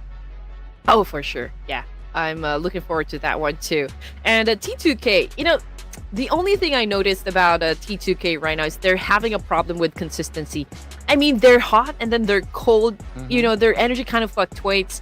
And yeah, I'm just really waiting for them to build that consistency. I mean, I already know that they can pretty much deliver, right? They can get the numbers that they need. You know, they can get those elimination points. They can probably do effective rotations. But something along the way, or somewhere along the way, something happens, and I think it affects their overall gameplay. So I don't know what is wrong, or if they need to tweak the their rotations a bit, or maybe their overall strat, but T2K, yeah, I can still pretty much agree that they are a formidable team here. But again, we're looking for consistency.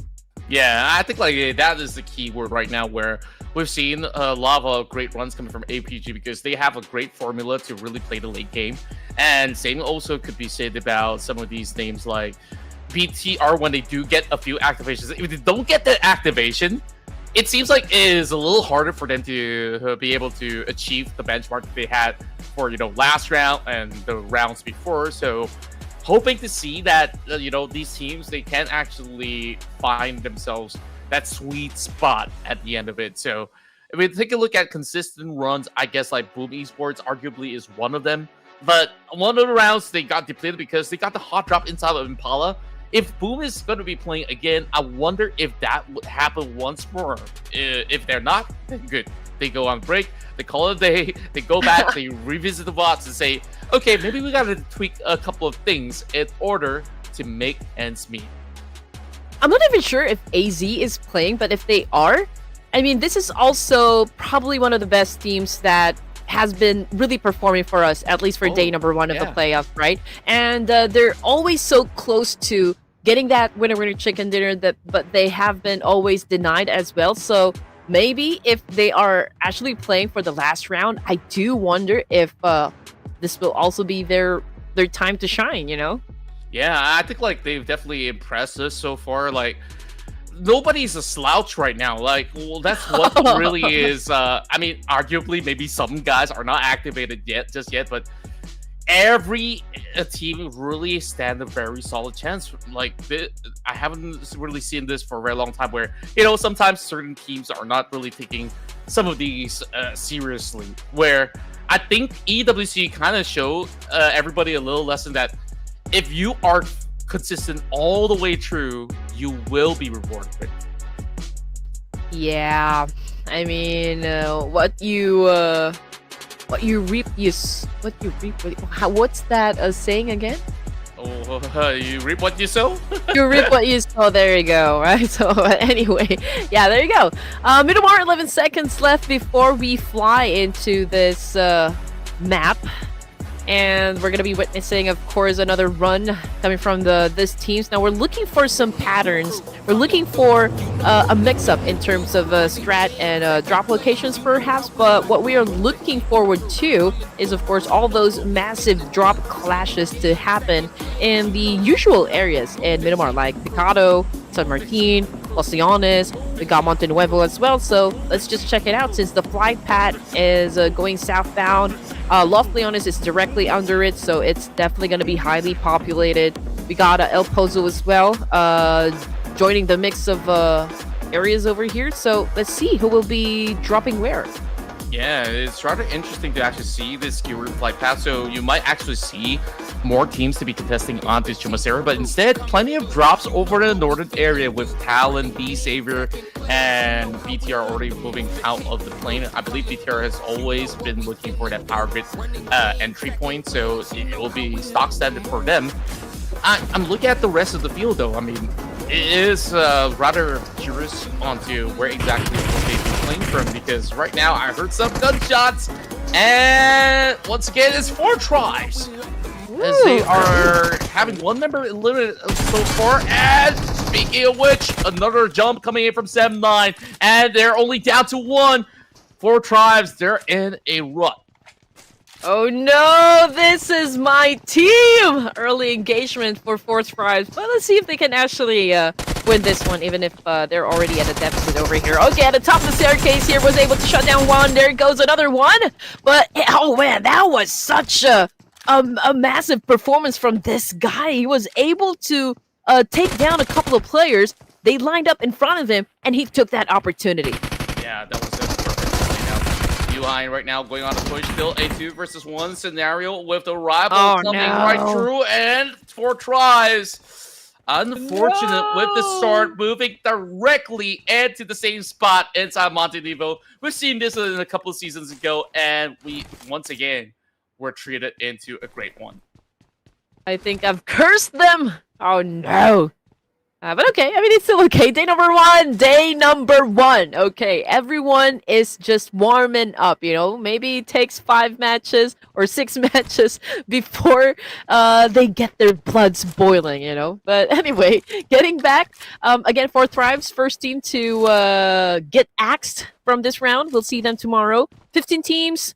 We're looking at Team Flash at the moment, and they're close to Napex. They're staying in just one area over here. I believe they are down here in Los Leones. So if they are, then they also have to deal with Telecom DG Alliance and ASI 8. Yep, and it's just a lot of all these teams flocking all together. Napex right now already locking the position of Zeus, so it's going to be rather tough for them to really prepare forward, but they still have Win rushing forward, so this is just going to be a quick hustle coming right through. Oh boy, it gets real rowdy for the moment, and it's just going to be a full-on flush. Pressure still massive, pinned down Win! That's huge, and Domain managing to suppress them even further forward. Team Flash looking rather sloppy with the push, and now this is where it is. Napex back into the driving seat. That was an incredible shot, you know, coming from Napex Esports. I mean, Precious definitely on point there. He was able to provide that support. And here comes Domain now with a classic spray. And Napex Esports was able to close down the deal here, bagging 2 points. And I'm not sure if they're going to continue hunting down Bows in the process. But yeah, I mean, obviously Top is not letting go. And he continues on to chase Napex at this point, but he needs to figure out a way on how to make sure he could potentially be the one to save his team, because Napex Claw is in a very good position over here. Indeed he is, and interesting enough on how the circumstances have unfolded so far. Team Flash, despite with only 2 members, they are still kind of holding decently, especially when they're pretty much locked inside the city with even ASI involved. Of course, Napex will not really let them slide away, so generally, this is just gonna be a little bit hard for them to actually going for those kind of wide wraparounds. Claw out. We'll have the rest of them follow suit, and just like that, Team Flash really had nowhere to run in the city. Yep. Well, that's one team out of, let's be honest, I guess. Team Flash, they couldn't get the rhythm just yet. Wunty, you know, he's one of those fraggers that we always see performing, but right now we cannot feel the presence of the Team Flash. But hey, maybe the story can change tomorrow. We still got day number 2. Back to Nepix Esports. It's a solid performance right from the get-go. 4 elimination points, and they continue to rack some more. They do have an advantage up against ASI 8 over here, but it's a matter of like how good these teams are when it comes to extracting information. And Huzaifa right now is pretty much exposed to Precious, but Precious obviously just waiting for that, you know, right opportunity for him to strike. So he still has that element of surprise up against ASI 8, but it all boils down on how good the execution will be. Yeah, it's really down to that exchange. And ASI 8, I think like what's lacking here is the confidence. I mean, the last couple of rounds we see them go like it feels a little disjointed. They're kind of holding back ever so slightly, and now maybe bringing back Huzaifa to the mix here could allow them to make some really bold calls, such as this one. Perfect sprayed out, and there's just nowhere that member of NetX could actually wrap around. But there's still one member over the top, though. Yeah, I mean, he was pretty patient over there, and I guess that was an advantage, you know, for the side of ASI 8. They knew how to maybe set up a trap here up against NetX, and Claw obviously wasn't aware that there was a person that could take him down, you know, from that angle. And I guess NetX will be taking note of this one. I mean, we will go through several times in this map, so it's going to be the same rotation, same drop clashes. And ASI right now, Huzaifa, the one who bagged the point here, cooking up a nade, trying to flush out Domain, but Domain was able to step back, which is actually a good one. But can't say the same, though, for Precious, because he's currently bleeding out there in the open. Yeah, all the members of ASI now rushing up against Domain. I wonder if there's going to be any form of cover fire to perhaps hold him back at the very least, because Domain currently being overwhelmed, but he's not being outdone just yet, but he will be. Oh, goodness gracious. I mean, that's a little bit overwhelming. ASI, they managed to recuperate. They now find themselves a couple of points ahead, finally getting things done. Okay, ASI 8 right now getting ready for Celcom DG Alliance. We got Baby right beside this building. Went in for that spray. Fortunately, it did not connect. Kasim was all prepared for that one. He did anticipate it a bit. And now they're responding back to ASI 8 and Baby trying to recover from this situation. I mean, both of the teams here are already tanking the blue. Time is already running out. Even if this is just stage 1, I mean, it's probably going to be a challenge for them to get into the play zone. I mean, like, if you don't really have that much resources and this is a drop clash happening, let's see who's going to be winning the fight, but they need to settle the score now. Yeah, I love the approach coming from CD Alliance, because they were hearing all these gunshots and they know for a fact that usually they share these spots alongside with ASI. So they're closing right in. They just really want to either wrap up the fight, call it a night, whichever way he swings. But the thing is, they're already tanking the blue for quite some time now. So as much as it's just stage 2, it's still going to sting if they were going to eventually recover from a fight. So hopefully they settle it real quickly. So that being said, Void Donkey, T2K, BTR, and D-Savior, they're the ones with the advancements into the zone. Boom Esports to follow suit into that entry point alongside Sid Martin. So those first hits is going to be crucial, because this flight path sees a lot of teams playing on the south side. Yeah, I feel like there will be a lot of collisions to happen, you know, eventually over to the west and the south side, just by the sheer number of teams actually headed towards that direction. And it's going to be mostly, you know, the same entry point. But here comes Kasim with a blow up against Baby. And Baby took that one hard, and now he is about to get sent back to the lobby over here. So that is a player loss on the side of ASI 8. Coming off the kill feed, it's U-High, I believe, coming from Sem9. Yeah, I think they're having an altercation because Talent Esports right now, and Axel was the one who got that number under his name. Celcom DG Alliance continues for the push here up against ASI 8. We got one of them going off angle over here, probably going in for a pinch. You gotta strategize, to try and flush out ASI 8 at this point, but I'm pretty sure, these guys, they know how to move. Yeah, and so far things are looking great for these members of Celcom DG Alliance. And also another great start for the side of Talent Esports to get things activated. This is just going to be the full heal coming in from the sniping monster of CB Alliance. And of course, he is none other than the Tap Master himself. Was Federalis finally makes an appearance on the very final game. And now, back 2 points, and they are feeling rather confident with all these pushes up the hill. BTR now draws the exchange, but CD Lions fully commit. Down to 2 members left for the side of ASI. Mironi, Suki so much, but he doesn't seem like he's got much meds left for the meantime. Huzaifa holding on to the bottom ground. He's going to be pivotal in this exchange up against CD Alliance. T2K and even Boom Esports having an exchange somewhere, and they're trying to blast each other off. Celcom DG Alliance continues to, of course, have this fight up against ASI 8, but they couldn't find each other just yet. Both of the teams, again, tanking the blue already. Here comes the charge right now, but ASI is still doing an impressive job so far, defending themselves and this compound. But Celcom DG Alliance, slowly but steady, they're about to win the fight. 2 down already. They don't want to turn this one into casualties. And this is Kasim right now with the dance up and with the nail in the coffin. Celcom DG Alliance wins the fight. Wow, that was long drawn out. I think that was impressive enough coming from ASI 8 on how long they've been able to defend that. A typical team would just easily crumble from this kind of pursuit. Like, he still did plenty of damage throughout that run. Alpha Gaming now in the mix of it. Up against Giante. This is a fight we don't want to miss for sure. Alpha, they're kind of spread in the 2-2 formation. The members of ASE is also out in the blue zone, so if they take too long, this might just be a full wraparound coming from the rest of ASE. And here comes Ease to also join in the parade. Zyro over the hillside, and this fight is going topsy-turvy. Good exchange, damage being done towards Ease.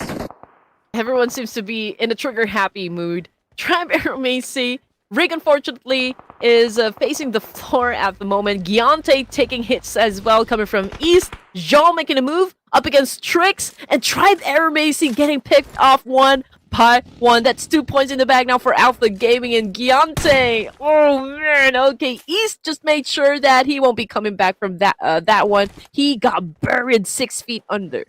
Wow, it's just beautiful, beautiful work rate coming out of the members of APG on how they position to slowly take out Tribe Aromacy one after another. Now it's only down to Zio to maybe meet up against Zio. I just love when we cast these tournaments and everyone's name is almost close to each other. You got Lambo, and now you got Lambo, My Vigini. And then you got literally a clone coming in from Team Secret. I don't know what to say. I mean, right now, Zio last stand, he gets a pickoff. Oh, that punishes Ease just by that maneuver. And he might just be able to put more dent upon those members of APG. Hey, you know what? Celcom DG Alliance is still around Los Leones, so that's going to be a long way. Yeah, getting to the play zone. Hopefully they have enough resources, though, to heal themselves up, just in case, they will be greeted by a team here. But anyway, getting back into Voin Donkey. They're now up against that one. Esports, here comes Razak. Oh, man. 2v1 situation. He didn't even survive that clash. And now Talent Esports capitalizing on their location, which is absolutely the right thing to do here. Razy shutting down by APG. I believe T2K even still continues to fight, up against Train to Kill. Yeah, Alpha Gaming now finds the entirety of BTR in their crosshairs, but Doc, it's too overwhelming while he is being spotted out by Trang coming in from Vikings. I'm not even sure where Trang is currently at because he's not inside of the crosshair, and they are on the opposite side of the hill. FBK East is going to zone out BTR and APG at the same time. Alpha Gaming. Man, taking their sweet time here. we don't even feel the pressure, coming from Alpha Gaming, even if, down to just 2 players over here. But APG continues to try and challenge up the boys, initiate gunfights, which is absolutely still amazing, very courageous, which, of course, is doing them good at the moment. But how long are they going to be surviving this one? How long are they going to last? Now they move to another location here. Zhal trying to recuperate as well. We got BTR repositioning themselves, but they could be saying hi to one member of AZ Slumber, but BTR, I feel like they want to snag a compound over here. Well, yeah, and right now, plenty of teams are trying to challenge that real estate that Vikings is currently holding over on the top end of the hill, but it's not going to be a direct challenge, so to speak. They just really want to leverage some of the terrains around this vicinity. And just take a look at how many names across the field. Razy just barely moved, and then he just got shot just like that. BTR, impressive as it seems, I mean, they're not exactly in the clear because all these teams are just surrounding them at the moment. I just love the work rate so far when you have Coach Kent directing the orders.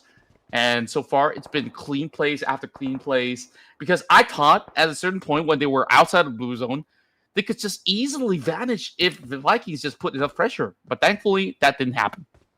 Mm-hmm.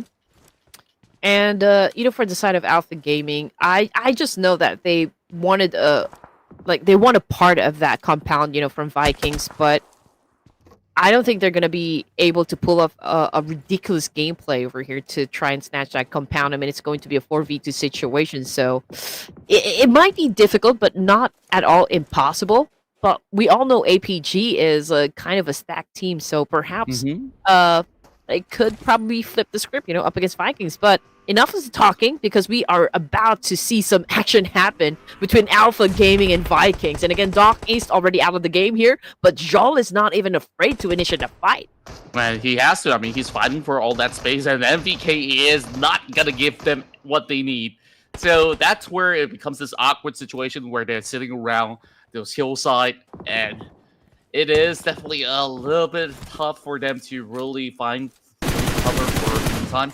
Well, Vikings, they're feeling rather confident. I mean, take a look at Point Donkey as well. They're over on their point. They managed to suppress one more so they can close in onto Semi with this knock. They're getting themselves ready in the wheels, and now here comes the full force of the push. Munchie now coming in with a white wrap. Satria, first one to be on the defense, holding up that grenade. I'm thinking that he needs to cook it perfectly. And yes, he does! Immediately lobs it towards Mochi. And now, Gachor, what's he going to do? He brings out the pump beat, and he still hasn't really found it because Satria is just so good with just playing decoy around his compounds. Yep, what you gonna do when it comes for you? Potato with a nade. Completely missed his target. Now goes in for the charge. Potato took in some hit. So and now both of them already down on the ground here. Gakor is the last hope, and he was able to pull that off. Now Donkey remains to stay alive, and they have a chance to score that chicken dinner. We are already at stage 5, I assume. So, again, that was an impressive, back and forth exchange coming from those teams. Yeah, and Sem9 almost had it in return as well because he's been playing so well. It's just that down to the final finishing touches, I was really taken aback and was surprised that that one individual has been able to put so much damage onto these Void Donkey members. Luckily, he did not connect that final shot. Else, it could have been a big disaster for Void Donkey's push because, yeah, ideally with the 3v1, you kind of got all these kind of situations under control. But now, speaking of getting things under control, there's still Ikens on the other corner. The rest of T2K from the north point, they still have some areas that is covered by the zone. So Talon there, they're looking to push through. Look at who's there. Zyodi is over on the other end. And I don't think Talon fully notices because they were occupied with some presence coming in from the side of T2K. Keep in mind, BTR also on the hillside. And now they draw a little bit of pressure. Nate's now falling right through. I'm not sure if this is going to connect, but if it does, this is going to be huge. This is going to be hard for Tribe. I mean, we're looking at their last surviving member, and he's been throwing a lot of nades up against Talon Esports, so his location already compromised. But then again, they also have to be careful about the fact that BTR is doing a massive gatekeeping situation for both of the teams here. So Talon Esports, they have to put down Zio in this process. Otherwise, it's going to be hard for them to even step inside the zone here. I mean, BTR is kind of strict. You know, like they're really preventing them to step inside the zone. So Talon Esports, it would take a massive maneuver, I guess, to overthrow BTR at this point.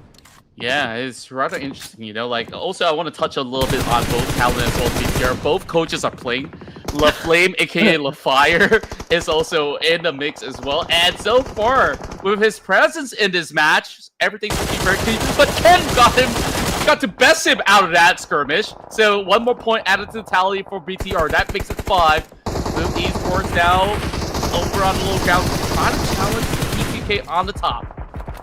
And BTR is at it again, you know? They're coming after another a chicken over here. But Alpha Gaming still amazingly continues to survive a lot of fights here. And now we got Rifus. He does have his eye set on Homebois over here, coming from SoundCloud Digi Alliance. And John's been popping out of those nades here and was able to seal the deal. Alpha Gaming, 5 points now in their pockets, and they remain to be at stage 5, but we're about to close this zone soon. Celcom Digi Alliance unfortunately did not survive as well, with only 3 points in the bag here, and BTR ready for their defense because Talon Esports already on the move. New Kings versus the old Kings. Talon Esports looking to sink their claws onto the aliens, and we gotta see if there is just about enough vitality in their bars, and we'll just have to see whether if BTR pulls off that perfect gatekeep once again. Even if they turn to AZ, it's gonna be a tough retaliation at the very same time. So Talon, they gotta fight their way out. Whew. Okay, T2K, obviously, the thing that I see here is that they're trying to go for that zone control, but Void right now just unleashed hell, you know, up against D-Save or Talon. Oh, okay, so they have been getting a lot of nades as well coming from BTR. Bumblebee, as well as Federales over here, is pretty low in HP, so they need to back away from the situation, at least for now. BT are obviously buying some time here in Talon. They are very cautious. You know, they're not really getting closer and closer to the fire here. They're trying to get some distance and maybe even getting to another angle here. I felt like that was an angle that they could actually just plow right through, but they were being very respectful. And take a look at Axel. He's looking for a flank. Razy also trying to cover the flank by himself. Federales first line of defense. How much damage can he do? Axel now swings right in. Razy to rejoin the group as well. But it's going to be Yoru, the first one to get knocked. So this is call time for BTR to go in for the full push. Hey, there's no stopping Federales at the moment. He now pulls his DBS, coming after Axel here. It's a dance-off you don't want to miss. Federales again, and getting one. We got Talon Esports getting bombarded with a lot of shots from Bigatron by Vitality. Federales again with another move. And Talon, right now, just got eliminated by Bigatron by Vitality. 9 points in the bag now. The movement coming in from Federales, just breaking ankles from the side of Talon Esports, and that was almost super clean. I mean, there's only one casualty in the form of Racing. They can still pull themselves forward, and that passage now cleared up, denying Talon that entry, and they only succumb to 7th spot. APG is still in the mix. Refus now secures his third elimination. TTK holding down the rest of Boom Esports, and Boom, they're in a messy situation with APG also on the opposite side though. I don't like where they're at, but Boom Esports, if they can hold down the line, and maybe these two might take each other out. T2K, they're just waiting for that opportunity. Those names are being sent right down below as well, so there's just no room for Boom Esports to realistically play this one out.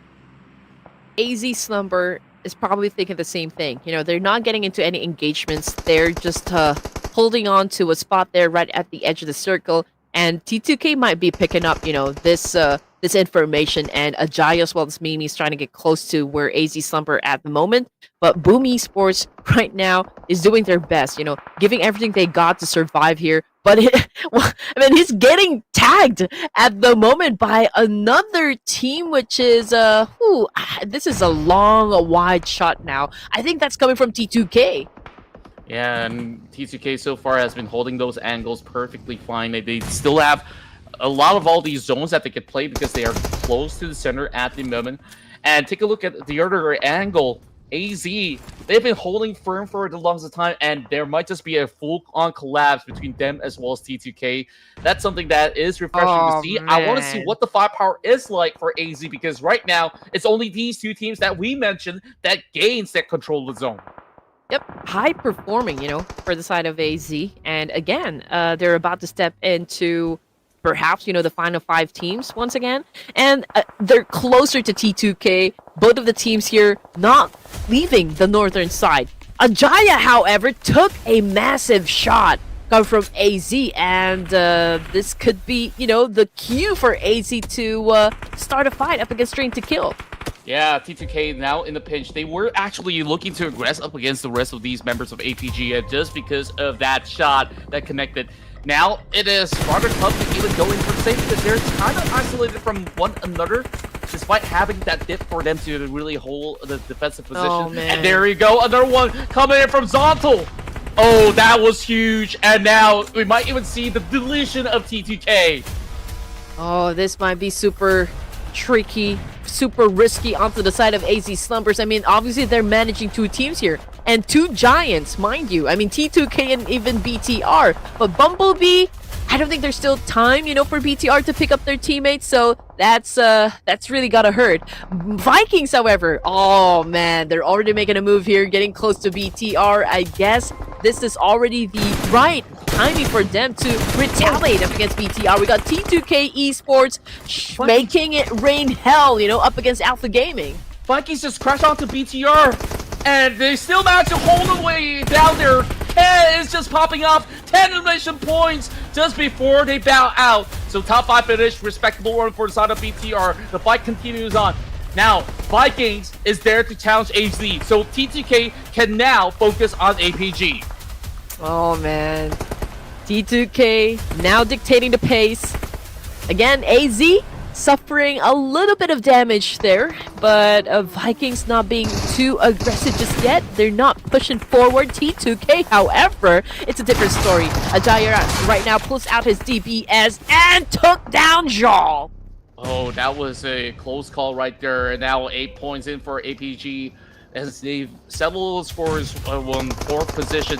But here comes the rest of Vikings. They've held the ground for the longest time, and they got stocks for days, dropping it like it's hot, and just like that, depletes majority of these members of AZ.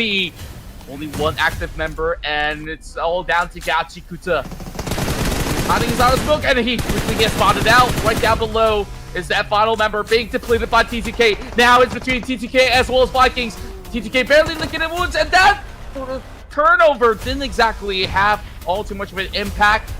And VKE, what's the next big play? They know that T2K is on the opposite end, so they can choose to wrap around once again, go for that reset, and then reconvene, because right directly in the center, there's too much open play spaces for them to play. Yes, T2K stepping on the gas now, and this is the T2K that we all know. Yeah, number advantage obviously goes to T2K over here, but if Vikings can maybe shut down at least 1 player from T2K, that could even out the fight. But as of the moment, we can hear gunshots, but we are not seeing any of these teams actually step into the middle. Just like what you said, Contra, it's an open space.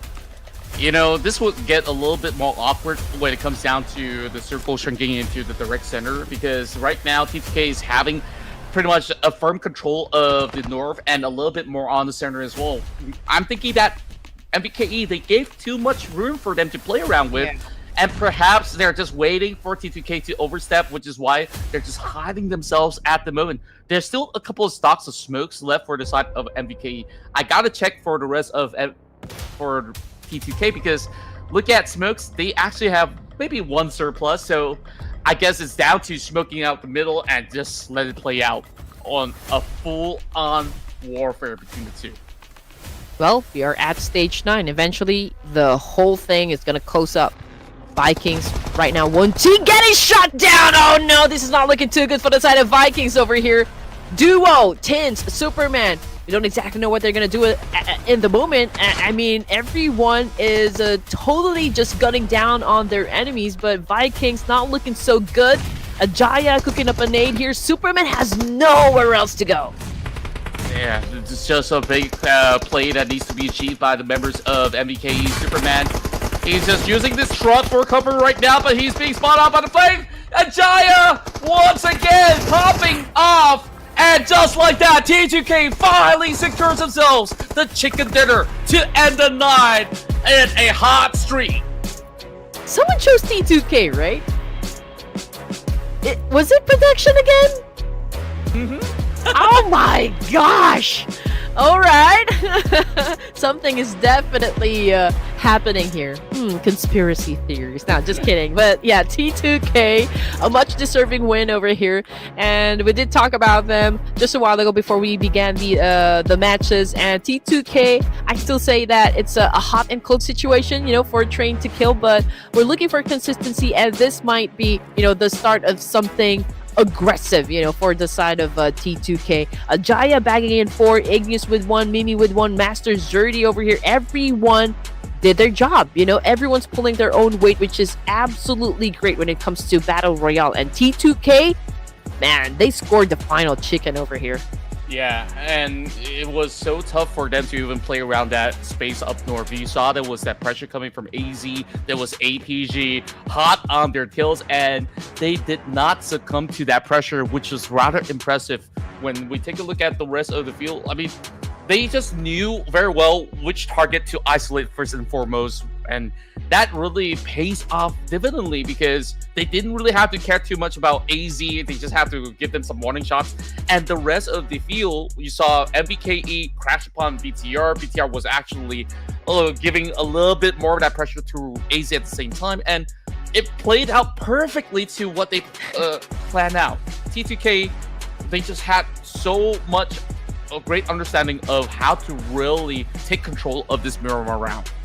If this is going to be the same pace for tomorrow, you better not miss out on anything, ladies and gents. I mean, it's going to be brutal, that is for sure. T2K, BDR, Bigatron by Vitality. We got Vikings Esports as well, Alpha Gaming. These are the teams that, they do pretty well when it comes to Miramar. I mean, just by looking at the stats over here, it only goes to show just how cool they can be, inside the matches. That's right, and we take a look at the rest of the party as well. I mean, BTR is absolutely on the rise today, and on top of that, Vikings definitely have a lot of interesting spree, a great run inside the ERANGEL, and I think that they are trying something a little bit more defensively played out in order to achieve such a result, while APG still having some consistent results, as we can see neck and neck on the form of damage as well as output of eliminations from both of these gentlemen. Federalis so far still one of the top guns throughout the match. And Federalis over here continues to make a name for himself, I mean, being compared to Jol of Alpha Gaming right now is just really on a next level. A team contribution, well, I guess this is fair numbers for both of the players here, and with the kind of performance, these two players showed us, and even the teams, I feel like it's going to be a grand time, for day number 2 of the playoffs. And even if this is just the playoffs, everyone's so eager, to put up a show, which is actually doing us great. And again, T2K, BTR, Vikings, APG, these are your top notchers when it comes to Miramar. Yep, so far they've been absolutely astounding when it comes down to, their duels in long range as well as mid range.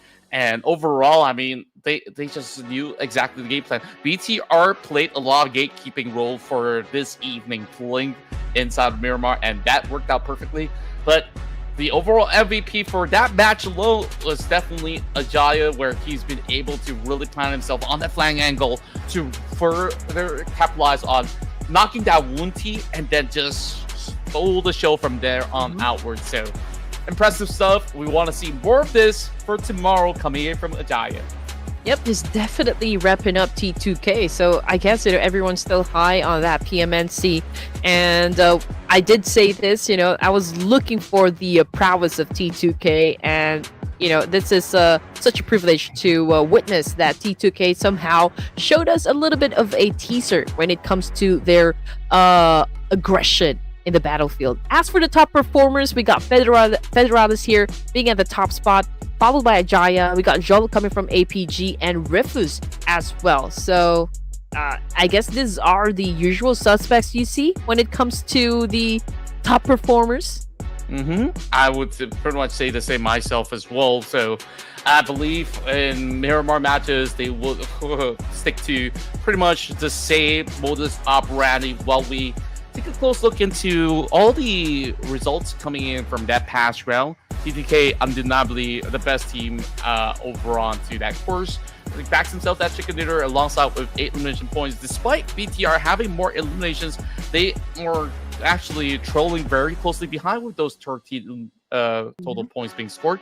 A tie between Alpha Gaming as well as MGN Viking Esports is definitely huge news for Vikings to recover, but Alpha Gaming is just stacking up a very consistent run throughout all the matches for today. Not gonna lie, I thought, D Savior is gonna go full throttle on this one, and even, for the side of what was that team? That's not Epic Song. Even Tribe Aeromacy, I can say. But T2K, okay, longest elimination distance. They continue to get more titles, for this round. 212 turbos used for this match, and we did expect this number to go high, so that's exactly what we're seeing at the moment. That's right, and look at the rest of the results. I think, overall, it's super satisfying to watch some of these rounds of Miramar go by. I mean, the amount of troubles used is just a whole lot compared to ERANGEL, and then you also get to see a lot of all these long-range headshots, which was absolutely incredible, and Mimi was a beast of a marksman overall. Despite, 220 isn't exactly the biggest number when it comes down to Miramar, but he does the job splendidly well. So that's it. I believe it all comes down to the close here for day 1. So tomorrow we'll be offering you guys a whole lot more action because we still got a whole lot more. And don't forget, we still got the overall results to be displayed on our screen. So before we close off the night. So let's also take a look at that real quick. I am hella satisfied, with all of the action that I've witnessed for today. Again, the only expectation that I had, for this tournament, at least coming in for day number 1, was for the teams to be a little passive, right? But it's a different story. Like I said, I'm happy that teams are pretty much in the mood, to really put up a great show, and the fans definitely pretty happy down there in the comment section. I can see a lot of supporters for HORAA Esports, T2K, even Pakistan teams, ASI 8 and 4 Thrives, and that is what we want to see, every time we play out a big community tournament over here. But we're not gonna end the day, of course, without telling you guys just who took the overall MVP, and that would be none other than Ruthless himself, coming from Alpha Gaming, 6 elimination points with 2,127 damage output. I think the reason why he's up here on the overall MVP is his insane amount of damage.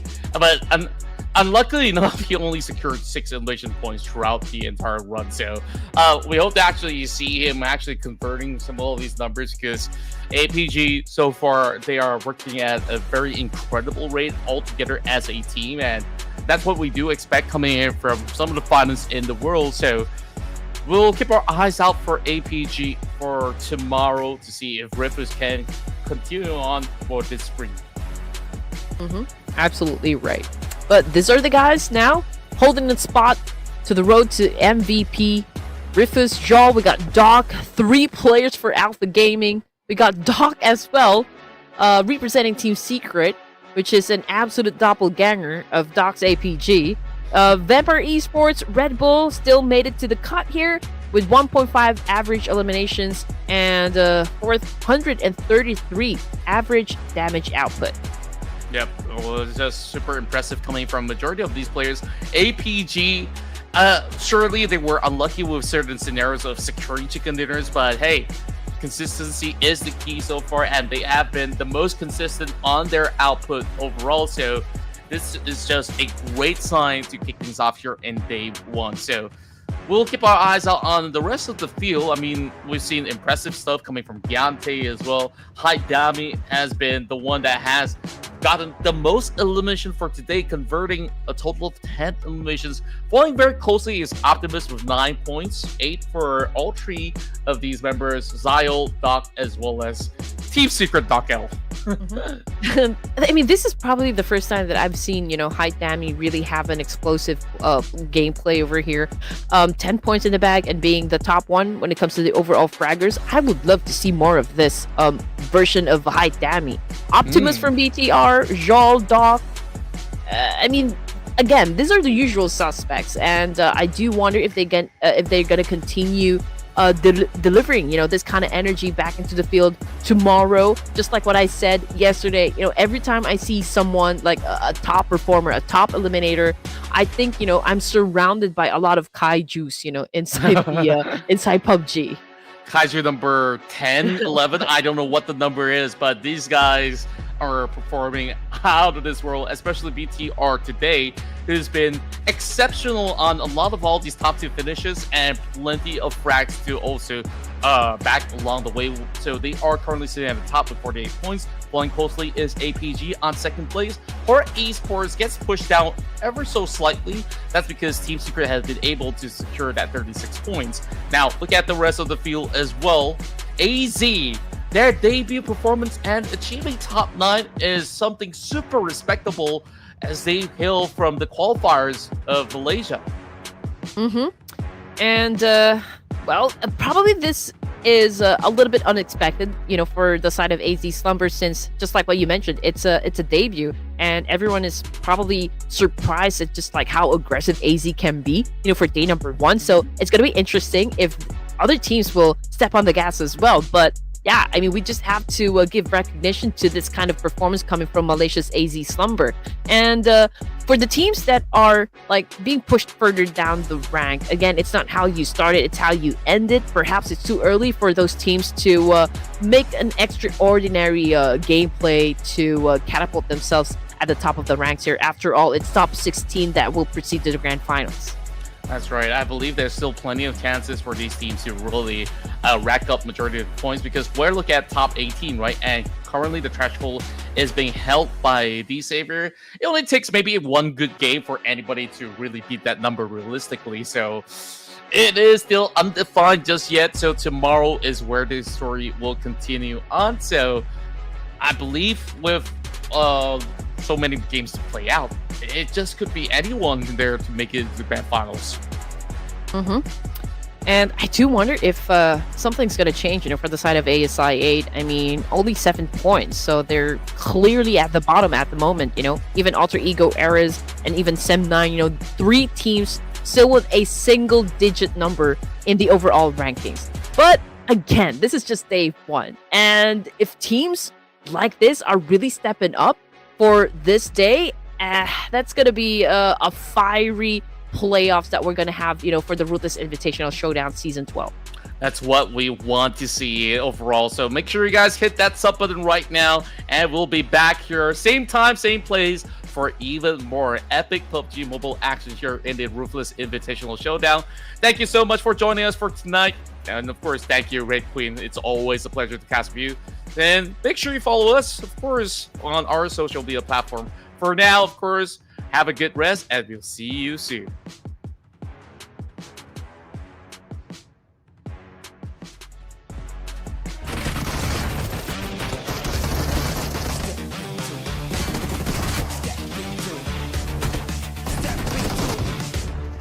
Step into the ring. Come on, come on, let's go.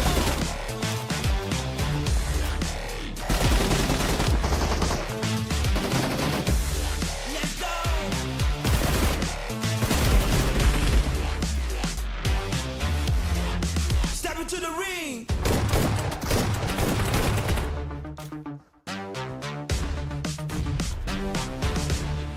Step into the ring.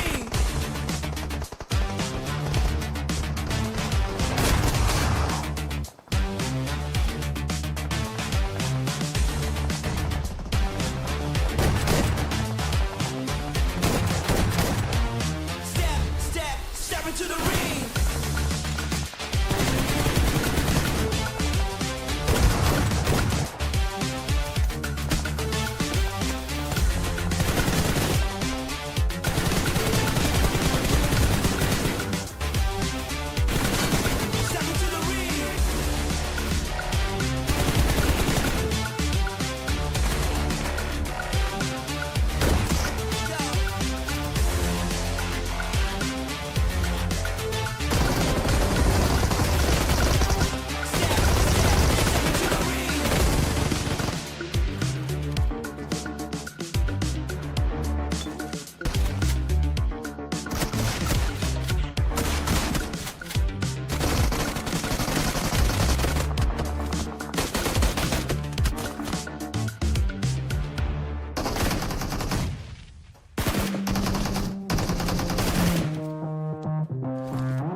Step into the ring.